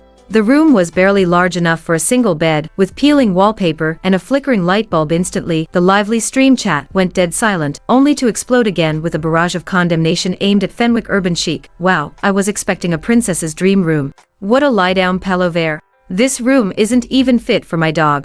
I suggest you experience it firsthand. Fenwick, the snug look vanished from Fenwick's face as he glanced away from the tiny, shabby room in disgust. He hastily defended himself. That's what Alicia asked for. I never saw it myself, but I heard. His words faltered halfway. He suddenly remembered that it was Rowena, fresh from the hospital, who had come to him 10 years ago, claiming that Alicia was more comfortable with small, rustic spaces. So he had instructed the boor to choose the smallest room for her. He had never seen it with his own eyes, nor did he hear any wishes from Alicia herself. No, impossible. Rowena wouldn't deceive. Must be Liz playing tricks again, he thought. All right, everyone, enough arguing. That day maybe we did misjudge Alicia. Rupert, the head of the family, cut in with an air of finality. The doctor who saw Rowena back them didn't find anything wrong, but I refused to listen. I was stubborn, and it broke Alicia's heart. Once she returns, FLL apologize personally, but only if she promises to stay at least 15 feet away from Covady 3. Still acknowledge her as my daughter. She couldn't even come back, Stellan thought. He chuckled, a sound that seemed to send chills down everyone's spine. He stopped laughing only when all eyes were on him, then waved his band with a mock apologetic grin. Sorry. One just heard the funniest joke, just another user. Yeah, that's hilarious. Staying 15 feet away from Rowena. What kind of demand is that? F coffee addict. At the end of the day, it's Alicia's own fault. She drugged Fenwick. No wonder Fenwick's been detached this whole time. I wouldn't want to see her either. Rowanel and Alicia must have hurt Rowena pretty badly if Rupert doesn't want her near Rowena. Not to mention, Rowena's still in the hospital. Oh my, it's getting dark, Stellan commented as he looked out the window at the darkening sky. They were nearly at the highest point in Stoneford, and the view from the window was stunning. A sea of city lights, twinkling like a field of stars. Looks like Fenwick and Kaelin are eager to get home and reunite with their parents, Stellan observed. Carlin glared at him and replied firmly, of course it. Let's go, Torin. Fenwick Rower is still waiting for us at the hospital. Without another word, Stellan turned back to the viewers. Well, that's it for tonight's stream. Live fanatic, no. I haven't had enough yet. I was just getting into it. Heartthrobbeam, I still want to see more of our handsome Fenwick. Loyal follower, when's the next strand? I'll be waiting. If I don't see Alicia take revenge, I might just start defending her online. Rowena forever. Don't care what happens. One have zero sympathy left for Rowena from now on. Gossip Guru, don't get too confident. Rowena's kindness is well known to everyone who's seen her grow up. Unlike Alicia, who's just a bitch. The Drayton family sat around the dinner table in silence. The men all seemed to lack energy, their eyes glazed and distant. It was as if an invisible wiggle hung over them. Althea, sitting at the head of the table, felt a wave of unease sweep over her. Most unsealing of all was Torin, whose gaze kept flicking toward her in a way that made her stomach churn. Finally, unable to bear the tension any longer, Althea cleared her throat and spoke up. What's going on with all of you today? Is it the food? Are you not hungry? She asked, glancing at the uneaten plates before them. Would you like something else? One can have the kitchen PRO prepare something different, she added. Carlin, who had been unusually quiet, perked up at the mention of food. He sat up straighter, an eager gleam in his eyes. Mom, I'm craving your famous barbecue pork ribs, he said, his voice unusually animated. Althea paused, her fork halfway to her mouth. That wasn't a dish she ever made. It had always been Alicia who prepared them, the girl who had left the Drayton family recently, taking with her the warmth she used to bring to these dinners. With a soft, inward sigh, Althea tried to keep her smile intact. Sweet theme, why don't we just have the kitchen prepare it, she said, trying to deflect the awkwardness. My hands have been bothering me lately. It was fortunate that it was her son who asked, so she could refuse without too much guilt. Still, the conversation left her feeling unsettled. Her words didn't seem to land as expected. Instead, Rupert looked up with raised eyebrows, clearly surprised. Wait, you can make barbecue pork ribs. Aren't you allergic to pork? Before Althea could think of a response, Kaelin and Fenwick, who had tasted Alicia's cooking before, both turned to her with wide eyes, as if realizing something. The three of them were stunned except for Torin, who sat with his head down, lost in thought. Althea froze, her face fishing with heat. Well, I suppose I could. I seem to no longer be allergic to pork, Albia stammered, immediately regretting her words before. Meanwhile, in the basement of a nearby hospital, the air was thick with tension. A researcher in a lab coat leaned in as Stellan approached. Dr. Rookwood, we've got a situation, the man said, his voice worried. A woman just showed up demanding to see Miss Drayton. She's causing a scene. We tried to stop her, but she refused to leave. Stellan's face remained impassive. He already knew who it was. Till be better for her to face the truth, he thought. Let her in, Stellan said with a sigh. As predicted, the woman who entered was Odessa. Compared to her poised and commanding appearance earlier in the day, she now stood before him disheveled, with her clothes askew and her hair a tangled mess, as if she had been in some kind of aberration. Without caring about her appearance, she grabbed Stellan's sleeve, her voice frank. Please, you have to take me to Alicia. I need to apologize. She'll forgive me, I know it. Stellan merely smiled faintly, shaking her off gently. Follow me. The sterile white walls of the hospital basement seemed to close in as Odessa followed Stellan down the dimly lit corridor. Her footsteps echoed, uneven and frantic, a stark contrast to Seelan's steady pace. When the door finally opened, the sharp scent of antiseptic hit her like a wall. The room was raw and clinical, illuminated by harsh fluorescent lights. The sterile room felt more like a hospital ward than a lab. There, in the center of it all, was Alicia. She lay perfectly still, her pale face framed by tubes and wires. A black screen beside her flickered with an eerie stillness. 13. This was the first time Odessa directly saw her appearance in such a long while. Odessa's breath caught in her throat as she looked at her. She's so beautiful, she whispered to herself, her voice tinged with awe. Alicia had always been beautiful, but now, there was something ghostly about her beauty. She looked like a sleeping angel, too still, too pale, unreal. Just like she's dead, Odessa thought. No, it can't be, Odessa thuglu, trying to push away the thought forming in her mud. Alicia. Odiva cried, rushing to the bed and grabbing her wrist. Desperation clawed at her as she reached out, her fingers brushing against Alicia's hand. A jolt of cold shot through her finger-ups, making her recoil in shock. Cold? Why is she so cold? She murmured, her voice barely above a whisper. Stellan stood nearby, watching the scene with a detached expression. Not enough, he thought. His voice was icy when he spoke. She's gone. Odessa. If you don't believe me, you can check for Yunel. Odessa whipped around, her eyes blazing with anger. If anything happens in her, I swear I'll make you pay for this, she threatened, her voice harsh. She reached down, her hand trembling, as she shipped it under Alicia's clothes. Stellan was caught off guard when Odessa actually went ahead and did it, but only when her hand was deep inside did he react, grabbing her by the back of the neck and yanking her away. Odessa, are you out of your mind? You should be checking her pulse at her neck, not there, he scolded. She stumbled back, sitting on the floor, her body numb as pain surged through her. The moment her body made contact with the floor, pain surged through her, yet it felt distant, like it wasn't real. Her mind replayed the warmth she had just felt under her fingertips, the Synopsis. Suddenly, her eyes widened in shock, her gaze vacant. Slick was completely lost, unable to think straight. There's no heartbeat, Odessa gasped, her body trembling uncontrollably. My Alicia. She has no heart, bear. It was as if time itself had frozen. The world around her blurred into nothingness, and only memories of happier days with Alicia laughing, joking flashed before her eyes. We'll always be best friends, Odessa had promised before, but now, she could never keep that promise. Odessa's legs buckled and she collapsed in the floor, her body shaking violently. Tears flowed and she had no strength to hold herself up. All that could feel was the overwhelming loss, the crashing grief that slammed into her from all sides. Why did this happen? Why is the world so cruel to me, she muttered, her voice filled with anguish. Why? As she wept, a dark thought crept into her mind. She turned to face Stellan, her hands gripping his collar as rage filled her. It's your fault. You killed her, she screamed. Stellan frowned, shaking off her grip with practiced ease. The cold, indifferent tone of Stellan's voice cut through her hysteria. It wasn't me who betrayed Alicia, it wasn't me who left her with those traffickers to suffer.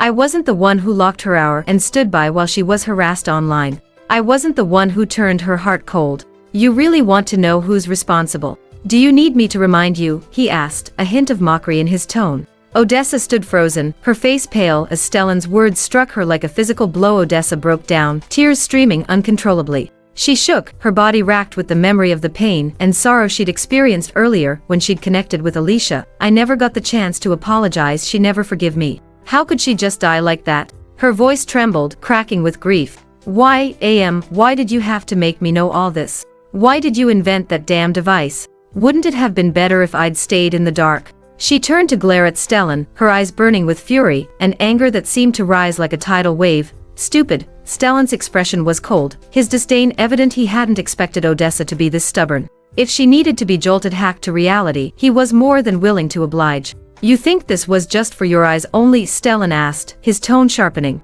Or did you imagine you were the only one who hurt Alicia? Her death. It was because she lost her heart. The words hit Odessa like a physical blow. Her vision blurred, and her ears rang. Lost her heart? She had no heart. Her thoughts scrambled, trying to make sense of the impossibility, instead of wallowing in your guilt. Stellan pressed, his gaze never wavering. Why don't you keep watching and find out who stole her heart? Everyone who had a hand in what happened to Alicia should suffer as much as you, Wriggler. Early the next morning, Twitter was abuzz with trending hashtags. Memory viewer unveiled, revealing Alicia's crimes. 10 years without scandal. A top actor's secret turns out to be a puppet. And Rowena, a rising star's Hicklin childhood secrets. Everyone's attention was immediately caught by these peculiar tags. However, as soon as they clicked, their phone screens automatically switched to a live broadracy. At the center of the screen stood Stellan, dressed in a classic black suit. Under a sea of confused gazes, he began to introduce the purpose of this live stream, using much the same speech as has the previous day. Yet today, he added a new detail. This stream will utilize a third-person perspective, reconstructing scenes from Alicia's memories with AI-generated environment. Meanwhile, VR glasses will continue to provide a first-person experience, and today, they are officially on sale. The moment the stream started, nearly 100 million viewers flooded in. Across cities and neighborhoods, screens of all sizes displayed the broadcast. It was, after all, the infamous villain's memories. The scene opened with a spacious kitchen. Kitchen guru, wow, it's the Drayton family's kitchen, but even their kitchen is bigger than my whole living room. Mystery seeker. But why is it empty? I thought this was Alicia's memory. Where is she? Digital Dolter, I'm betting the AI generated the scene, hazed on things she heard and saw. I heard Alicia has incredible clairvoyance and super hearing. She's absolutely amazing. Scandal hound, wait, someone's coming. Is that Alicia's back? No matter how fancy her clothes, it can't hide her ugly face. Dairy detective, hold on. Is she pouring a packet of white Peneter into the milk? That's it, Torin. Everyone can see it now. She drugged me herself. Fenwick said confidently. This morning, after receiving an invitation from Stellan's live stream, Torin had dragged Fenwick along. Kaelin was at school, still a senior in high school, and Rupert had dismissed the whole affair as irrelevant, confident that a memory stream wouldn't change the final outcome. Torin hesitated, his lips twitching, before finally voicing his doubt. Fenwick, when have you ever seen Alicia wear such an expensive dress? Fenwick's response was swift. She must have stolen it from Raoul. There's no way that dress washers, right? Disgusting thief gossip guy. Wait, isn't Alicia a Drayton? That dress looks like one of Tavelki's cheapest, ours only a few grand. Why would she need to steal from Honerna? Flight Eagle, wow, the Drayton family is stingy. If Alicia were with us, we'd get her dresses worth at least 50 grand. Why wear second-hand stuff? Opulent eye, are you nuts? A dress worth a few grand, stealing that is enough for a lawsuit. Can't believe people actually like that creep. Alicia, sharp mind, just go watch yesterday's Scream replay. I'm not arguing with morons, but I have a hunch that this girl isn't Alicia. Fenwick smirked, clearly amused. That milk was delivered to me personally by Alicia. Who else could it have been? Sure, I remember she wasn't wearing this dress that day, but out of everyone in the family, only Alicia would want to harm me. She probably changed because she was scared of being caught stealing a dress, so he was abruptly cut off by a high-pitched, almost shrill voice from the screen. It was the kind of voice that seemed to pierce the eardrums. Daddy's ridiculous. He wants to have another baby with mom, but I don't need any more rivals in this house. I worked hard to get this drug, and once Daddy drinks it, he'll never be able to have more kids. On the screen, a girl in an elegant princess dress stirred the milk with a pair of chopsticks, quickly dissolving the powder. The live stream chat instantly exploded with a barrage of insults, even harsher and more numerous than yesterday's. The moment she turned around, the streaming comments froze. It was Romerna, holding the milk, and looking both startled and angry. Alicia, you're here. Why you here? 14-year-old Alicia then appeared on screen, wearing a plain, washed-out dress that looked like it came from a thrift store. Her delicate and pale face, however, managed to give the simple outfit unexpected touch of elegance. Rowena's teeth ground together in frustration no matter how basic the dress. Alicia somehow managed to look graceful. Unfazed by Rowena's lustense glare, Alicia responded, her expression righteous. Third, everything. You put something in that milk to make sure Dad can't have more kids. Finn going to her words trailed off, and a hint of sadness flickered in her eyes. The memory of Rupin and Fenwick's mistrust from the previous day weighed heavily on her, casting a shadow. She swallowed her initial threat and softened her stainer. If you pour it out, no pretend I didn't see anything, otherwise I'm going to Dad. Rowena's face flushed a deep red, as if every ounce of anger boiled to the surface. But in a heartbeat the tension eased, replaced by a sly, almost imperceptible smile. Rowena's voice dripped with venom, her eyes glinting with challenge as she batted her lashes provocatively. Fine. I'll pour it out if you let me cut your hair. Otherwise, one cell Dad, you tried to poison his food. This milk will be my proof. Let's see, who do you think he'll believe, me, or the same bad girl who sent me to the hospital yesterday? Alicia Ferner, usmed by Rowena's brazen threat, her eyes widening in disbelief. Whoa, who even is Alicia? I'm so confused right now. Al detective, wait, is this Rowena? I'm confused. Why does it feel like the roles are reversed? This Al stuff can't be trusted. Clearly, the pretty one is Rowena, and the one in the Tavello dress is the snake. Alicia. Rowena fanatic. Knew it. Alicia is so hung spiking her own dad's drink just to stay his favorite. We need to report this clip to the cops and throw in the time she pushed Rowena down the stairs for a life sentence. Watching the comments, Stellan saw more, and reviewers start to doubt what they were seeing. The reactions of those who had watched yesterday's VR stream were being overwhelmed. Meanwhile, the Drayton brothers remained silent, utterly baffled. Taking charge, Stellan raised his voice.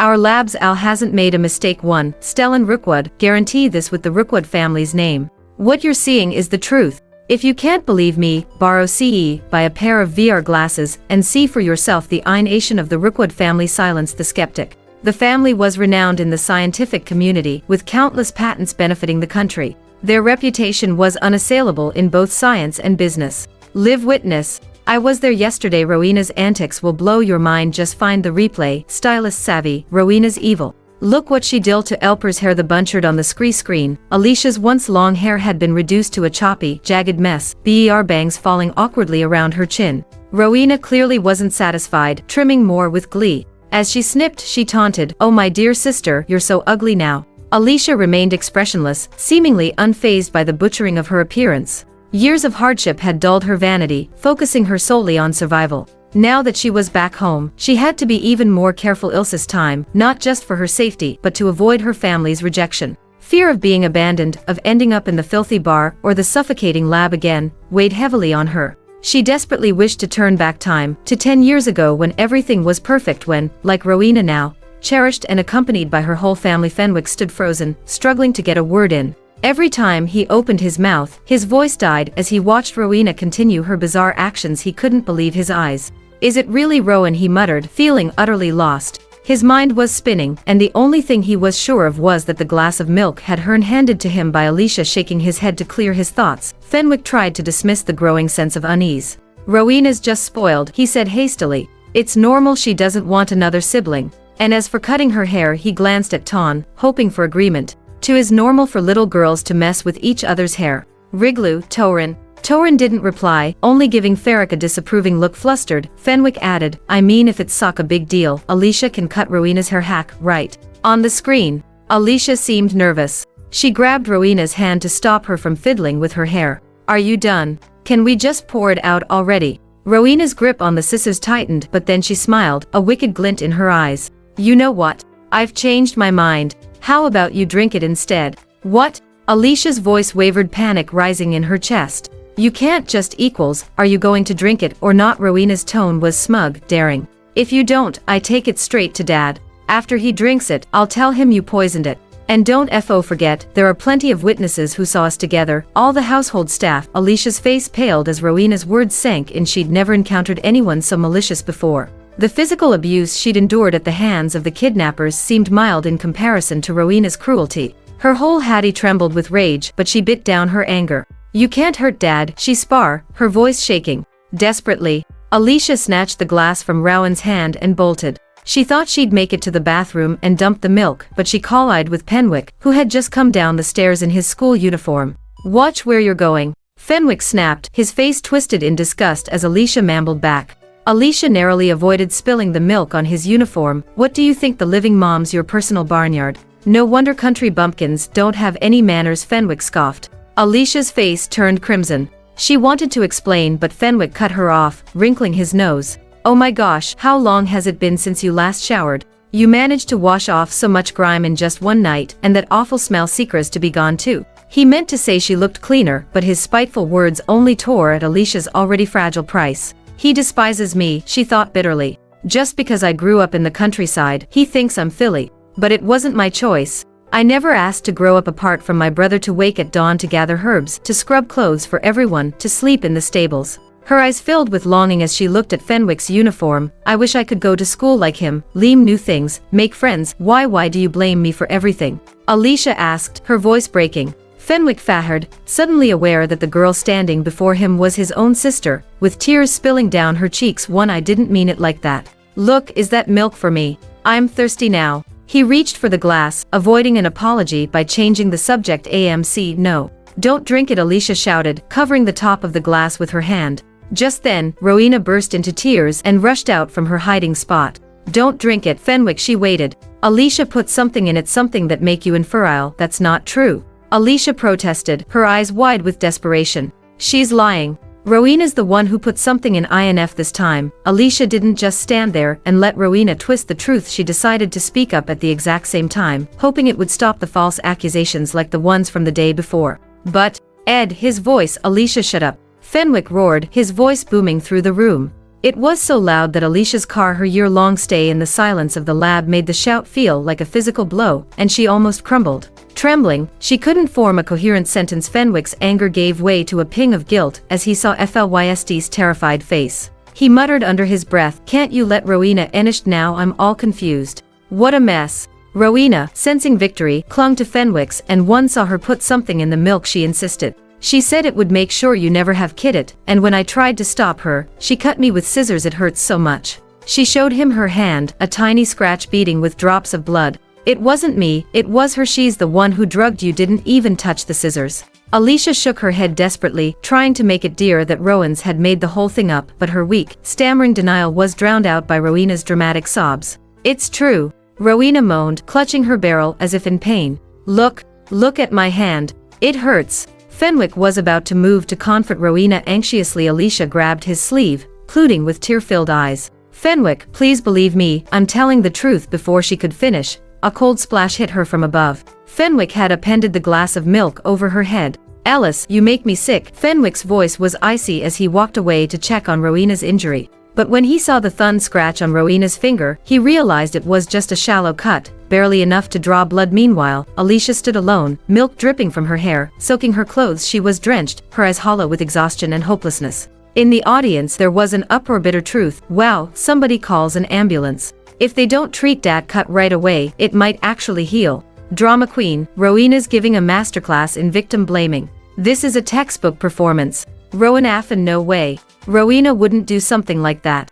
This has to be staged. Hot take, what a show. Alicia must have hired a whole call to pull of this sob story. Evidence seeker. Why argue? Just ask the guy. He was there. Fenwick, watching the replay, shook his head stubbornly. "It's all lies, all of it." He looked up, his voice hoarse. "Torin, you were there too. You saw it. Alicia did it, didn't she?" Torin's face was expressionless as he turned. "I saw nothing." Support Rowena. Spe it out. Fenwick. "Say Alyssa's lying. Why are you staying silent?" Cynic sister. "Oh, what's this? Is he just going to avoid the truth and keep playing the victim?" Fenwick protector. "Who's that jerk next to Fenwick? He's so cold, all-knowing." "Are you seriously asking?" "That's Torin, Fenwick's brother." Heart for Alicia. "Am I the only one feeling for Hisai?" Her eyes looked just like that stray dog I saw once, giving up after getting hit by a car. "A minute, are you sure you're feeling sorry for the right person? The one who really deserves sympathy here is Rupert. Don't you raising an adopted daughter all these years, only to have her try to poison him and wipe out his bloodline. And he still has no idea. And was meme for him. I can't stop laughing. D. Fenwick actually thinks the poison was me." The stena unfolded with an uncomfortable tension hanging in the air. "Does it hurt, Rowena?" Let me blower on it for you, Fenwick said gently, trying to comfort her. Think. After but Rowena pulled away, burying her face in her hands, her body shaking with sobs. "Tr's all my fault," the whispered, her voice choked with emotion. "I shouldn't have when Dad and your attention. I shouldn't have taken the room meant for Alicia." She paused, her sobs growing louder, and added, "I only one hadn't come here with Mom.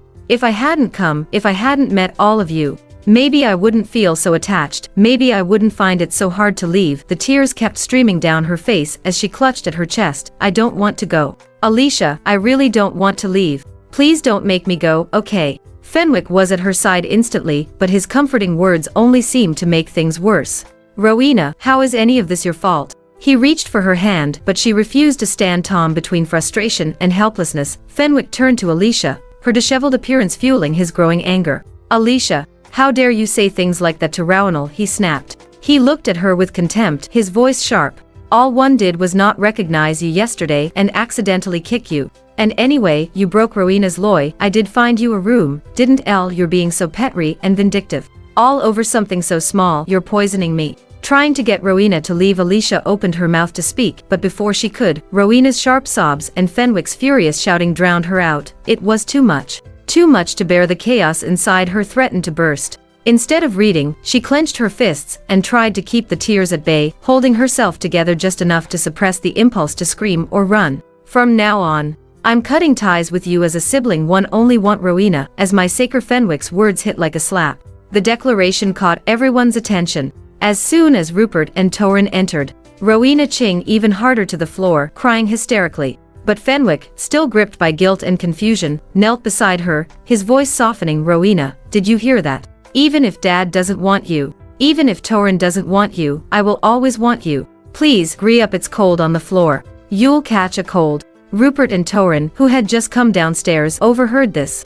Rupert's expression darkened as he beard Fenwick's words. "What's this nonsense about not wanting? Rowena is my daughter, always has been, always will be." Rupert cut in before anyone could say more. Alicia stood there like an outsider, watching for a full 3 minutes as Torin, her flesh and blood, comforted a deceitful faker, while barely hiding this desire for her to disappear. The live streaming screen now flushed with comments. "Took back what I said earlier. The real victim here is Alicia. The way her father spoke to her was downright heartless. No wonder he never managed to have a fourth child. Actually, I feel kind of bad for Alicia.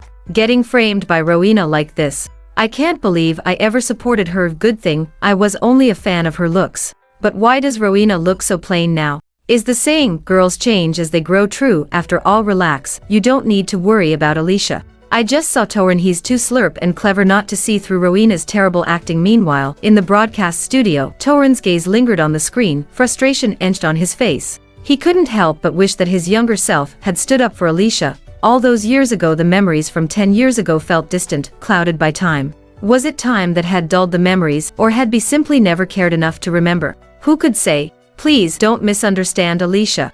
Don't make that mistake again," Torin muttered under his breath, hands clasped tightly under his chin. He watched the unfolding drama on screen, his eyes unwavering, unwilling to blink. It was strange how the loss of memory, the fading of the past, brought with it a flicker of hope. On screen, Torin finally stepped forward, but not to defend Alicia. Instead, he walked straight to Rowena, still crying on the floor. He scooped her up into his arms with a sense of urgency, looking up at Fenwick, and asked, "What exactly happened just now?" The whole family, still ignoring Alicia, watched as Torin held Rowena, their attention fully focused on her. Fenwick was the first to speak, his voice sharp with accusation. "Torin, Dad, Alicia tried to make me drink poisoned milk. She even used scissors to stab Rowena, trying to force her to leave." Rupert's face turned crimson with rage as he turned toward Alicia. "What? Alicia, how could you do this to Fenwick? Where on earth did you learn to use such despicable, underhanded method?" He turned to Rowena, his voice softening. "Rowens, are you all right? Did she hurt you? Come on, let Dal take you to the doctor." Alicia knew there was no point in trying to explain. Rupert had already made up his mind. He wouldn't believe her now, no matter what she said. Fenwick, seeing that Torin was still standing there, silent and unmoving, spoke again, his tone sharp. "Taurus, you can't let personal feelings cloud your judgment. I know you and Elisa have always been close, but Rowena has been living with us for 10 years. She's always seen you as her real brother." Torin's eyes narrowed, and he frowned slightly. "Tvi always considered Rowena my little sister as well," he said, his voice calm but distant. He didn't even look at Alicia, but for a split second, his gaze flicked toward her, and Alicia felt her heart tighten. Her hair was maned in messy tangles, her eyes swollen and barely viable, but no one noticed. No one cared to notice the pain in her eyes or how they used to sparkle when Torin would smile at her, and yet, even though Torin's glance was cold and emotionless, it reignited a flicker of hope in her chest. After all, this was Torin, the one who had pampered and adored her since childhood. Haisa thought, surely he would believe me, right? With that thought, Alicia eagerly rushed to his side, reaching out to grab his sleeve, but just as she moved, Rowena buried her face in his chest, and without hesitation, Torin took a half step back, putting distance between himself and Alicia. Torin scared. Please, don't let Alicia make me leave, Rowena whimpered, her voice full of fear. In that moment, Alicia's resolve shattered. She blurted out, her voice shaking with desperation, Torin, I didn't poison anyone. It was her, not Mel. She's the one who stabbed herself with scissors. I wasn't trying to hurt Fenwick. Tom's brow furrowed deeply. He had never expected Alicia to lie so blatantly to avoid punishment. After hearing her words, he muttered, absurd. The simple word hit Alicia like a cold slap, sitting out the small flicker of hope she'd felt. It was like a storm, sudden and overwhelming, devouring whatever remained of her belief that Torin might still stand by her. The live streaming screen now flushed with comments. Did you all really think Torin would see through Rowena's act? Seems like he mistook a piece of trash for a gem. Look at how the whole family's siding with Rowena, bullying poor Alex like that. No wonder she turned dark later. Rowena deserved to end up in a coma. Well, I don't know about all that. Rower is still just a kid. Maybe she's just a little too playful. Playful? Is that what you call leaving your little brother in a cave? Or pushing someone off a cliff? Poisoning people? Cutting people's hair? Framing others for crimes? You think that's just playing around? Wait, they've got this massive villa and not a single camera. What about the servants? Can't they come forward and testify? Torin's heart sank. He thought, cameras. We did have surveillance cameras at home, but why didn't anyone think to check the footage? Why did we accept Rowena's word as truth so easily? Why didn't Judge Alicia? Again, I have to make this right. I need to make it up to her. Torin muttered under his breath, but by the end, his voice had turned frantic. Stellan, where is Alicia? I'm going to see her now. Even Fenwick, who had been numb and detached until then, was jollied back to reality by the urgency in Torin's voice comment. The poison wasn't put there by Alicia, nor was it Alicia who made Fenwick drink it. He had grabbed the cup of milk himself, but now he was shining the blame onto her, even jumping to conclusions in front of Torin, and it was his fault, and he owned up to it. He thought, but how? And maybe she was just joking. Maybe the powder wasn't poison at all, and Alicia only took the milk from her out of concern for Rupert. She didn't fully understand the situation. This was all just one big misunderstanding. But there was one thing Fenwick couldn't make sense of. Why did Rowena say those things afterward? Did Alicia actually say something to her? Or did the broadcast simply miss in tea? Fenwick pressed his hands to his head, refusing to face the truth. He couldn't comprehend the situation. His thoughts were a jumbled mess. I can't see her. She's my sister. Why can't I see her? Stellan, give my sister back now, or I'll charge you with illegal detention. Torin's shout pierced through Fenwick's foggy thoughts. The urgency in Torin's voice snapped Fenwick out of his confusion. He looked at Torin, so desperate to see Alicia. Torin's face was bright with worry, his fists clenched as he demanded answers. After a moment of hesitation, Fenwick finally spoke up. Torin, don't forget Alicia isn't the same person she was 10 years ago. Alicia has crossed the lane into criminal behavior. She almost killed Rowena. Fenwick's voice was cold, laced with anger and disappointment. But in his rush to condemn her, he forgot who had caused all of this in the first place. He even tried to use this absurd outcome to change Torin's mind. Torin stood frozen, his eyes clouded with uncertainty. He didn't speak, his silence stretching on as he processed Fenwick's words. For what felt like an eternity, he didn't move. To Fenwick, it seemed as though Torin was slowly crumbling under the weight of grief. Torin's posture was heavy, and his face was unreadable. His silence felt like an unspoken mourning, as though he was grieving for something lost. Torin, don't be upset. We still have. Fenwick began trying to offer comfort. But Torin cut him off. Still have what? Still have Rowena, you mean? But Fenwick, have you forgotten that Alicia is also our sister?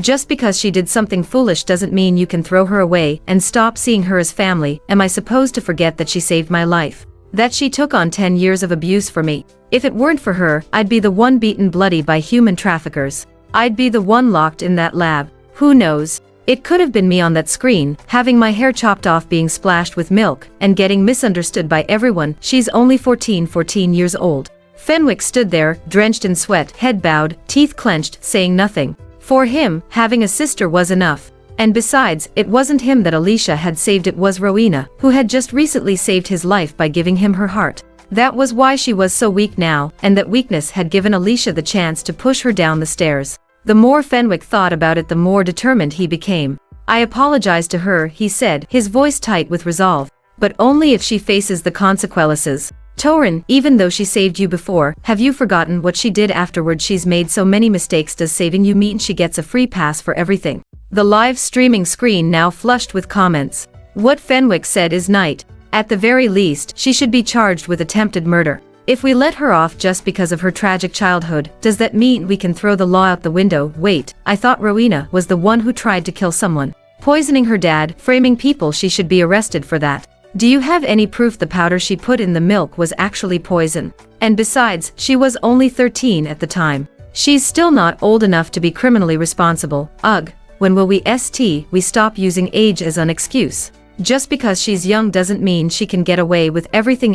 What are the servants even doing? Why didn't anyone get a towel? Also, doesn't anyone find it weird that Alicia's hair looks terrible? Yesterday, she had waist-length hair, today it's a complete mess. Almost everyone had left, all except for Alicia, who remained standing there in silence. No one believed her. No one cared. They had all followed Rowena to the hospital just because of a tiny cut on her hand. Alicia lowered her gaze, the silence around her feeling suffocating. She could hear every little sound in the villa, footsteps echoing in the hall, the hum of distant conversations, but no one came to her.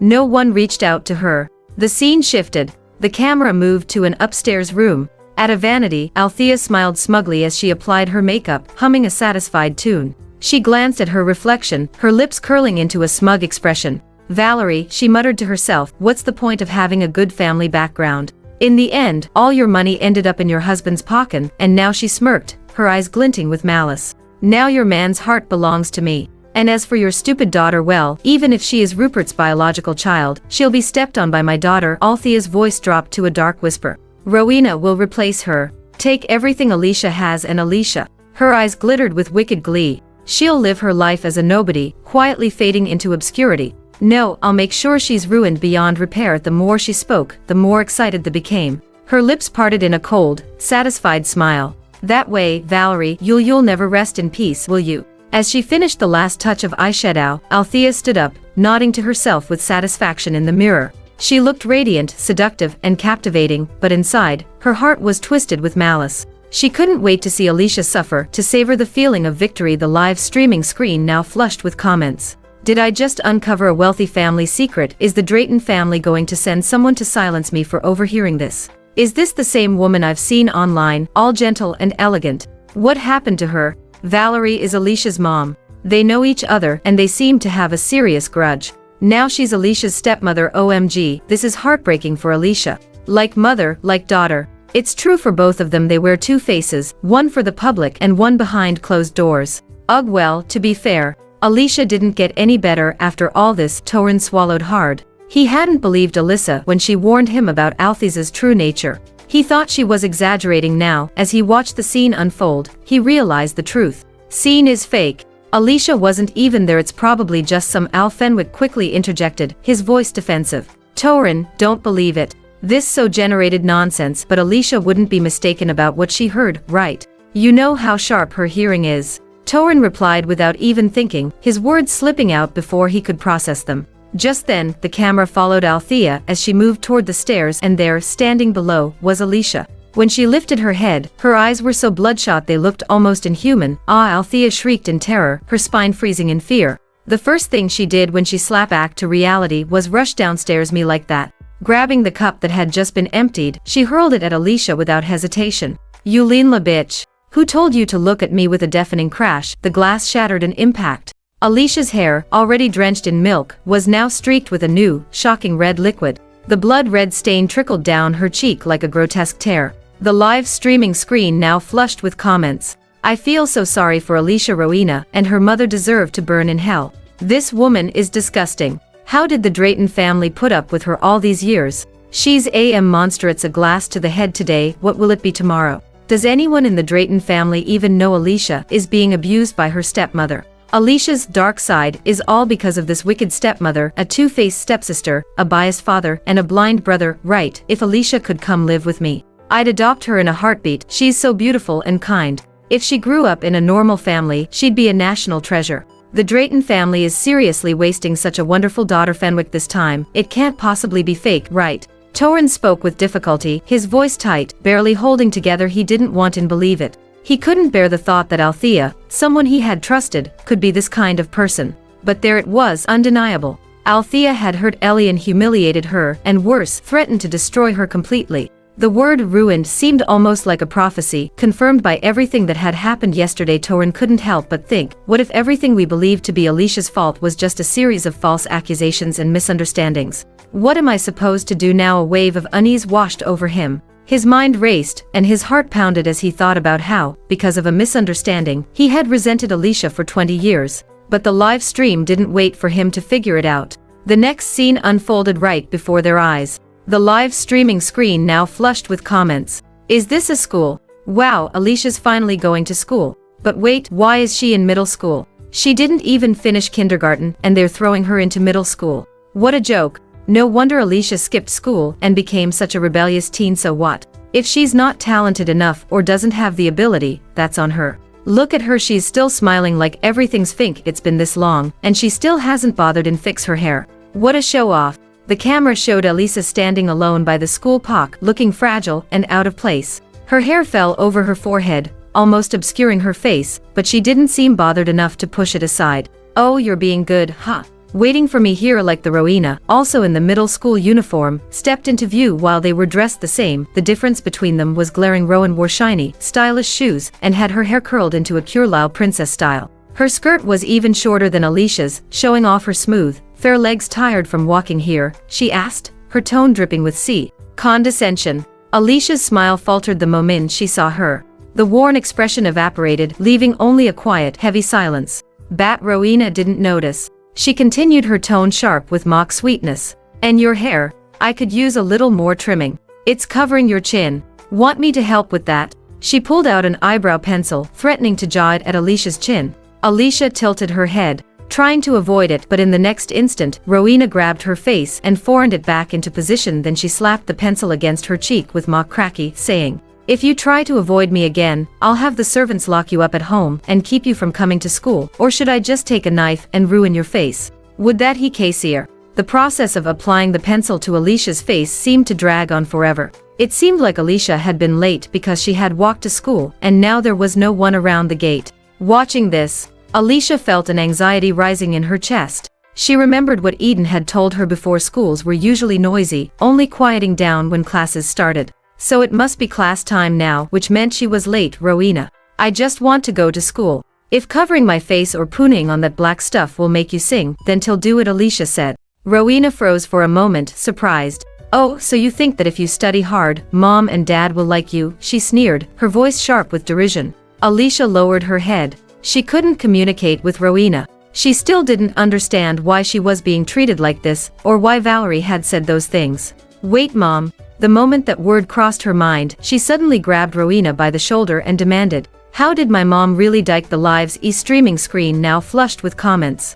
Wait, didn't anyone in the Drayton family explain this to her? Why is she asking Rowena? Fenwick, who had been silent up until this point, answered flatly, she never asked. I remember Valerie died of a heart attack. It's all over the internet. Alicia is just playing dumb. Right, if you're saying she's playing dumb, where's the motive? She didn't ask, how did my mom die? She asked, how did my mom really die? Doesn't that mean Rowena has already told her something before? So she already knows and is still asking. Alicia really is clueless and deaf to reality. To be honest, this whole thing makes Alicia look pretty dumb. She could have just looked it up online or asked her dad. As these comments and debates raged on, the audience's opinions slowly shifted. More and more people seemed to agree that Alicia should have known better. That was when a voice suddenly rang out. Didn't I say in the car that it was your fault? Your mom slid. You didn't listen to her, you ran off, and she went looking for you, only to get hit by a car and killed. You're the reason for everything. You're the reason they lost their mother. Maybe it was because Alicia was gripping her hand so tightly that it started to hum. Rowena, she tried to pull away, but then something caught her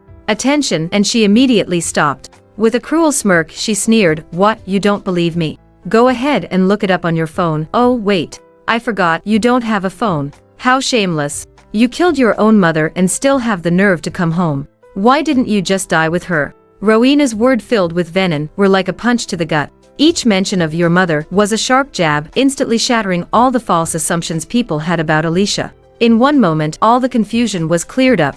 Reality hit hard. Torin, unable to stay seated any longer, shut up from his chair. He couldn't imagine the pain Alicia must have felt hearing those words. But the moment he stood, he suddenly clutched his chest, collapsing to one knee. The room went silent. Everyone turned toward him, eyes wide with calm. Stellan, picking up the microphone with a smile, explained, "Sorry, Mr.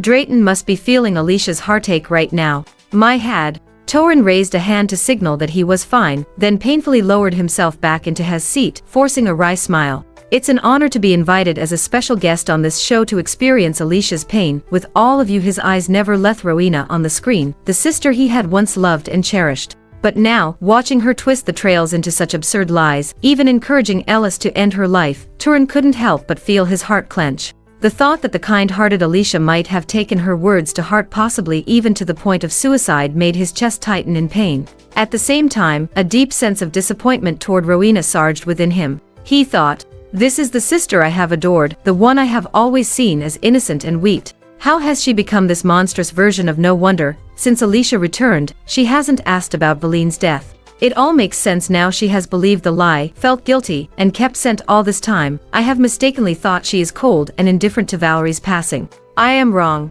Now, all he felt was regret, thinking, why didn't I notice sooner? If I had just talked to Alicia back then, maybe things wouldn't have ended up like this. If I could see Alicia again, I would explain everything. Maybe, just maybe, I could bring her back, return her to the innocent, kind sister I once knew, the one I adored. But Fenwick, seeing the pain in Torin's eyes, quickly tried to defend Rowena. "Torin, I don't think this is all Rowena's fault." "Fenwick, shut up," Torin snapped, his voice sharp, every bit of frustration pouring out. The live streaming screen now flushed with comments. "Wow, Torin is pissed. So hot. Where did all those people who were saying Alicia was taking it go? Did they change their usernames? Or did they just disappear? How dare he yell at Fenwick? Fenwick, cut ties with him. Who needs a brother when you've got us million fans to back you up?" Ferrick's face darkened as he saw the comment. He thought, how could anyone compare family to a fan base? Torin is my real brother. No fan can ever replace that. Not million, not even 30 billion. I just remembered something I should share with you all. I'm a teacher at Ridgewood Middle School. On the first day Alicia came to school, I caught her skipping class. And she even hit rowers. Well, no surprise there. If it were me, I'd smack that bitch too. But the real issue is skipping clues. Does that mean she wasn't really walking to school? Maybe she was off wandering somewhere else and showed up late. Rowena, you're lying. That's not what happened. You're lying to me. I heard your mom. Alicia began, her voice shaking with disbelief, and before she could finish her sentence, a sharp scream cut through the air. "Ah, what are you doing, Alicia?" Suddenly, Rowena collapsed to the ground, her body trembling violently as if she had been deeply wronged. Her eyes welled up with tears, and she shook her head in exaggerated distress, sobbing uncontrollably. "Alicia, I'm sorry, I can't cover for you anymore. Skipping school is wrong. How could I lie to the teacher and say you were late because you were sick like me?" Hannah cried, her voice choked with inaction. Hizia's eyes went wide in disbelief as she stared at Bowant on the ground. She had no idea what was going on, but after everything that had happened before, those lies and accusations, her instincts told her something was wrong.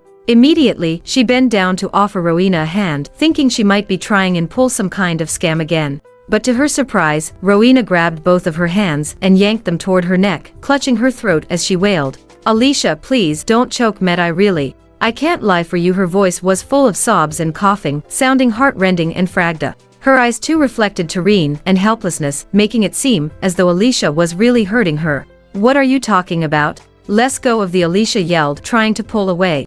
As Alicia struggled and backed free, a middle-aged man with glasses suddenly appeared behind her. With a swift, somewhat clumsy move, he grabbed Alicia and pinned her down. In that awkward position, she found herself face to face with Owen, who was still lying on the ground. But instead of the expected pain or distress, Hannah's face was all smiles, mocking, defiant, and scornful. It was as if she were saying, "I've won." Then a booming voice rang out in Alicia's ears. "How dare you bully a classmate in broad daylight? This is outrageous. Do you really think one David Jones, Amasomun Purin mess with? I can't believe it." Not only are you skipping class, but you're ABO bullying a student, his voice echoed in her car, the volume making her head spin. The force of his words felt like they were trying to shatter her eardrums. No matter how land Alicia struggles, she calmly break free from his grip. The forcer bent over position made her feet suffocated, and the unrelenting scolding was starting to push her to the brink. She felt like she was about to snap, unable to take it any longer. Alicia did the only thing she could think of. She sank her teeth into David's thick arm, and for the first time, the grip loosened enough for her to pull away. Rowena, for a moment, seemed surprised by the sudden resistance. But her eyes gleamed with satisfaction. Her smile widened, and she muttered under her breath, "How stupid. She actually dared to resist David. Now she's rallying for it. Maybe she'll even get expelled." Alicia overheard her muttering clearly and couldn't help but clench her fists. She thought, expelled? No, that can't happen. This is the one chance I fought so hard for to go to school. 10 in a panic, Alicia hurried over to David's side, bowing awkwardly as she apologized. "I'm sorry. I'm so sorry, Mr. Jones. I didn't mean to, I just. It's too loud, too overwhelming." But she couldn't bring herself to explain the real reason. She was terrified that it would only make David angrier.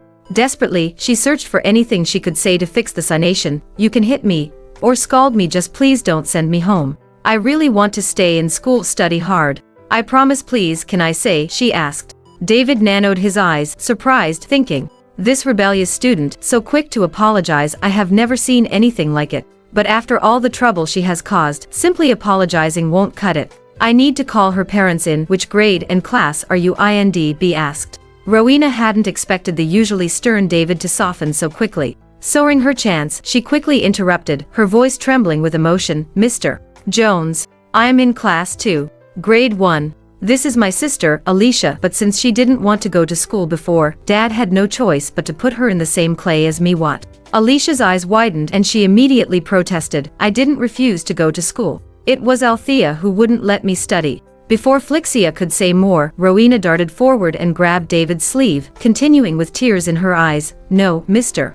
Jones, you've misunderstood. My sister didn't skip school. She's just sick, like me. We were just fooling around earlier. She didn't mean to hurt me, and she didn't mean to bite you either. Please, Mr. Jones, don't punish her." David, who had softened a little, immediately hardened his expression again. "Enough. Stop making excuses for her. I can see exactly what she's done. Don't think I'm blind. Get your parents in here." At that moment, Alicia felt like an invisible hand was tightening around her chest, squeezing her heart and lungs. She felt every breath become more painful. She parted her lips, but no words came out. The live streaming screen now flashed with comments. "Wait, wasn't it just mentioned that David personally caught Alicia skipping class? Is that him? My poor Alicia is being completely wronged. Watching her rush all the way to school just breaks my heart, and now they're accusing her of skipping class and hitting people. When I heard her say she'd rather disfigure herself to stay in school, I thought it was just an act. But now it really seems like going to school is everything to her. I can't watch this anymore. If Rupert shows up, how much more humiliation is Alicia going to have to take?" "Well, don't jump to conclusions yet. There are cameras at the school gate, right? They can't just punish Alicia without checking the footage first, can they?" Suddenly, Torin remembered that on this particular day, Rowena hadn't called Rupert to come to school, but had called him instead. And what had Liz said to her back then? "Ely," Torin spoke up, his tone sharp. "Yesterday, you begged Dad to let you start school. And now, on your very first day, you're late." Rowena, noticing that Torin had entirely missed the paint, rushed forward with a few dramatic solis. "Torin, don't be mad anymore. It's all my fault. I should have kept it a secret for her," she said. Turning to Alicia, Rowena whimpered, "I'm sorry, Alicia. I don't know Mr. Janes would call Torin." David, bearing this, gave Rowena an unusual look, thinking, "Hasrit, she just told me that Mr. Drayton is too busy, which is why she asked me to call her brother instead. But then again, Rowena's just a kid. How much scheming could she really manage? It's probably just a slip of the tongue," saying in a moment of panic. Deciding to go along with her story, David sighed and said, "Torin, your little sister was late, and when she got into a fight, I tried to step in, but she hit me. Look here." David rubbed his arm absent-mindedly, wincing as if he could still feel the faint ache of the bite. Then he gave Torin a pitying look. Torin, after all, was the high school's living legend, top of his class every year, winner of cureless competitions, and already accepted into Storford University. Yet here he was, burdened with a rebellious sibling. Alicia, who was listening nearby, had tears welling up in her eyes. Feeling the sting in her eyes, she lowered her head to hide her emotions quickly and kept quiet also. Alicia dared not interject a word. After all, David was a teacher at this school, and having already crossed him once, further displeasing him might really result in her being expelled. Meanwhile, Torin's icy gaze bone into her, sharp enough to freeze anyone in their tracks. Her silence only confirmed her guilt in his eyes. Mr. Jones, I'll handle this with them, Torin said evenly. David thought, fine.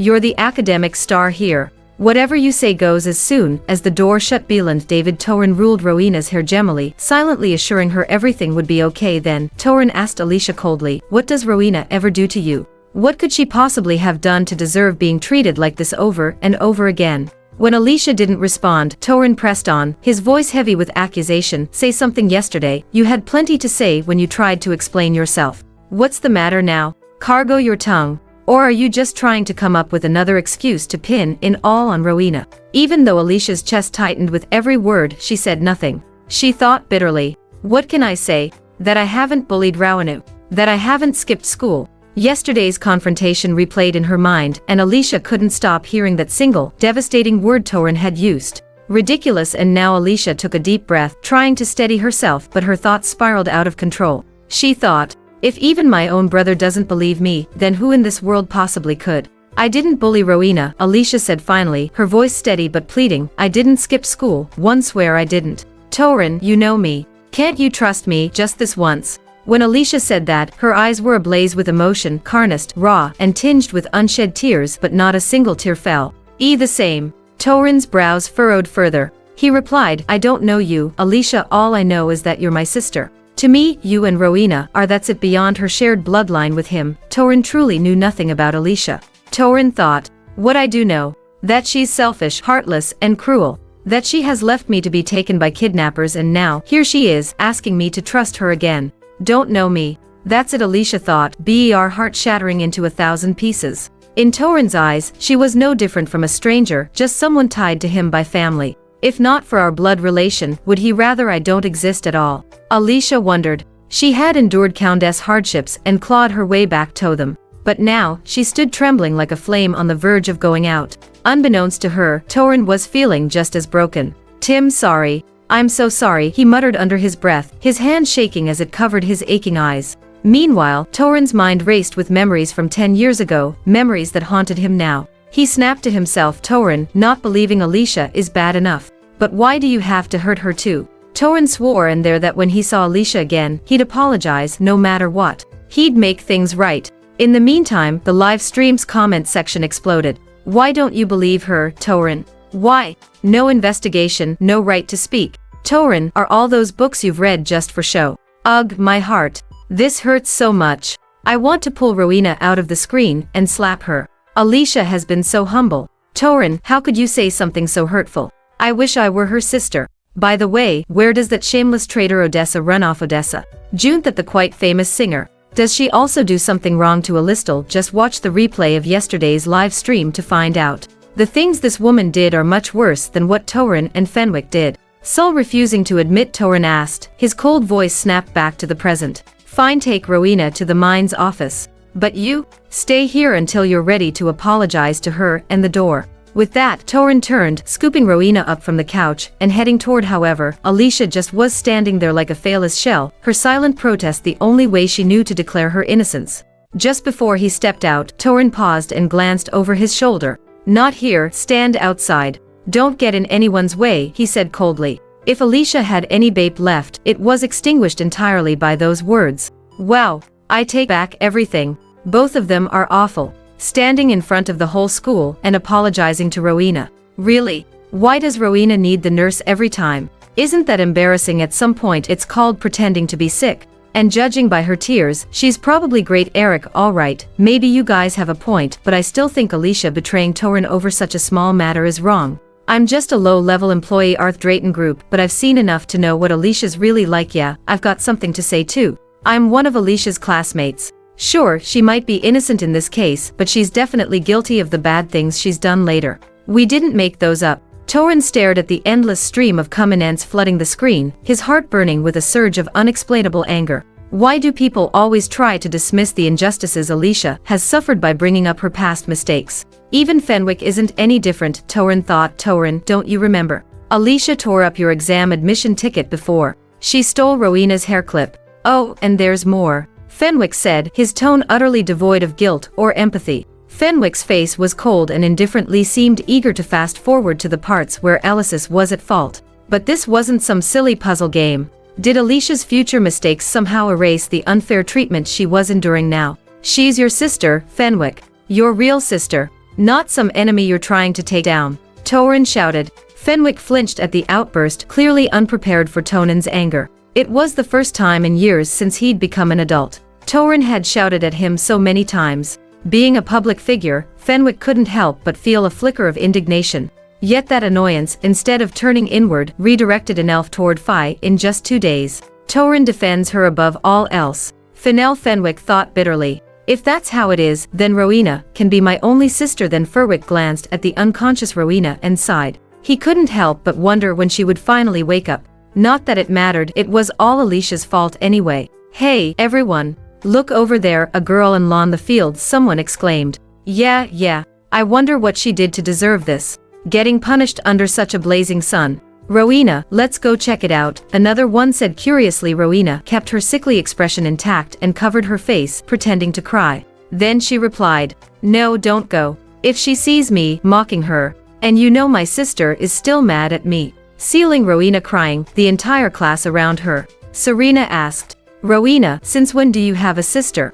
Behind her hands. Rowena's lips twitched slightly as she suppressed the disdain she felt for these careless people. How do they always miss the point? Shouldn't they be asking me why I'm crying instead? Rowena mittered. Still, to keep up her image, Rowena replied softly, aligning with their question, it's just recently. My dad, well, she'll think suddenly, Rowena stopped mid-sentence, hesitating for a moment before changing her tone amid quiet sobs. She said, she's my dad's child with another woman. But that woman passed away, so Dad had no choice but to bring her back to live with us. As soon as Rowena finished, it was as if a bomb exploded in the classroom. So, she's an illegitimate child. And Howena even calls her sister.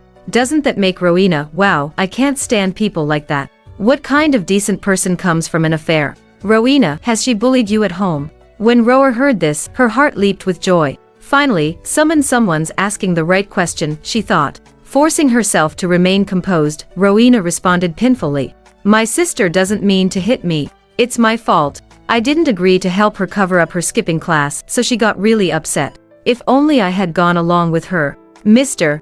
Jones wouldn't have caught her. Rowena's words were perfectly crafted, painting Alicia as a villain while she looked like the innocent victim. It didn't take long for her classmates to buy it entirely. Unbelievable. She's the outsider, but she dares to treat Rowena like this. Semina snapped. Howena interjected quickly. Don't say that about my sister, Serena. She's already lost her mom. We're a family nun. Tears glistened in Rowena's eyes, making her seem all the more pitiful. However, Serena was having none of it. She grabbed Rowena's hand with righteous indignation and said, come on, Rowena, let's teach that disgusting brat a lesson. She'll regret ever stepping foot in this school. Oh my god, is she seriously about to hit Alicia? This would be a disaster for her. I can't stand seeing Rowena cry anymore. She's obviously twisting the truth to make everyone think Alicia is an illegitimate child. This might even lead to bullying. But isn't common knowledge that Alicia's the bully? There's evidence of it all over the internet, okay? Honestly, I don't care who's bullying who.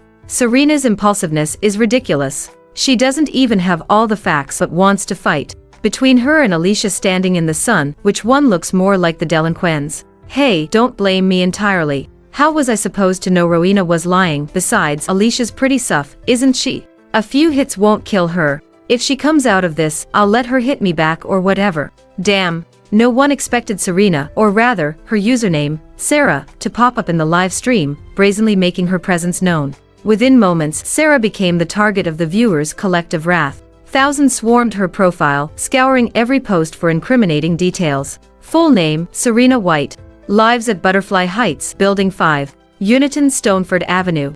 Dated 3 guys. Oh, and there's a mole on her. You guys are so terrifying. How do you know all this? Wow, you, LOL. I made that part UPI almost booked a bus ticket to confront her am. I was about to send a knife in the Mal 10L0. Meanwhile, Serena was practically trembling behind her screen, filled with regret as she typed out. Look, I'm just being loyal to my friends. Thought Rowena was a good person. I didn't know she was lying to me and the whole class. However, when it came to the online allegations that Alicia was a bully, Serena refused to comment. Her evasiveness only deepened the viewers' suspicions. Desperate, Serena switched tactics. Grabbing her phone, she opened a private group chat. Did you see the live stream? It's Alicia's memories. Do you think that thing we did might get aired? Tool. The responses flooded in immediately. Henry, yeah, I saw it. It seems like the memories are random. It might not come up. Jenny, but what if it does? Everyone will know we bullied Alicia. My dad's counting on me to debut as an actress. If this gets out, my career will be ruined. Matthew, don't panic, just leave the country for a while. Good luck handling the res. Seeing this, Serena clenched her teeth in frustration. The rich ones can fee, but what about someone like me? What the hell am I supposed to do? She mattered. Serena, this is all Flower's fault. If she hadn't lied to us at the start, none of this would have happened. Matthew shot back immediately. What do you mean, Serena?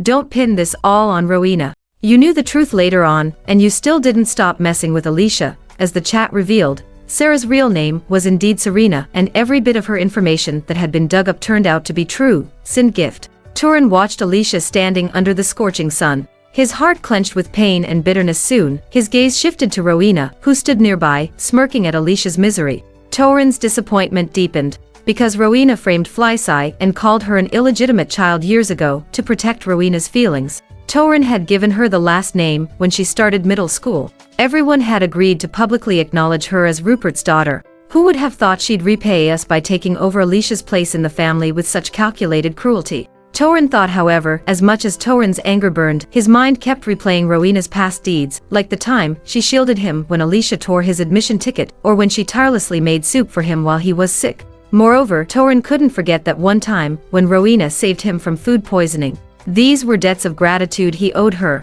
But gratitude didn't absolve her. Rowena needed to face the consequences of her actions. And so did David. The one who, with his biased and reckless judgment, decided on punishment without even checking the surveillance footage. Grabbing his phone, Torin dialed a number quickly. On the other end, the principal of Ridgewood Middle School picked up immediately, despite being in the middle of delivering a lecture. The moment Richard heard what Torin had to say, his tone changed drastically. What? This is outrageous. Torin, I promise you, I'll handle this and give you a satisfactory resolution. OMG.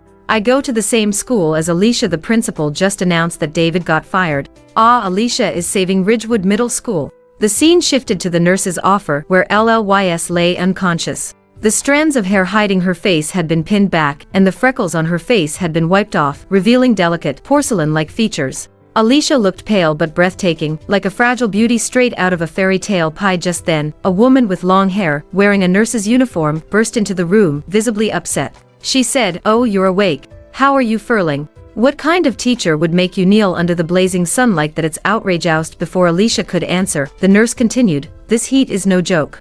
This is student abuse. Tell me who did it, and I'll make sure you're protected." Instantly, her eyes filled with tears at the nurse's words. Protected, Alicia thought. For so long, this was the first time someone had spoken to her with such biased wants. Alicia's body trembled slightly, but she couldn't bring herself to say it. The person who punished her wasn't a teacher, it was her brother. Turin the Mune noticed her discomfort and assumed Alicia wasn't feeling well. Then she wiped Alicia's forehead with a damp cloth. "Are you still feeling unwell? Should I call your family to pick you up?" the nurse asked Jessily. Hearing this, Alicia shook her head instinctively. In that split second, she could almost see it happening, Turin being called and standing right there, spinning those twisted facts as if they were the truth. Torin would glare at her with those icy, judgmental eyes, piercing through her again and again, his disdain for her growing even deeper. A storm of emotions welled up inside Alicia, crashing over her heart with pain. Far worse than the beat stroke she'd just endured. In reality, Alicia didn't care much for the opinions or stares of others. But if this teacher, who had shown her a flicker of kindness, were to look at her with the same disgust, it would utterly break her. Alicia felt like she couldn't breathe and forced herself to say, "I'm sorry, ma'am, for making you worry. I'm fine, really." Why didn't she tell the nurse? She looks so kind and understanding. She'd definitely help. I agree. Alicia finally met someone kind and she blew it. So dumb. Are you all crazy? What can the nurse do about a family problem? Let's be realistic here. No. Alicia's scared. She doesn't want Torin to hate her even more. That's why she didn't say anything. Scared of what? She's just 14. No kid should have to endure that under the blazing sun. Meanwhile, Fenwick sat in front of the screen, his emotions churning. On that day he had been at school too. He wasn't the one who punished Alicia, but Torin had been AMC. But why doesn't she call me instead? Fenwick frowned. If she'd reached out, maybe I would have seen her suffering and treated her better. Or does she already hate me back then? Is it because of that misunderstanding a few days prior? Does Alicia stop staring me as her brother over something so trivial? Fenwick wondered. She'd rather stay with a nurse. Thinking this, Fenwick looked at Torin, his expression twisted into a smirk. Guess we're outsiders to her now. She barely knows, then come home to us when she's sick. Torin didn't respond, his focus still on the screen. He wouldn't relax until he saw Alicia safe and well again. But the live didn't grant Torin that peace of mind. Instead, the scene darkened, leaving everyone puzzled. No one saw what happened that day, and even Torin couldn't remember clearly. Me out. Please, let me out. Suddenly, a panicked scream pierced the air, pulling everyone's attention back to the screen.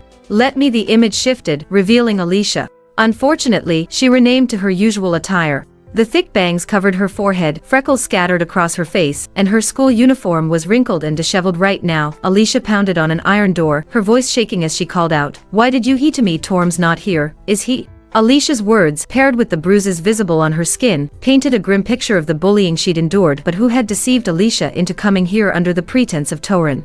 Before anyone could make sense of it, a voice rang out from beyond the door. "Dream on, you little bitch. Why don't you just go die with your mom, the mistress? Stop ruining Rowena's family." This was followed by a cold laugh. Serena continued, "Oh, and enjoy the little surprise I prepared for you. Have fun." Soon, a burlap sack was suddenly thrown through the ventilation opening in the iron door. With a dull chud, the sack landed heavily on the ground. From inside the sack slithered several long, twisting snakes. Their thin, sinewy bodies swayed as they hissed, crawling closer to Alicia. Jaw hip snakes.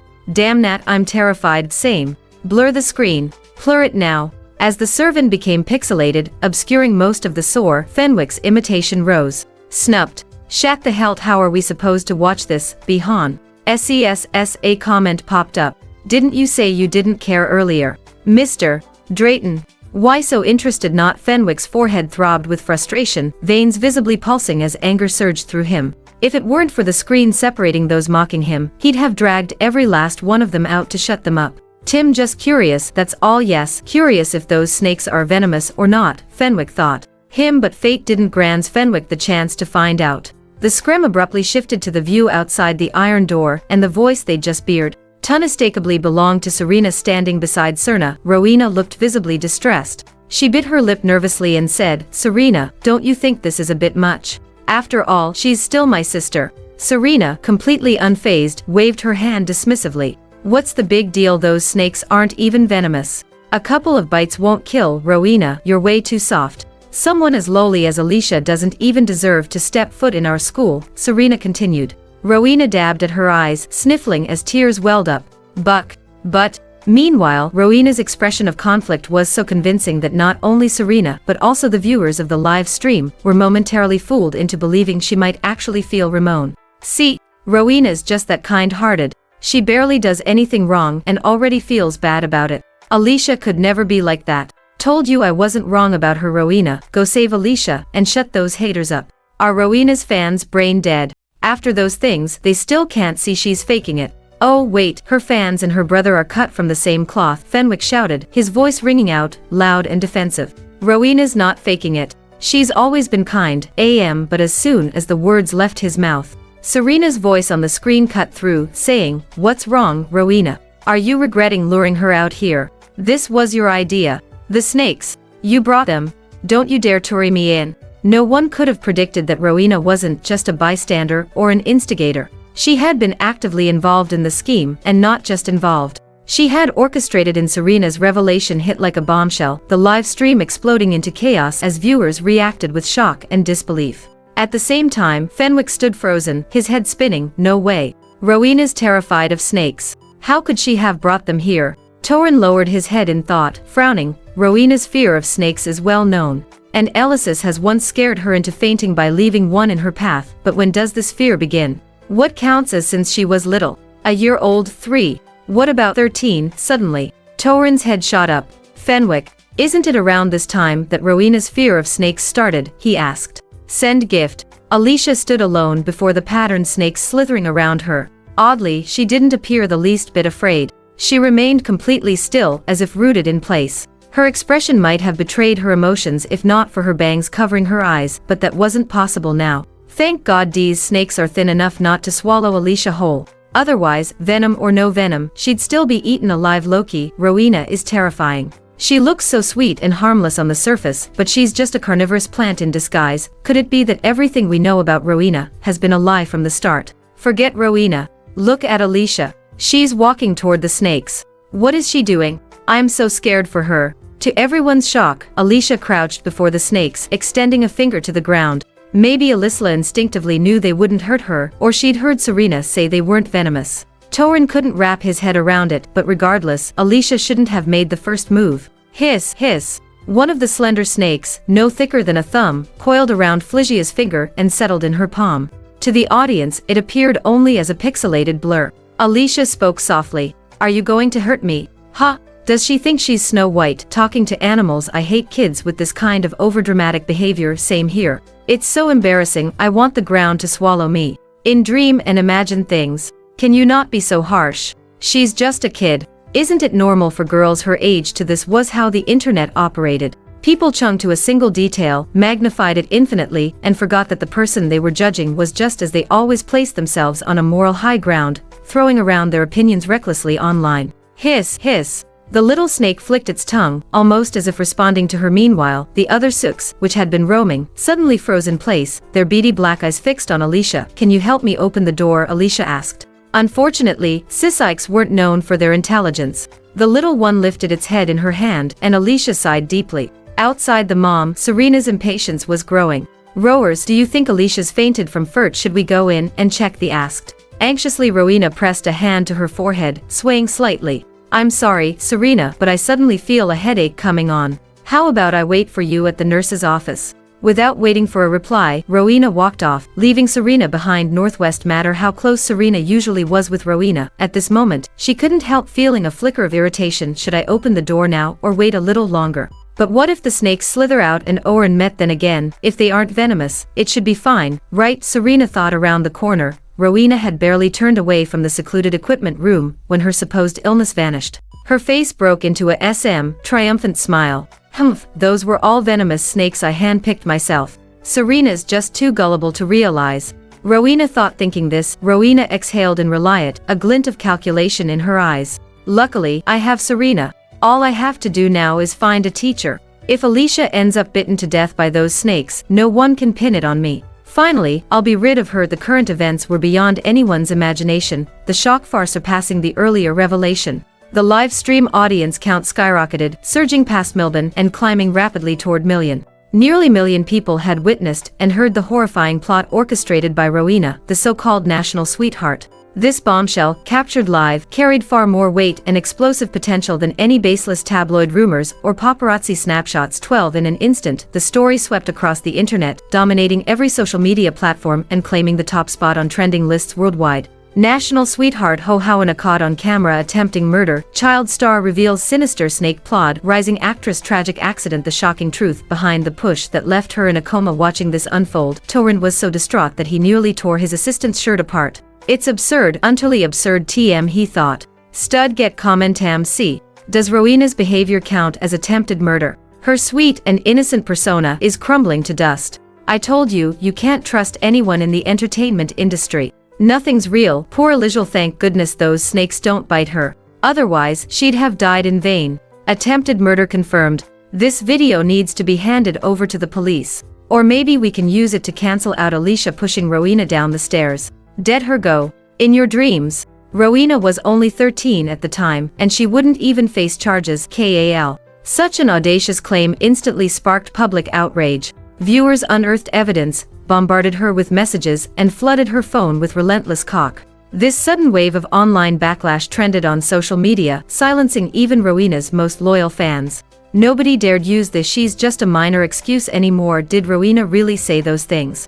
Torin asked, his voice trembled, hoarse with emotion. Torin didn't want to believe it. No, he couldn't believe it. Rowena, whom he had protected for 20 years, was capable of being this cruel, this cold-hearted. She had plotted against Alicia, framed her, and even tried to kill her. Fenwick stood silently nearby, just as stunned. He never would have thought that their sweet and innocent sister could have such a dark side, but it was too late to turn back now. The band between Fenwick and Alicia had already been shattered beyond repair. Fenwick had chosen Rowena, and he had to stand by her no matter what. He had to accept the mistakes she'd made in the past. Whatever he owed Alicia, Fenwick would repay. Whatever Rowena owed, he'd help her make it right. He just hoped that when Alicia returned, she wouldn't retaliate against Rowena. Mr. Drayton, if you don't trust our methods, then you might as well stop watching now. Stellan replied, narrowing her eyes at the two brothers. Torin seemed desperate to escape the truth. Fenwick, on the other hand, looked completely brainwashed, showing no trace of anger toward Rowan, but no one's disappointment was as profound as Serena's. Her furious typing practically set her keyboard on fire, but when she hit send, a red exclamation mark popped up. You're banned from commenting for 24 hours. Back to the live stream, Serena couldn't hold back any longer and blurted, Alicia, you bitch. Are you passed out from FERT, or did you die of fright? At that moment, the perpetrator's violence was still simmering, her mind consumed by terror. But when the door opened, Serena's expectations were shattered. Alicia, who should have been sobbing and screaming in fear, was instead sitting calmly in the center of the snake pit. Her gaze locked onto Serena, and even the snakes seemed to turn their heads toward the intruder. 3 seconds later, what the hell, Alicia, you're not human. Serena exclaimed and couldn't bear the weight of so many eyes staring at her. Then she bolted, leaving the door wide open. Soon, Alicia gathered the snakes into her arms happily and carried them out. By the time Rowena led the teacher to the now empty equipment room, the teacher frowned. Rowena, where's the bullying you mentioned? Rowena hesitated, unable to respond. The teacher sighed, patting her on the head. I've got things to take care of at home. You should head back too, she said firmly before leaving. For the first time, Rowena felt genuinely wronged. But more than anything she was furious. It had to be Serena who lets Alicia got stupid. She muttered, damn it, Rowena hissed. Alicia's going to go home and rat me out. And if she dies there, Dad and Torin will investigate for sure. Rowena continued, I need to figure out a way to make sure they don't let her come back. Rowena finished speaking. A cunning smile appeared on her face, sending chills down people's spine. However, the scene didn't last long and shifted to another side quickly. Alicia stopped on her way to the cafeteria, glancing back toward the equipment room. After a moment of hesitation, Alicia sighed. I guess I should find you something to eat first. Don't worry, I won't tell anyone. No one's going to hurt you. The bag moved. The bag moved, it's gotta be snakes. Oh my god, Alicia amazes me again. I thought her holding those snakes was wild enough, but now you're telling me she's taking them with her. And she knows they're venomous. If it were me, I'd be halfway across campus, grabbing security and reporting those two butches. Fenwick frowned deeply and asked, why is she putting venomous snakes in her bag? She has to be planning to bring them back for revenge, isn't that obvious? Torin replied bisterly. We misunderstood her. Rowena lied, cheated, and tried to kill her, not once but multiple times. Remember when she pushed Alicia off that cliff? Torin's voice was laced with sorrow. He thought about how naive they'd been, chalking Rowena's actions up to childish impulsiveness. But now, to lure Alicia, hire accomplices, purchase venomous snakes, and so wear that innocent mask. Even after living under the same roof for 20 years, Rowena's calculated cruelty sent a chill down Torin's spine. Fenwick clenched his jaw, unable to argue. I swear I'll never speak to Torin again. I had to find a way to bring Callan onto my side. He's the only one left who may understand, he thought. Thank you, Alicia said politely as she wiped her meal card to buy 50 rockquail eggs. Finally, Alicia carried the bag past the stairs and whispers of her classmates and the cafeteria staff. Even as she walked 10 feet away, their words followed her like a shadow. Isn't that the girl who stood on the field the other day? I heard she's an illegitimate child. She's in our grade. Rowena's her little sister. Rowena is unlucky. God, what a shame, having such a disgusting freak for a sister. The words felt like arrows grazing Alicia's skin. They didn't hurt at first, but the wounds piled up and the pain became unbearable. Rowena's more than unlucky. She's the rightful daughter of the Drayton family, but an illegitimate sister comes along to steal attention. On top of that, she's constantly bullied at home. If it weren't for her two brother, who knows what would have happened to her. At least here at school, we protect Rowena. No way would Alicia get the chance to bully her. What made Alicia even more upset was that her classmates showed sympathy towards Rowena, yet they directed all their malice towards her. Alicia picked up her pace. She knew it wasn't true, none of it was true, but she couldn't stop herself from listening. Alicia stumbled and fell, shielding the bag of snakes. Instinctively, Alicia's arms took the brunt of the impact, leaving them covered in deep scratches that bled through her sleeves. It felt like the whisper around her solidified into physical pain. I don't get it. Alicia's not even ugly. Why can't she just wash her face and pull her hair back? Maybe she doesn't care about her looks. Anyway, people aren't isolating her because of her appearance, it's probably Rowena's fault. Last time, didn't she force Alicia to hide her face by threatening her with her mom's death? Agreed. It's frustrating. Alicia's so much prettier than Rowena, but has to hide her face. It's so unfair. What nonsense. Rowena's clearly prettier. Look it up on Google if you don't believe me. Alicia's just an ugly drama queen. Send gift. Oh. Torin's heart ached as he looked at the blood trickling down the wrist of the person on the screen. She was the real daughter of the Drayton family, their biological sister. Thinking this, he stood up, approached the camera, and said firmly, Alicia is not an illegitimate child. She is as much a part of the Drayton family as Fenwick and me. She is our biological sister, the dearest member of our family. She was once the sister I loved the most, and she will remain the sister I cherish above all. If time could rewind to when Alicia was just 14 years old, the pure and innocent girl she was then would probably have been so overwhelmed by these words that she wouldn't have been able to string a sentence together. But the past can never be undone. The present Alicia had been scarred by 10 long years of Torin's indifference and distrust. Her pain and disappointment had likely piled up into an insurmountable mountain. Mere words now wouldn't easily move her. Alicia, finally, I've found you. Rowena appeared in Alicia's line of sight, panting heavily. Alicia, however, paid her no attention, continuing to pack her bag and head toward the back hill. This infuriated Rowena. She shouted, Hey, were you bitten by a snake? Did you not go to the teacher earlier? Where are you going now? Stop right there. Alicia ignored her. Rowena, out of options, grabbed her sleeve. If you don't stop, I'll tear up all the books in your drawer. Even if it's class time, no one will lend you a book. This finally made Alicia stop, but by then they had already reached the back hill, a place rarely visited by others. Alicia slowly pulled her arm back and said, I won't go home and complain, nor was I bitten. You can leave now. With her head lowered, she spoke softly, placing her bag on the ground and reaching for the bag containing eggs. Rowena, seeing how protective Alicia was of her bag, suspected she was hiding something and muttered, What sneaky plan are you up to now? She stealthily reached for the zipper of Alicia's bag.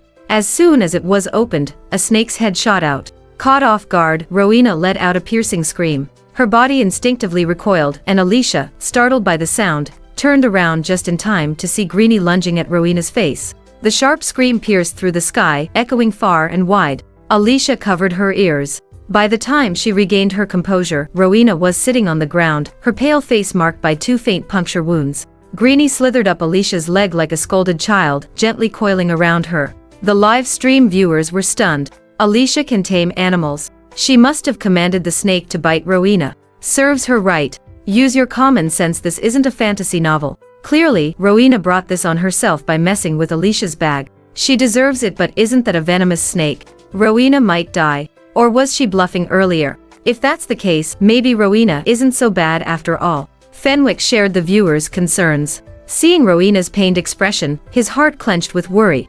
At the same time, he was curious why didn't he remember Rowena being bitten by a snake? Could someone have treated her in such a short time? On the screen, Alicia shouted, Don't move. She quickly knelt beside Rowena to examine the wounds on her face. Rowena's words became increasingly slurred, her eyes wide with terror and truth. The snake was venomous. Judging by the bluish tint spreading across Rowena's face, it wasn't just any venom. Rowena said, I'm telling Torin, save your breath. Alicia interrupted, knowing full well Rowena would twist the truth and claim Alicia had sicked the snake on her. Stay here. I'll be right back, Rowena said. Did she just leave? Really? What do you expect her to do? Call the teacher, the principal, or Torin so Rowena can shift all the blame onto Alicia again? Turning a blind eye to someone's plight is no better than committing the act yourself. Honestly, the Drayton family is nothing but a pack of cold-blooded, ruthless PEOP. Lesh said she'd come back. Are you deaf or blind? The camera followed Alicia as she tore a leaf from a nearby tree and made a small cut on her wrist. Blood began to drip steadily, which she collected on the leaf. Muttering to herself, she said, Greenie's venom shouldn't be too strong. This amount should suffice. Amid the viewers' puzzled and mocking comments, Alicia returned, forcing the leaf and its contents into Rowena's mouth. Rowena, furious at the taste of the metallic blood and the unfamiliar leaf, raised her hand to slap Alicia. But just then, she made eye contact with Greenie, who was perched on her shoulder. Another blood-curdling scream shattered the silence. This time, Alicia had covered her ears in anticipation, avoiding the shock she felt earlier. Greenie, behave. There's food over there. Eat it and leave. Don't bite anyone again, Alicia instructed. As expected, Greenie understood her. Without saying anything, it swam up the mountain. Rowena, shocked by what she had just witnessed, pointed a trembling finger at Alicia. You dared to let it bite me? I'll tell Torin. You're done for. She hadn't even realized her speech had returned to normal. Instead, she launched into a tirade, accusing Alicia with increasing ferocity. You know whose snake that is. Alicia's voice was cold as she clutched her arm and turned to leave, only to bump into another familiar figure, Fenwick. Alicia, bullying Rowena again? Fenwick asked. Without bothering to assess the situation, Fenwick immediately jumped to conclusions. Alicia froze, letting out a tired sigh before repeating the same words she had said countless times before, I didn't. Rowena, seeing Fenwick, instantly switched to crying mode. Fenwick, Alicia said she had something to show me, and it turned out to be a venomous snake. She even made it bite my face. Fenwick, take me to the hospital, please. Fenwick's anger flared. Without thinking, he slapped Alicia across the face. The blow was so forceful that it turned Alicia's head to the side, leaving her ears ringing. Even Rowena, still sitting on the ground, was surprised by its ferocity. Fenwick, this is the second time. Alicia's voice was flat and emotionless, like a robot. For the first time, Fenwick felt a faint unease. But recalling what he believed Alicia had done, he quickly rationalized it. This slap is your punishment for bullying Rowena. I've already shown you mercy. Rowena, emboldened, mouthed silently at Alicia with a smirk. He only trusts me. The moment Fenwick turned around, she resumed her act, wailing, Fenwick, Alicia didn't mean to. Just take me to the hospital. My face. Fenwick picked her up, still finding her unblemished, delicate face puzzling, but resolute in his decision to believe her. The world has gone mad. First, Alicia cuts herself to save her sister. Then Rowena twists the truth, and Fenwick actually believes her. Jam I watching a fantasy drama? How come the snake acts all obedient in front of Alicia, and Rowena's wounds disappeared after drinking her blood? Alicia might be a snake charmer, a magician from another world, or even a cultivator. Come on, you guys are overthinking it. I don't care if Alicia is human or not, but Rowena definitely isn't. Alicia saved her, yet she lied and repaid her kindness with betrayal. Disgusting. Fenwick stared at the screen, which showed Alicia standing alone, clutching her cheek. Her gaze lingered in the direction he had left with Rowena, in his arms. Her wrist and arm bore scars and dried blood, a stark contrast to Rowena's unblemished, pristine face. And yet, he had only carried Rowena away and slapped Alicia instead. The thought sent a pang of guilt through him. What a cruel thing to do. It was no wonder Alicia hated him. But he had apologized to her afterward. The scene abruptly shifted to a moment at home. I'm sorry, Alicia. It was Fenwick apologizing. Relief swept over the present-day Fenwick, dissipating some of his guilt. He muttered to himself, see, I did apologize. Though his voice was quiet, the microphone pinned to his clothes caught it clearly and broadcasted it to the live stream. If not for his massive fanbase, he might have been relentlessly mocked already. The screen continued playing. Alicia turned her head, her expression indifferent. She appeared to be doing homework in the living room, her hair tucked back just enough to reveal her pitch-black irises. Her scara suddenly took on a reddish tint, and combined with the grime on her face, it made Fenwick feel a chill of fear. Don't try to scare me. Sitting out here doing homework is just a ploy to get my attention, isn't it? Alicia blinked at her homework, flustered, and hurriedly explained, of course not. My room is too small. I can't even. Before she could finish, Fenwick impatiently waved her off. Fine, I believe you. Happy now? A heavy sense of helplessness washed over Alicia. The small flicker of warmth she had felt was extinguished in an instant. Alicia said, are you done, Fenwick? I'd like to finish my homework. She lowered her head, her tone turning cold again, though the tremble in her voice betrayed her inner turmoil. Fenwick, misinterpreting her reaction, smiled smugly, thinking he had guessed correctly. He continued, I just took Rowena to the hospital. She wasn't actually bitten by the snake. She only said those things earlier because she panicked. And I didn't mean to hit you. But trying to scare Rowena with a snake was wrong. I hope you'll apologize to her. Unbelievable. Fenwick, you deserve to be roasted. First time seeing an apology like this. Truly eye-opening. Fenwick felt the weight of the ridicule from the live stream viewers, his head almost too heavy to lift. He had long forgotten this particular incident from the past. But if Rowena had been bitten for real, didn't that mean the thought surfaced briefly before he pushed it aside? After all, the snake was Rowena's doing, she brought it upon herself. Though Fenwick hated to admit it, she deserved it. Fenwick thought, let's just fast forward. He hoped Rowena would grow up soon. Once she matured, she would surely become the kind, sweet girl he always envisioned. As Fenwick entertained this wishful thinking, the on-screen Alicia coldly declared, "Sorry to disappoint you, Fenwick. Your hopes are in vain." Her resolve was unwavering. Torin had once taught her to be proud and stand tall. Alicia thought, if I haven't done anything wrong, why should I apologize? When Fenwick didn't respond, Alicia repeated herself. I will not apologize. Torin said, you don't get to decide. If you've done something wrong, you must apologize. Have you forgotten what I taught you? The voice wasn't Fenwick's, nor did it match Rupert's deep, gravelly tone. Alicia turned her head, and to her disbelief, the person reprimanding her was Torin, the very one who had instilled those values in her. What irony! At just 14 years old, Alicia already carried a maturity beyond her years. Her expression was calm, her emotions like a still lake, undisturbed by any ripple. I didn't do it. It wasn't me. I didn't. She had said these words so many times, she could already predict Torin's expression and response. Her small frame suddenly dropped to its knees before the two men. Fenwick instinctively reached out halfway, but quickly withdrew his hand, turning to Torin as if to absolve himself. I didn't tell her to kneel, okay? She did it herself. Alicia's heart grew heavier. If I'm going to kneel, might as well do it now.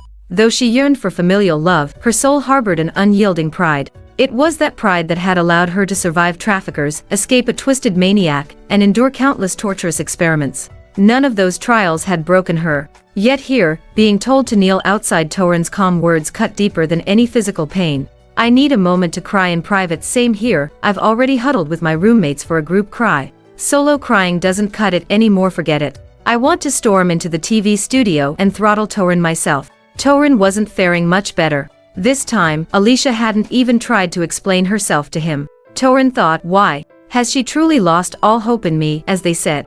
The thought made his heart ache. Stellan, let me see Alicia. If I don't, it'll be too late. She'll hate me forever. Stellan glanced at him indifferently. In a rush. If she was going to hate you, she'd have done so long ago. Besides, Fenwick doesn't seem to share your urgency. Both men turned to look at the dazed Fenwick, who quickly chimed in, why not wait? Alicia did plenty of bad things later. It's her way of getting even. No need to make things worse with an apology. Seeing Torin's lack of response, Fenwick added, for all we know, she's hiding somewhere nearby, laughing at us right now. The bad things Alicia did were a result of your actions. If you weren't so biased, maybe Rowena wouldn't have turned out this way either. I disagree. Rowena's mother is the problem. Even if she turned out bad, it's not entirely the brother's fault. I also disagree. Blame Rupert. He married Rowena's mom and brought this mess into the family. Far away in the Drayton group, Rupert sneezed. Feeling a sudden chill, he got up from his chair to grab the remote. At that moment,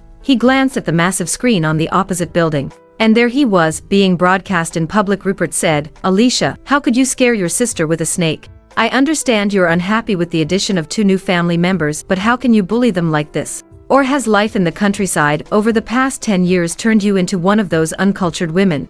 Being heartless is bad enough, but to act so crudely catching such disgusting creatures. Luckily no one was hurt. If that snake had bitten Rowena, I would have. Rupert left the rest of his sentence unfinished, but the raised hand said everything that needed to be said. You've really disappointed me. Since Torin has punished you by making you kneel, you can stay there all night. And don't bother going to school tomorrow. A barrage of harsh and cutting words rained down on the young girl, coming from none other than her biological father. Like the others, Rupert believed Rowena's version of the story without question, going further by deliberately maligning and degrading Alicia with cruel words. Standing in his office, Rupert was stunned to see himself on the giant screen across from his building, captured mid-scolding as he berated his daughter. Was I really that harsh back then? Wait, why were they even showing this? Was it tied to that memory live stream from yesterday? Rupert thought. On another screen, Rupert noticed his 2 sons. Rupert thought, Torin skipped work again today. And Fenwick, doesn't he have a drama to film right now?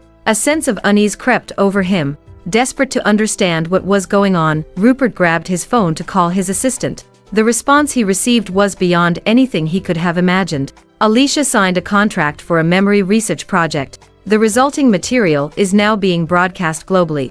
Nearly every major company has partnered with the Rookwood Group. When we asked you about it, you said anything related to Alicia didn't need to be reported to you, the assistant stammered, their words hesitant and uneasy. After all, no one in the company was unfamiliar with Alicia or the so-called bad deeds she had done. When the project invitation first arrived, there was a strong aversion to it. And when Mr. Drayton dismissed it outright, they didn't even bother reviewing the details. But no one would have thought it was such a groundbreaking project. Actual memory extraction. What surprised them even more was how vastly different Alicia's memories were from her reputation. In reality, she was a kind, beautiful angel, wrongfully smeared as a venomous villain. And Rowena, well, opinions were mixed. I really say that? Rupert's voice was hoarse, tinged with an uncharacteristic frailty. Bring me a tablet. I want to see it for myself, Rupert said. He needed to know what memory could keep those two glued to the screen for so long, skipping meals as lunchtime approached. A minute later, the assistant hesitated, torn between turning off the live stream comments or letting Rupert see them. After all, Rupert's behavior had been excessive. Hand it over, Rupert snapped impatiently, grabbing the tablet. To hell with Rupert. The screen was filled with red text, endless lines of the same phrase accompanied by countless exclamation points. Startled, his hand trembled, and he roared, "What's going on? What's with these uncivilized people? I admit I was a bit harsh, but Alicia was the one in the wrong first. Can't I discipline my own child? Alicia is his biological daughter. And this old man called her an uncultured woman. Said she was crude. Even tried to hit her. My heart is breaking for her. I wonder if Rupert is watching this live stream. Can't wait to see his face when he finds out the snake was something Rowena bought to kill Alicia. Show him the scene where Alicia bled herself to save Rowena, only to be betrayed in return. Tisk. This old man is clearly no saint. His wife just passed and he's already married again." Rupert's expression darkened, his brows furrowed, and his eyes burned with anger and disbelief. It was clear, looks mattered more than he thought. Take Torin and Fenwick for example. No matter how many mistakes they made, they were never subjected to this level of vitriol. They still had loyal fans, even delusional ones who completely ignored morality in favor of their looks. But Rupert was being dragged through the mud. Rumors were flying, his personal information was exposed, and his life was laid bare for all to mock. Rupert was caught defecating on the side of the highway. Rupert said, "This is slander and defamation. Find out who's behind this and send them all legal notices." The assistant lowered their head, mumbling, "Only companies partnered with the Rookwood Group have access to that information. We don't." And well, it didn't really look like slander. The assistant didn't dare voice that last thought. Just saying they lacked access was enough to leave Rupert fuming. Rupert said, "Now, immediately, get in touch with Jacob Rookwood. I want to invest." Jacob, the Rookwood Group's former head, had recently stepped down, handing over the reins to his only son, Stellan. The business headlines of the day confirmed it. "So it's that boy. Even better. As his father-in-law, he has to listen to me on something this small." Sure, sir. I'll contact him now," the assistant replied, turning away with an eye roll. Under their breath, they muttered, "You sent his wife to prison. Father-in-law, my foot." Rupert clenched his fists. In his mind, it was clear. Alicia had wronged Rowena so terribly that prison was the only place for her. Only there could she have her wildness tamed. And now Stellan had let her out, using some research project as an excuse to let her run free. Rupert had let the matter drop, and for that alone, Stellan should be showing him gratitude. Send gift. In the middle of the night, the sky roared with thunder as dark clouds rolled in. Moments later, a violent storm broke out, with deafening rain pounding the ground. Alicia's frail body finally gave in. No one could have imagined that just a few raindrops would push her down. Collapsing onto the wet stone, she curled up, trembling, covering her cars to block out the thunder as she muttered to herself, "Daddy Torin, you don't want me. Mommy, I miss you." Her fragmented words were captured clearly, echoing in the cars of everyone watching. The viewers' hearts clenched with empathy, some even angrily questioning the fate. Why treat such an innocent child this way? In the darkness, the creak of a door opening could be heard. "Rowena, are you asleep?" It was Fenwick's voice. He had entered Rowena's room. The bedside lamp flicked on, revealing Rowena in a pale pink nightgown, her face a mix of confusion, and hidden under the cover of the storm a subtle, mocking tsk. But as Fenwick approached, she switched to a pitiful expression, throwing herself into his arms while crying. Rowena said, "Fenwick, you're here. It's thundering. I'm so scared." Fenwick, predictably, held her close and gently reassured her. Don't cry. I'm here now. I knew you'd be scared of thunder, especially one as loud as this. You've been afraid of thunder since you were little. Rowena pouted subtly, then continued sobbing. It's so lucky you're here, Fenwick. What if one day I'm gone? Who will comfort me then? Don't let Alicia chase me away, okay? I know it's my fault for taking her place, but I don't want to leave. Fenwick looked at her with unwavering determination. That's impossible, Rowena. How could you think that? She's the outsider. She's the one who doesn't belong in this family. To me, Alicia has been dead for a long time. Fenwick was so focused on reassuring the fragile girl before him that he forgot about Alicia's heightened senses. He didn't even consider that she might hear him. As he made promise after promise to Rowena, justifying his lack of love for Alicia, Rowena smiled. Hearing the same words repeated over and over, Rowena began to grow weary of them. She let out an exaggerated yawn, feigning disinterest, clearly signaling for Fenwick to leave. In the broadcast studio, the audience erupted in anger. This awful man. He's so good to his stepsister but says, Alicia is dead to me, about his biological sister. Why can't he just go to hell? He knows Alicia has super hearing and still says this. Clearly, he's trying to hurt her on purpose. And Rowena. Her fake pity act is nauseating, but Rowena is scared of thunder. People say irrational things when they're terrified. Maybe Fenwick thought Alicia was asleep and wouldn't hear him. He said it to comfort Rowena. After realizing how absurd his words had been, Fenwick sat in a daze for a long time. He hadn't meant to hurt Alicia, but in his carelessness, he'd done so much damage. It was his lack of thoughtfulness that had caused this, forgetting that his sharp-eared sister could hear everything from outside the villa. Back then, Rowena had been so terrified that in his panic, he'd blurted out anything to calm her down. And that had led to, I remember now. Wasn't your scholastic assessment test the next day? Alicia tore up your test admission ticket on purpose to get back at you for punishing her by making her kneel, Rowena said. It seems I'm partly to blame for provoking her into doing that, Fenwick admitted, lowering his head in guilt. This is my responsibility, not yours, Torin replied coldly. It's just a test admission ticket. If ripping it up would make Alicia forgive me, let her tear up Kaylin's ticket for this year too. I'd gladly. Everyone shifted their attention back to the main screen. Not long after Fenwick left, Rowena opened her eyes. This time, however, there was no trace of vulnerability or fear in her gaze, only mockery.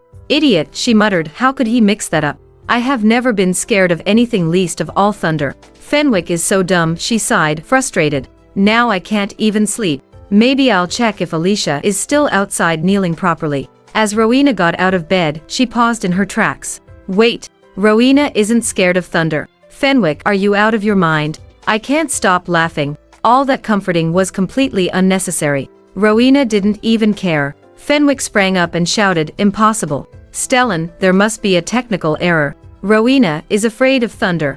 I remember when we were kids, she cried so much she didn't even want Torin anymore. It was Alicia, Torin interrupted, his voice low and somber. Torin's words triggered a memory. 3-year-old Alicia, terrified of thunder, running out of her room by mistake and clinging to Fenwick, refusing to let go even when Torin arrived. She had stayed with Fenwick all night. The realization hit him like a thunderclap. The girl who was genuinely terrified of thunder was now outside, forced to kneel in the pouring rain, listening to the sounds that scared her most. Torin was overcome with guilt and despair, his sorrow like the torrential downpour on the screen, drowning him and making it hard to breathe. Even Fenwick was shocked to realize he had confused the two girls. The sister he cherished had once again deceived him. The screen continued playing. Rowena stopped at the door, a gleam of excitement in her eyes. Wait, isn't Torin's scholastic assessment test tomorrow? She rested her chin on her hand, pondering for a moment. Torin's unease grew as he watched, wondering why she'd say such a thing. Rowena said, last time I almost managed to get Kaylin killed in that cave. The time before that, I nearly ensured Fenwick couldn't have children. If I tear up Torin's test admission ticket, let's see how he takes that test. And Fenwick swallowed nervously as he listened. Rowena said, with how clueless he looks, there's no way he'll score high. I don't even need to step in. His words faltered and his mind scrambled, rewinding back a decade. Wait, were his scores really that bad? Meanwhile, Rowena continued, completely unfazed, once I'm in high school, I'll get a perfect score. Then I'll be the best in the family, and Mom will definitely love me the most. Who knows, she added with a sly smirk, maybe Dad will even hand over the entire Drayton family fortune to me. The idea of inheriting the family wealth made her laugh out loud, her eerie chuckle punctuated by flashes of lightning outside. The scene was chilling enough to leave the Drayton family and everyone watching the live stream completely stunned. A few seconds passed. The Drayton family remained frozen in shock, but the viewers in the live chat burst into laughter. "That's the funniest joke I've ever heard. Scholastic assessment test perfect score." The funniest part is that she doesn't know Torin already has a guaranteed university spot. The test is just a formality for him. It's obvious why Rowena gets along with Fenwick. She doesn't see him as a threat. To her, he's just stupid. Yeah, Rowena's probably just talking big again. Especially considering what Fenwick and Torin were saying about her just now. Jay in the live stream, viewers echoed the same sarcastic refrain. Alicia did that. Their mocking tones filled the chat, accompanied by memes and looping sarcastic animations. Fenwick was furious, but he couldn't answer back. The events they were watching seemed irrefutable. "Stop scratching your head, your dandruff's flying everywhere," Torin muttered, scooting his chair away. His expression was numb, his voice drained of energy. "Let's keep watching. Soon, we'll know exactly what happened that night." Rowena tiptoed out of the room, carefully closing the door behind her. The camera angle shifted back to Alicia. Torin's previously numbed expression sharpened into focus, unwilling to miss a single detail. The rain on the screen had lessened considerably. No more thunder, just the rhythmic patter of raindrops. Yet, Alicia remained curled up in front of the front door, lifeless, as if she had been swallowed by the storm. If not for the faint rise and fall of her chest, one might think she'd succumb to the downpour. Thank goodness she hadn't. Their kind-hearted little sister was still alive. Surely fate wouldn't be cruel enough to take her away. She was meant to live. But something strange caught their attention. On the ornate black wooden door of the villa, a strange liquid seemed to be dripping. Looking closer, they noticed Alicia's hands, her fingertips pressing against the door, seemingly smeared with rain-like droplets. Could it be the rain she'd left behind while knocking? Torin thought, but no one inside had responded to her knocking. The sound had been drowned out by the thunder. That must have been why. Torin comforted himself with this thought. It was as if the fate wanted to give them clarity, for at that moment, the storm clouds parted, and a ray of sunlight pierced the sky. And then they saw it. The liquid on the door and her fingertips wasn't rain. It was crimson, stark, unmistakable blood. Alicia, during the thunderstorm, had been knocking desperately, pounding on the door. But after getting no response for so long and terrified by the thunder, she'd resorted to clawing at the door with her fingers, scratching until her hands were soaked in blood, leaving smears on the door. Torin had no more excuses to comfort himself. Combined with Rowena's earlier remarks, he could already predict the unfolding events. Just like before, it would all turn out to be another misunderstanding. Another damn misunderstanding. For 20 years, he'd misunderstood Alicia because of the kidnapping. For another 10 years, he'd misjudged her due to the accusations that followed. Torin couldn't bear to think any further. He had to address what was happening now. Right now. The moment he made up his mind, he leaned toward the camera and said, "Alicia, are you watching? I want to apologize to you. Let me make this right. I'll help you punish them, okay?" Without hesitation, Torin took out his phone and dialed Julian. "Julian, find out who the maids living on the first floor were 10 years ago. Track them all down. I'm going to sue them for child abuse, and I'll make sure they never find another housekeeping job for the rest of their lives." After hanging up, his shattered composure seemed to mend slightly. It was as if he had convinced himself that Alicia had seen his apology and forgiven him. That was until he glanced at the live chat. What's the point of dealing with it now? Where were you back then? And have you forgotten who's really to blame? If you're going to act all regretful, at least show us some real action, like dealing with Rowena instead of going after a bunch of irrelevant people. And what about yourself, huh? How about cutting off a finger right now, Mr. Drayton? 10 years too late. Gotta pay some interest, don't you think? No, a faint voice broke the tension. It was Alicia. Her fingers trembled, and then, against all odds, she stood up again. Her drenched hair clung to her pale face, and her oversized school uniform, soaked through, stuck to her thin frame, making her look even frailer, barely comparable in size to her younger sister Rowena. The dried blood on her fingertips painted a heartbreaking picture, like a cracked porcelain doll. Before she could collapse again, she steadied herself against the door, her gaze hardening as she said, "Absolutely cannot let Torin's test admission ticket be destroyed." She resumed pounding on the door, slamming with her palms until they hurt, then switching to her elbows. When her elbows turned red, she used her head. All the while, Rowena's voice rang in her ears. Rowena had sneaked into Torin's room and stolen the backpack hanging on the wall. "Stupid Torin. It's all your fault. Your grades are so good and Mom and Dad praise you all the time. I'm just as good, but they never say anything nice about me. You deserve this. Let's see how you do after I rip up your test admission ticket." "Ha! Why is it wrapped in plastic?" The live chat erupted into laughter as Rowena struggled with the laminated ticket. Even shoppers who had paused to watch the live stream couldn't help but chuckle. Some malls even set up chairs for viewers to sit and watch the drama unfold. Damn it, Rowena fumed. Looks like I'll have to get some scissors to cut it up before Torin wakes up. Rowena started walking downstairs, test ticket in hand. That's when she heard the faint knocking sound from outside. The noise that had plagued her all night. Damn, Alicia can't even kneel properly without making a fuss. Perfect. Now I don't have to return this test admission ticket. Alicia's always so useful. Send gift. Alicia, her head heavy as though weighed down by thousands of pounds, barely registered the sound of the lock turning. At that moment, a flicker of joy lit up her flushed face. The door. Her voice, hoarse and cracked as if scorched by fire, was far from the gentle tone it once held. The moment the door opened a crack, she stumbled inside without hesitation. Ow!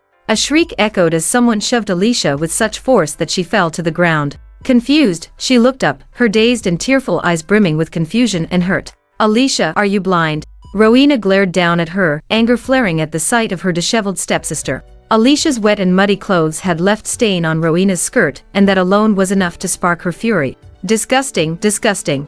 Alicia, you're so dead. Rowena shouted. Alicia froze for a moment, realizing belatedly that she had bumped into Rowena. She shook her head to clear the fog clouding her mind, then struggled to her feet. I am sorry, I didn't mean to, she mumbled, but her voice trailed off when her eyes locked onto what Rowena was holding, Torin's test admission ticket. Her hazy mind snapped awake as she gasped, "Give me Torin's admission ticket." Her voice, though louder than before, betrayed her weakness. Rowena smirked, her lips curling into a mocking grin. "You want it? Sure. After I shred it to pieces, I'll gladly hand it to you." She raised the ticket, letting it sway tauntingly before Alicia's eyes. "Without this, Torin can't take the test. What a pity. Dad will probably scold him endlessly," she sneered. With that, Rowena grabbed a pair of scissors she'd prepared earlier and began snipping at the ticket's edges, deliberately teasing Alicia. "No." Panic surged through Alicia, and she lunged forward to grab the ticket. "Trying to snatch something from me?" Rowena hissed. Without hesitation, she turned the sharp blades toward Alicia's wrist. It was at that moment that a housekeeper appeared in the hallway, witnessing the horrifying sight of Rowena's scissors slicing across the back of Alicia's hand. Blood immediately pooled, leaving a glaring crimson streak on her pale skin. Upon closer inspection, one would find that the scars from the previous day had vanished, replaced by a deeper, more jagged wound that seemed carved by a devil's fangs. The housekeeper froze, horrified. But the worst was yet to come. Rowena, undeterred, raised the bloodied scissors again, aiming once more for Torin's test admission ticket. "No." Alicia, in a desperate attempt to protect the ticket, thrust her hand in front of the blades. The resulting gash on her finger was so deep it left viewers wincing. "Ouch. My hand hurts, my head hurts, everything hurts." "Rowena, I swear we're mortal enemies now," is someone too immersed. "Yes, it's a brutal scene, but calm down, don't mock them. Honestly, who wouldn't feel horrible watching this memory? I've gone through 3 boxes of tissues already.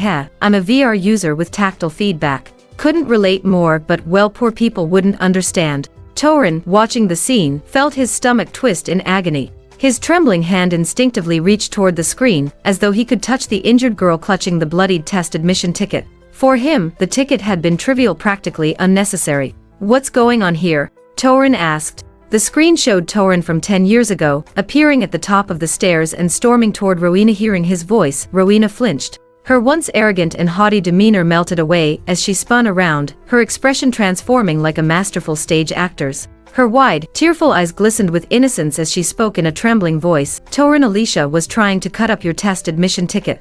I told her how important it was, that you couldn't take your exam without it, but she wouldn't listen. She said you punished her by making her kneel, so she wanted to get back at you. She even tried to use the scissors on me, but ended up hurting herself instead." By the end of her story, her voice had dropped to a whisper. She glanced fearfully at Alicia, as if too scared to continue. Alicia, still clutching the ticket protectively, said nothing. Her face betrayed no remorse, but a faint trace of satisfaction lingered. Seeing her expression, Torin's anger flared. He said, "Alicia, how could you? I can't believe I have such a thoughtless sister. Not only do you show no regret for your actions, but you're smiling. Do you really want me to fail my exam so badly? Do you want me to lose my chance at university? Well, too bad. I'm going to disappoint you." Torin snatched the bloodied ticket from Alicia's grasp. His disdain was evident as he carefully wiped the blood off with a tissue, treating it as though it were something vile and filthy. The sight felt like a sharp sting to Alicia's eyes, and the faint smile at the corner of her lips faded slightly. Torin couldn't know her joy had nothing to do with his failure. It never had. Do we really need to see this all over again? How many times have I watched this exact scenario play out? Alicia, do you not have a voice or hands? You're just pathetic. I am getting tired of it too. It's always the same thing no matter what she does. Alicia ends up taking the punishment in the end. Whatever. I've been watching Torin in the top right corner instead. His facial expressions are absolutely hilarious. She's still underage, so I'll give her that. But if she's still this spineless as an adult, I swear, production team, you owe me some compensation. Alicia took a step forward. Though Torin's instinctive step back stung her, she still spoke with her most earnest tone. Torin, please, you have to believe me this time. I didn't do what Rowena said. How could I possibly want to destroy your test admission ticket when college is so important? Alicia said, it was me. I was the one who protected your test admission ticket. I should be happy that you'll be able to take your exam. Her last sentence came out as a desperate cry, her voice breaking with emotion. But it was all for naught. No one seemed moved. A nanny had been there, witnessing the entire confrontation between her and Rowena. Alicia turned her hopeful gaze toward the nanny standing at the end of the hallway. She shouted, please, tell Torin the truth about what. Torin frowned deeply but followed her gaze toward the nanny. The audience in the live chat seemed to collectively remember her presence. Oh, right. There's a witness finally, some justice for Alicia. Could this be Alicia's chance to turn the tables? I'm so nervous. Have you all forgotten what Fenwick said earlier? In their version, it's still Alicia who tore the ticket. Which means you saw. The housekeeper, visibly nervous, glanced at Rowena. Under Rowena's threatening glare, she hesitated before stammering, it was Alicia who tried to cut the test admission ticket. Rowena stepped in to stop her, and Alicia accidentally hurt herself. Alicia clung to a shred of hope through the nanny's first few words, thinking perhaps Rowena's years of living here had influenced her. But the final blow snuffed out every flicker of optimism.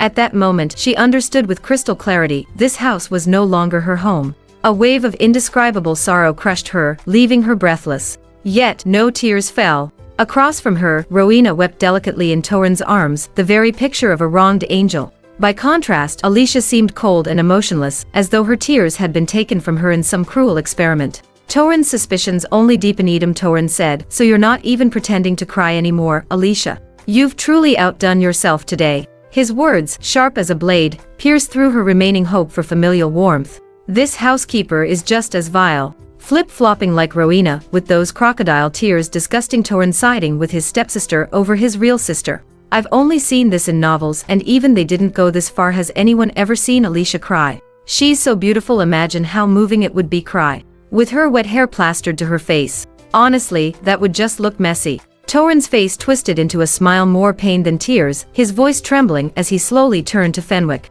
His gaze, heavy with mixed emotions, settled on him as he said, this is what we've done to Alicia all these years. And this is what your dear sister Rowena has been doing all this time. His words were drenched in guilt and anguish, rising into an angry, accusatory roar by the end. Fenwick sat there, frozen, his face as pale as a sheet of paper. The air seemed to thicken, pressing down on everything in the room. His mind raced in a chaotic loop, stuck on one thought, why? Why had the maid chosen to cover for Rowena and lie to Torin? Everyone in the villa knew Rowena wasn't their father's biological daughter, yet the maid still sided with her. How much pain must Alicia have been in at that moment? Just yesterday, Torin misunderstood her. And today, she'd ended up battered and bruised, all to protect his test admission ticket. Why couldn't she be kinder to herself? Why did she have to endure so much? Rupert sat in his office, utterly stunned. He vaguely remembered this incident, yet the reality was completely opposite to his memory. Not only had Alicia not destroyed Torin's test admission ticket, but she had protected it. Meanwhile, Rowena, Rupert thought, how could she have been so childish? Even if Torin couldn't attend university, I would never entrust the company to a woman, especially one who wasn't even my biological daughter. That thought startled Rupert. Wait, haven't I always regarded Rowena as my own daughter? Why am I thinking like this now? As Rupert wrestled with this question, there was a knock at the office door. Before he could respond, the door swung open and a saccharine, delicate voice called out, honey, I brought you lunch.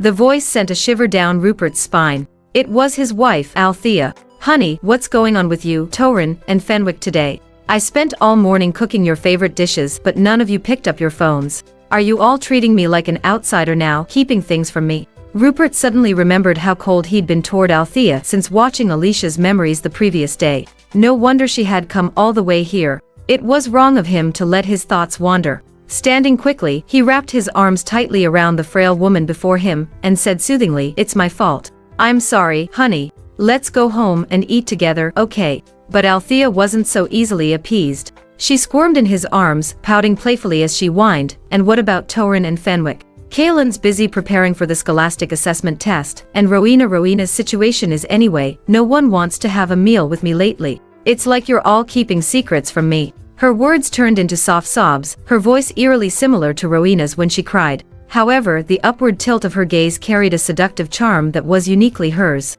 Rupert's heart softened immediately. The guilt he'd been feeling for Alicia was quickly overshadowed by thoughts of Rowena, lying injured in the hospital. He decided to come clean, telling Althea everything. The moment Althea heard the words "memory live stream," and more specifically, Alicia's memories, her entire body froze. It was as if her blood had turned to ice, and her thoughts spiraled into chaos. It wasn't until Rupert called her name several times that she snapped out of it. Forcing a stiff smile, she asked in a trembling voice, "Where are the memories now?" Rupert narrowed his eyes slightly, finding her reaction odd. After all these years of marriage, it was the first time he had seen such a mix of shock, anxiety, and fear. "Honey, did you think of something?" Rupert asked. Althea's heart skipped a beat, and she cursed inwardly. "Damn it." Quickly donning a pitiful expression, she nestled into his chest and whimpered, "I'm just worried about the foolish things Alicia might have done."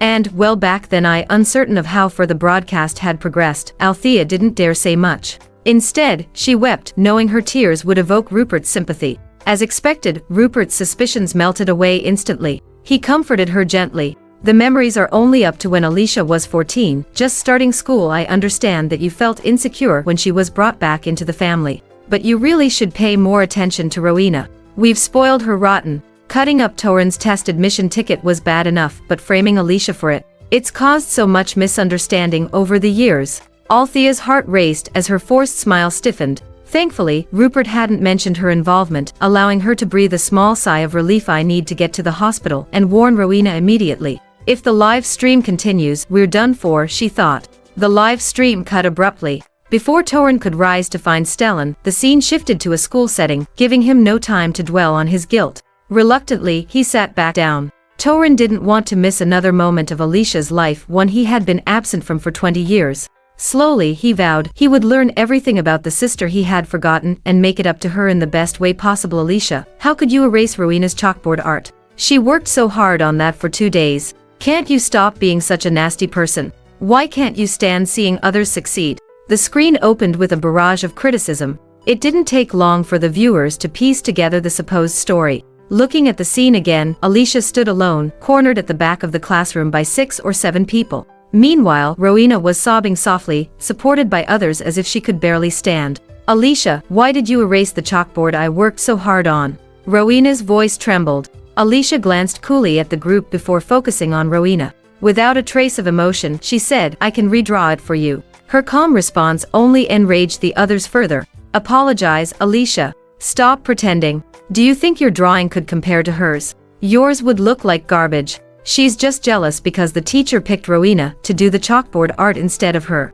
That's why she erased it, hoping she'd get to draw it instead." One of the girls grabbed Alicia's shoulder, shoving her against the wall, while another tilted her chin up forcefully. The girl said, "Typical illegitimate child. Scheming and manipulative, just like her home-wrecking mother." Alicia snapped. Her body surged with energy as she broke free from their grip, her voice trembling with rage as she shouted, "I am not illegitimate. My mother was no mistress." The sudden outburst and the fierce intensity in her eyes sent the 2 girls reeling, stumbling backward in shock. "Monster," one of the girls who spoke was familiar to everyone, Rowena's lackey, Serena. But the other one looked strikingly familiar as well. "Wait a minute, is that Serena next to Rowena? She looks like my idol. But my idol is much kinder and prettier than her. Why are you fangirling now?" Everyone in Alicia's memories ends up being terrible. What if this time Alicia really did erase Rowena's chalkboard art? You're not about to tell me that Alicia was the one who drew it and Rowena erased it instead, are you? Look at the screen. The half-erased drawing on the board, it's a phoenix. It's so beautiful. Ugh. I was holding out hope that maybe Alicia drew it, but after seeing this, I'm disappointed. She grew up in the countryside without any formal education. How could she know how to draw? People change, I guess. The live chat grew quieter, as if the audience had collectively decided Alicia had changed for the worse. Fenwick, watching the stream, finally felt some relief. Since yesterday, his emotions had been a roller coaster from disgust and detachment to intense guilt. Now, finally, he could tell himself that Alicia wasn't always the innocent victim. He didn't have to feel bad about the mistakes he'd made, but some viewers weren't ready to let Alicia be the villain. The chalkboard says 8th grade, class 2. Alicia's been bullied for a year. If she retaliates, you call her spiteful. If she doesn't, you call her spineless. What do you people want? Don't make me climb through this screen and slap you. At that moment, the screen abruptly shifted. Everyone thought it was about to cut to a different scene, but to their surprise, it was still the same classroom. This time, the chalkboard was completely clean. The viewer's first thought was it already erased. Hey, finish my homework for me. Rowena's voice rang out as she dragged Alicia into the empty classroom. I need to play games. Oh, and redraw the chalkboard art for me, will you? Thanks, sis. My dear sister. Someone better apologize right now. Not only did Alicia draw the chalkboard art, she also did Rowena's homework. Wow, the showrunners really went all out with the timing on this reveal. They showed the aftermath first, just to drop this bomb on us later. What's the point? It's just so they can slap you in the face for jumping to conclusions. Stellan watched the scene unfold, his brow furrowing slightly before a faint smile crept across his face. Turning to his assistant, he said, contact the production team. This approach building suspense before flipping the narrative works well. Let's use it more often. The assistant nodded and called the lab, only to receive an unexpected answer. Sir, the lab personnel haven't been controlling the playback. The AI has been selecting and arranging the clips independently. Stellan froze in astonishment. The AI had not been programmed to operate autonomously. The lack of human input, combined with its ability to deliver such precise storytelling, was too perfect. Meanwhile, Fenwick's thoughts were spinning. On screen, Alicia quietly took Rowena's bag and began working. His earlier relief now felt like a joke. The homework thing might be true, but the chalkboard art? No way. She'd only been back from the countryside for a year. How could she draw something that detailed? I agree. Rowena probably forced Alicia to do her homework for so long that Alicia snapped and retaliated. Wait, look at Alicia's calculations on the scratch paper. Is that middle school level math? No way. That's Cauchy's mean value theorem. In middle school. Hang on. The answer she wrote in her own workbook is correct, but the one in Rowena's workbook is wrong. What's going on? This must be one of Alicia's ways of getting back at Rowena, Fenwick said confidently. Before Fenwick could react, Torin's hand struck his face. Fenwick stared in disbelief, his eyes wide and red. He had never been hit by Torin before, not even once. Torin, he stammered, expecting some guilt or remorse. Instead, Torin glared at him furiously. Does the fact that Rowena forced Alicia to do her homework make it right? The screen advanced to a moment where Alicia quietly closed Rowena's workbook. Wait a second, the workbook on the right is Rowena's. Look, her name is printed on the cover. You've got to be kidding me. Who was it again that said Alicia deliberately wrote wrong answers in Rowena's workbook? This is too perfect, Stellan murmured to himself, the meaning of his words unspoken but clear. A conclusion was forming in his mind. The memory viewer wasn't just displaying memories. No, it was observing the live broadcast, responding in real time. Or rather, the AI had an unauthorized capability, one that was now flawlessly orchestrating the entire experience. Well done. You finished so quickly today. Now go draw the chalkboard art for me. And if it's ugly, don't expect me to tell you where your mom is buried. Rowena snatched the homework from Alicia, tossing it aside without a second glance before returning to her game. In her mind, all she needed to do was show up for class. Homework was Alicia's job, answers during exams were passed to her by Alicia, and the occasional memento from Alicia's deceased mother was enough to make her do anything. Rowena no longer wanted to kick Alicia out of the house. Why bother? With her brilliant mind, Alicia could help Rowena ace every test and stay at the top of her class, earning constant praise from their father. In 10 years, when Rowena inherited the Drayton family, Alicia could still be useful. Of course, that would only happen after Rowena eliminated some obstacles. Torin, with his constant disapproval, Fenwick, whose stupidity annoyed her, and Kaelin, the neurotic wild card.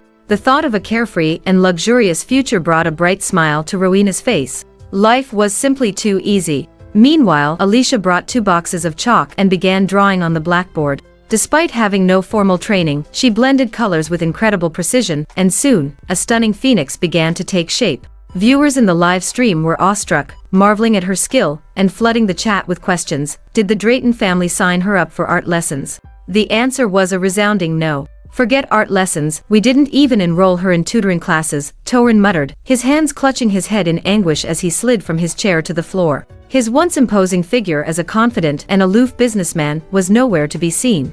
They hadn't provided Alicia with any extra support, yet she could solve complex problems with methods only college students would know. They had sent her to the countryside every holiday because Rowena claimed, Alicia doesn't want to study, she just wants to farm. Meanwhile, they took Rowena on vacations abroad. They hadn't offered her any extracurricular opportunities, yet with 2 simple boxes of chalk, she had drawn a phoenix so vivid it seemed to glow with life. Instead of nurturing her talent, her family poured all their resources into Rowena, convinced that Alicia was nothing more than an ignorant country girl. How ironic. Fenwick, still smarting from the slap Torin had given him, felt deflated as he watched the screen. He knew he shouldn't have spoken so carelessly earlier, Torin thought, but still wasn't it just homework and chalkboard art? That didn't really count as bullying, right? Reminder, Rowena is 14 years old. If I see her commit another illegal act, I'm recording this and sending it to the police. Torin looks like his world is collapsing. Poor guy. Damn Rowena for betraying his trust. Fenwick is so biased toward Rowena, yet you still call him Big Brother. Aren't you worried he'll sell Alicia out? Fenwick's face is priceless. One slap and he's in full denial mode, but wait, who erased the chalkboard art? If Rowena wanted Alicia to redraw it, why erase it in the first place? As the chat buzzed with speculation, Alicia's phoenix reached completion. Its vibrant feathers shimmered as if glowing, its wings seemingly scattering rays of light with every motion. It looked so lifelike, as if it could fly off the chalkboard at any moment. But Alicia showed no joy. She stood stiffly before the blackboard, her expression grave. Rowena, noticing the prolonged silence, glanced up from her game. She was about to chastise Alicia for slacking off, but froze at the sight of the phoenix. Her jaw dropped, and she didn't snap out of it until her game announced her character's death. Where did you learn to draw this? She demanded. Have you been spying on my art classes? Alicia's shoulders tensed. Without a word, she grabbed a cloth and began erasing the phoenix. As the magnificent drawing vanished into chalk dust, the classroom door swung open. Damn it! The other students stormed in, wide-eyed at what they'd just witnessed. Without hesitation, they pinned Alicia against the chalkboard to stop her from erasing the art. The screen froze at this moment, then jumped back to the Carlier confrontation, replaying the scene where Serena threw a book at Alicia's head. This monster dares fight back. Serena sneered, grabbing another book. Don't just stand there. Hit her while you can. She'll heal by tomorrow anyway. Alicia, hearing this, tried to escape. I can't leave, Dad's waiting for us to come home for dinner, Rowena said, catching Alicia's arm with a weak excuse. Serena stepped forward, pulling Rowena aside with a smirk. Rowena, you're just too soft. Watch and learn. With that, she grabbed the heaviest, thickest book she could find and hurled it straight at Alicia. For those watching the live stream on their computers, it was shocking enough. But for the ones wearing VR headsets, the experience was downright unsettling. Damn it, I was in the bathroom. The book flew at me and I fell into the toilet. You should be glad it missed this time. Otherwise, you'd be rolling on the floor crying. The worst part was Rowena's, "We're going home for dinner" line. Who eats dinner when Alicia is running for her life? Another book is incoming. Still saying you're not an illegitimate child, huh? Serena taunted, throwing another book. If you weren't, how did you get into the Drayton family? Without a home-wrecking mother, how could you be a year older than Rowena? You'd think her 2 brothers would stop this outsider from bullying you every day. Stop it, Serena. Rowena cried, pretending to hold Serena back.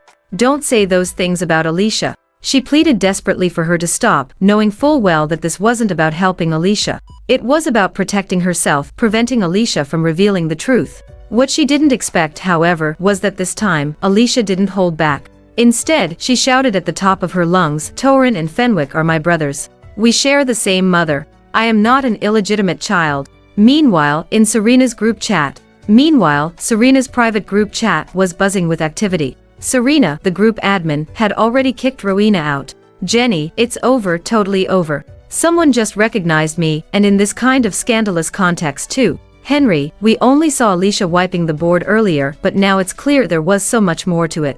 Good thing I didn't say anything stupid in the live stream chat, otherwise, I'd end up like Serena, with my info leaked. Sarah, Kaysen, say one more word, and I'll leak your info right now. By the way, where's Zach? Isn't he Rowena's lapdog? Why isn't he standing up for her now? Matthew, obviously booking his ticket. Unlike you guys, I'd rather leave this mess behind and chase some sweet, innocent girls. 1 minute later, Matthew, my dad grounded me. At the same time, an unusually conspicuous overlay appeared, covering the injured Alicia as she leaned against the blackboard. It wasn't text like the usual chat comments, it was the first ever full-screen image to appear in the live stream. Literally full screen, it lingered there for a full 5 minutes. The image displayed a group photo featuring Kason, Jenny, Serena, Zach, and Rowena. Accompanying it was detailed personal information about each of them from their addresses to even their blood types. Matthew, I can't believe it. I can't believe it. Sarah, the production team is invading our privacy. As the image faded, Alicia's battered form reappeared. Blood trickled down her forehead, staining the remnants of the phoenix she had drawn. The once beautiful artwork was now reduced to bloodied chalk dust. Alicia coughed, bitterness and sorrow choking her voice. She surveyed the mess around her, as if staring at the shattered pieces of her own heart. Even now, with the truth revealed, it didn't matter. She wasn't someone they sought to defend, just a vessel for their frustrations. Alicia wasn't someone with family to protect her, teachers to care for her, or classmates who would notice if she disappeared. She was a speck of forgotten dust. How ironic. This is heartbreaking. So Alicia was the one being bullied all along. But why do all the online search results say she was the ringleader? And those claiming to have seen her hitting classmates? Care to explain? It's simple. Rowena cries and twists the truth. Even little kids can be fooled, let alone Torin and Fenwick, who've been completely duped. Spreading rumors costs nothing, but disproving them is an uphill battle. I just checked Alicia's Twitter, and her comment section is horrifying, nothing but curses and abuse. I tracked down the origin of the rumors. Rowena subtly hinted during a Best Actress award ceremony that Alicia has a bad temper and that a lot of people at school are scared of her. That's where all the bullying stories started. Stellan forced himself to look away from the screen. He had known Alicia was bullied at school, but he had never imagined it was this bloody and violent. The irony was almost unbearable. The Drayton family had no idea this was happening. Worse, they actually believed Alicia was the aggressor, while Rowena, unscathed and unmarked, was seen as the poor, helpless victim. Torin, Fenwick, are your hearts so biased that your eyes can't see straight? Can't you tell who's bullying whom? Torin shook his head silently, his mind spinning. Why? Why would Rowena do this to Alicia? Alicia had done everything Rowena demanded, finished her homework, drawn her chalkboard art, and even helped execute her schemes. Alicia was already ostracized and abandoned by everyone. Torin thought, so why did Rowena keep her around to suffer further abuse? Fenwick, gritting his teeth, snapped, what's that supposed to mean? Unlike Torin, Fenwick lacked composure. Stellan's pointed remarks stung like provocation, and he retorted impulsively, whenever we saw Alicia, she seemed fine. If she had just shown us her injuries earlier or told us about the bullying, we would have helped her fix it. Unfollowing. Goodbye, Fenwick, are you serious? You think Alicia didn't tell you because she forgot? What about that time she had a deep cut on her hand and you all said she deserved it? Short memory much? Stellan smirked faintly, his expression almost amused. See? No need for me to speak, others will do it for me. Fenwick's career faced its largest ever backlash. Fans accused him of poor acting compared to Rowena's theatrics, with rumors and criticism snowballing as his image crumbled.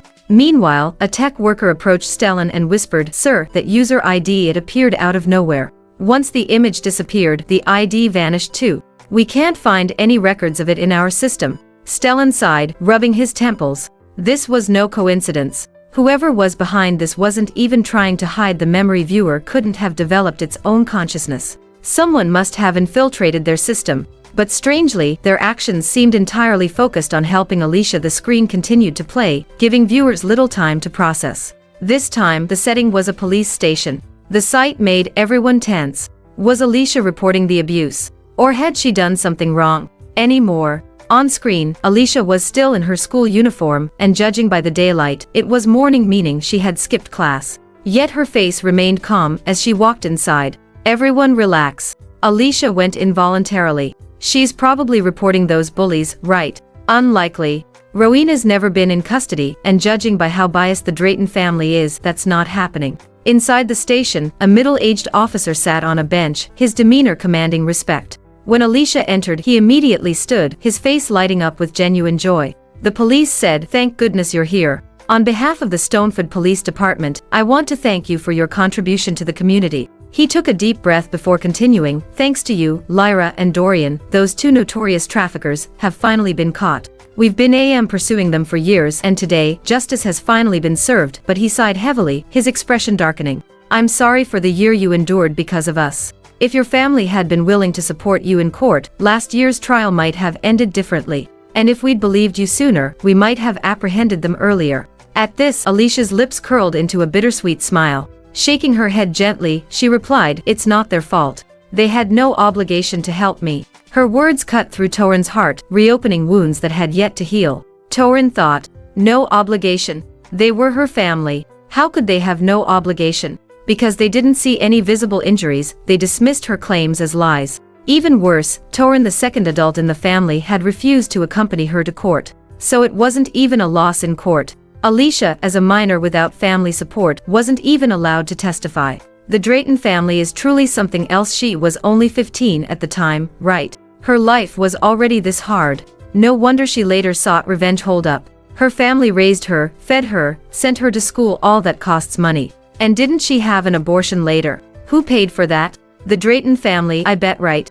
Kids these days are so entitled, always seeking revenge, ungrateful brats. At least dogs wag their tails when you feed them. Torin's pupils contracted sharply at the mention of abortion. He couldn't believe the kind-hearted Alicia would willingly engage in such behavior, let alone terminate a pregnancy. Someone must have forced her. Scenes of the bullying replayed in his mind, each flash of male faces fueling his fury. His heart pounded wildly, and a storm of guilt and rage overtook him. Finally, he broke, shouting in agony as he collapsed to his knees and pounded the ground. Torin finally couldn't hold back anymore. With a heart-wrenching scream, he collapsed to his knees, pounding the ground in anguish. This was his sister, his real sister. And yet, in places he couldn't see, she had endured such inhumane abuse for so long. Instead of helping her when she first began to suffer, Torin had joined the rest of the family in ignoring her, treating her with cold indifference. What the hell have I been doing all these years? Torin roared, his fists slamming into the floor again in frustration and self-loathing.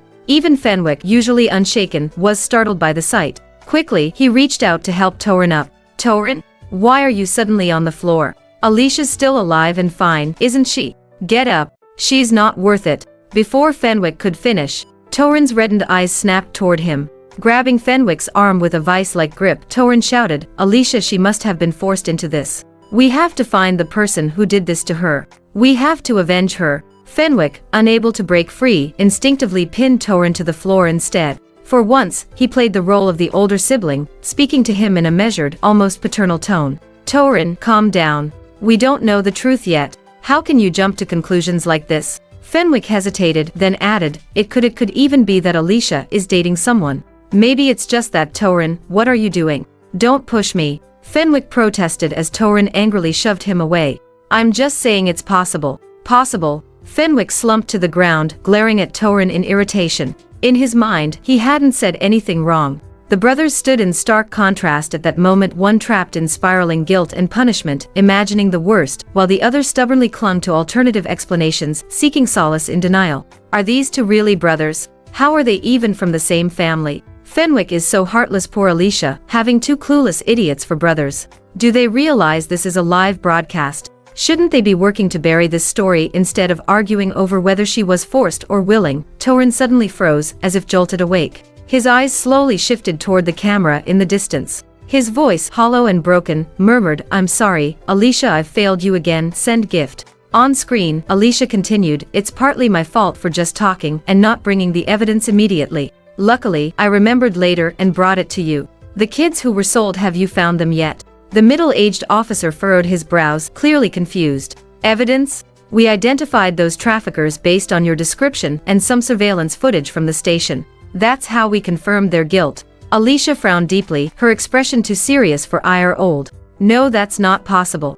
I brought you a blue notebook later on. Do you remember it?" The officer scratched his head and replied, "Oh, that notebook. I remember it, but when I opened it, it was completely blank. I thought you were pulling a prank because you were upset." Alicia looked utterly stunned. "Why would I joke with the police? That notebook, I wrote down all the buyers' information for the children who were trafficked. I told you that." The officer's face showed skepticism. "Come on now, kid. Don't make things up. How could you possibly?" But faced with Alicia's earnest gaze, he softened and didn't finish his sentence. She wasn't particularly striking in appearance, but her eyes had a rare clarity that made him want to believe her. "Fine. Let's say you're telling the truth. That notebook is still in my office. I'll take you to see it, but I'm telling you, it's empty," the police said. Seriously, this is ridiculous. Alicia, stop it already. Yeah, can't she just behave? I was just starting to defend her and now she pulls this. Writing down buyer's info. Come on, no one's perfect. Alicia's done plenty of bad things and they can't all be false accusations. People are born selfish. She didn't kill anyone, set fires, or falsely accuse others like Rowena. So what if she exaggerated a bit? People are allowed flaws. You enchanted by her or something. This is a police station, not a place to spin tall tales. But what if she has a photographic memory and remembered the buyer's details from when she saw them? Photographic memory? You've been reading too many novels. If she really has that, I'll eat my desk on a live stream. Noted. I've got your ID saved. The comments section exploded into debate as the blue-covered notebook was retrieved from a dusty corner and placed in front of Alicia. This isn't the notebook I gave you, she said firmly before even opening it. The one I brought you wasn't indigo blue. It was turquoise, lighter than this. Predictably, the chat erupted with mockery again. It wasn't until Alicia spoke up, her voice steady but firm. Can we check the surveillance footage from here? Specifically, last year, August 29th at 3 p.m. that the room began to settle down. The once overwhelming skepticism started to waver and more people shifted from outright disbelief to a neutral stance. They thought, but seriously, would they really dig up footage from a year ago just because of the color of a notebook? And besides, who could say for certain that the notebook hadn't been misplaced or swapped out sometime in the past year? Maybe it was just a coincidence that a similar one ended up here. Sure enough, the officer's face showed a troubled expression. Miss, do you know what it's called if we investigate and find nothing? He asked. Alicia responded without hesitation, wasting police resources. Punishable by a detention of 5 to 10 days. At that moment, a ringtone sounded from her pocket. Upon closer inspection, the phone was the same one Rowena had been holding earlier, though its screen was now riddled with cracks. Alicia's eyes flickered when she saw the caller ID display Rowena's name. She turned to the officer and politely said, "Excuse me, I need to take this call." The moment she hit the answer button, Rowena's furious voice came through, almost loud enough to shatter the speaker. "Alicia, where are you? Did you forget there's a quiz today? Get back here and make sure I get a perfect score, now." Alicia, as if anticipating this, held the phone away from her car, sparing herself from the deafening outburst. Once the shouting subsided, she spoke calmly and unhurriedly, "I can't. Not unless you first tell me on August 29th last year, did you go to the Stoneford police station?" There was a brief pause before Rowena stammered back, "A police station? How should I remember something from a year ago? Stop trying to threaten me. If you don't come back right now, I won't tell you where your mother is buried, and don't forget, all her jewelry is in my possession now." Surprisingly, Alicia didn't react to the threat. Instead, she pressed on, her tone unwavering. "Rowena, you saw it, didn't you? You went to the police station after me that day and swapped out my notebook, didn't you?" So Rowena's academic genius persona is fake. She cheats on exams and even gets others to help her. Guess Ridgewood Middle School isn't as prestigious as it claims. Meanwhile, many Ridgewood Middle School teachers were also watching the live broadcast, including some who had taught Rowena. One of them quickly defended their institution. "Cheating is impossible. Each exam has 2 proctors. If Alicia were truly so brilliant, why does she fail every test?" "Fine, I'll wait to see who gets proven wrong. But I'm more curious, did Alicia really memorize those buyer details?" Rowena said she didn't see them. Maybe Alicia just made it up to shift the blame and avoid being detained. Compared to the overwhelming skepticism from before, there was slightly less this time, but most remained silent. Very few defended Alicia. Even if people didn't want to admit Alicia was that kind of person, a liar with poor judgment, the negative impressions she had left on the public for years were hard to shake. The biggest fallout was for Rowena, whose carefully curated image had shattered completely. She was losing fans in droves. Why do people believe Rowena when she denies things but doubt Alicia no matter what she says? Those mocking the Drayton family's blindness, how are you any different? Rowena considered denying further but quickly realized, so what if she swapped the notebook? That coward Alicia wouldn't dare do anything her. And so, she said bluntly. Rowena said, I know what you're trying to do. That notebook had those traffickers' details, didn't it? Do you just want to play the hero, make the cops praise you, and get attention from dad and mom? Keep dreaming. Now get back here and help me with my exam. Alicia froze, stunned into silence for a long moment before she finally found her voice. So you did swap my notebook. Rowena, this is the police station.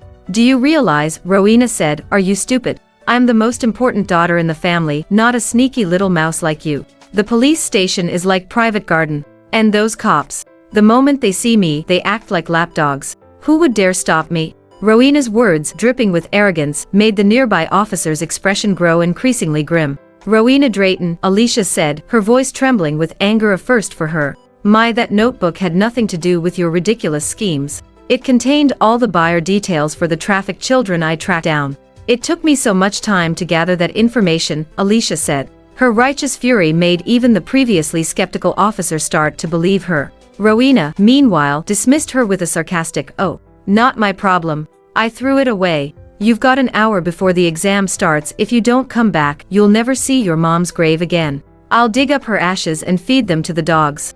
Believe me," Rowena said. Alicia's face paled at the threat. Her fists clenched tightly and her body shook with rage. A soft, bitter laugh escaped her lips. Her reaction was heartbreaking, like someone on the brink of collapse, desperately holding it together. Finally, she took a deep breath and suppressed the overwhelming tide of emotion. Her voice was firm as she said, "Rowena, I won't help you this time. 629 children. That's 629 families. And my mother, Rowena, can't you even leave the dead in peace?" Alicia's final words were shouted with every ounce of strength she had. As soon as they left her lips, her knees buckled, and she collapsed to the floor. The officer rushed forward, intending assisting Alicia into a chair to help her, but the phone still connected blared another stream of insults. He hung up on Rowena before. "Thank you," Alicia rasped, her voice hoarse and weary. Since the original notebook was lost, she resolved to rewrite it all from memory. Closing her eyes, she mentally revisited each name and phone AM number. To the officer, however, it looked as though she had succumbed to despair, overwhelmed by grief. Without realizing it, his emotions were deeply affected by Alicia. His eyes reddened as he thought about Rowena, the girl who had once cried herself unconscious over her missing brother. The police thought, how has that kind, empathetic child turned into someone who threatened to desecrate graves? And Alicia, another Drayton child, was treated so differently, left to endure relentless bullying. Not even her mother's resting place had been shared with her. "Child, can I meet your guardians?" the officer said gently, crouching beside Alicia. But Alicia, lost in her memories, didn't respond immediately. "This is the first time I've seen Alicia so heartbroken." It must have been hard to admit her mom's passing, but ignoring the officer. "That's rude. He's just trying to help. If she has time to sit here wallowing, she might as well go help Rowena cheat. At least then she could visit her mom's grave. Honestly, even if she does have a photographic memory, a year has passed. The evidence is gone. Who's to say what's real? 600 kids. Really?" As this comment appeared, a soft glow began radiating from the screen. The glow expanded until, astonishingly, a stack of blank paper materialized out of thin air. Black text floated in the air before settling onto the pages, forming rows of names and phone numbers. Holy crap, magic. I told you Alicia wasn't normal. She's totally from another world. Magic. She's clearly an alien. Terrifying. I meant the traffickers, by the way. Not Alicia. 600 ruined families in 10 years. It's horrifying. Wait, are we seeing what Alicia saw back then? This feels less like a memory playback and more like a sci-fi movie. A sharp, jarring sound broke the tense silence as the glow of the moment was abruptly extinguished. It turned out to be Fenwick, who had shot up from his seat, causing his chair to topple to the ground with a resounding thud. "Wait, could Alicia actually be an alien?" Fenwick blurted out, only to suck in a sharp breath when he felt a swift kick to his leg. Turning, he saw it was none other than Torin, whose heavy foot made it clear he wasn't amused. "When Mom gave birth to Alicia, we were the first ones to go see her in the hospital. Can you think before you speak? And don't forget, we're on a live broadcast," Torin hissed, his tone laced with irritation. He had barely managed to suppress the online buzz about the absurd rumor that Alicia had been born from a botched abortion attempt.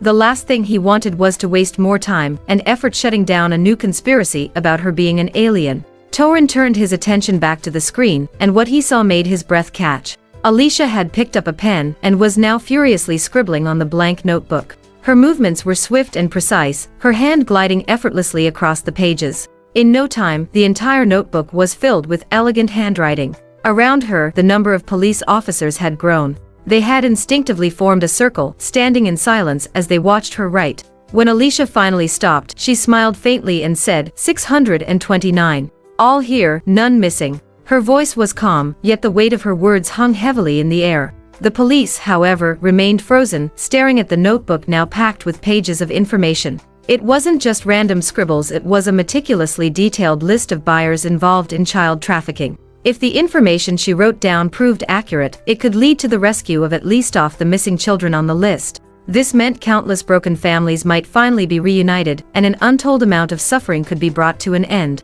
Meanwhile, a viewer's comment appeared, "Whoa, my dad's name is on that list.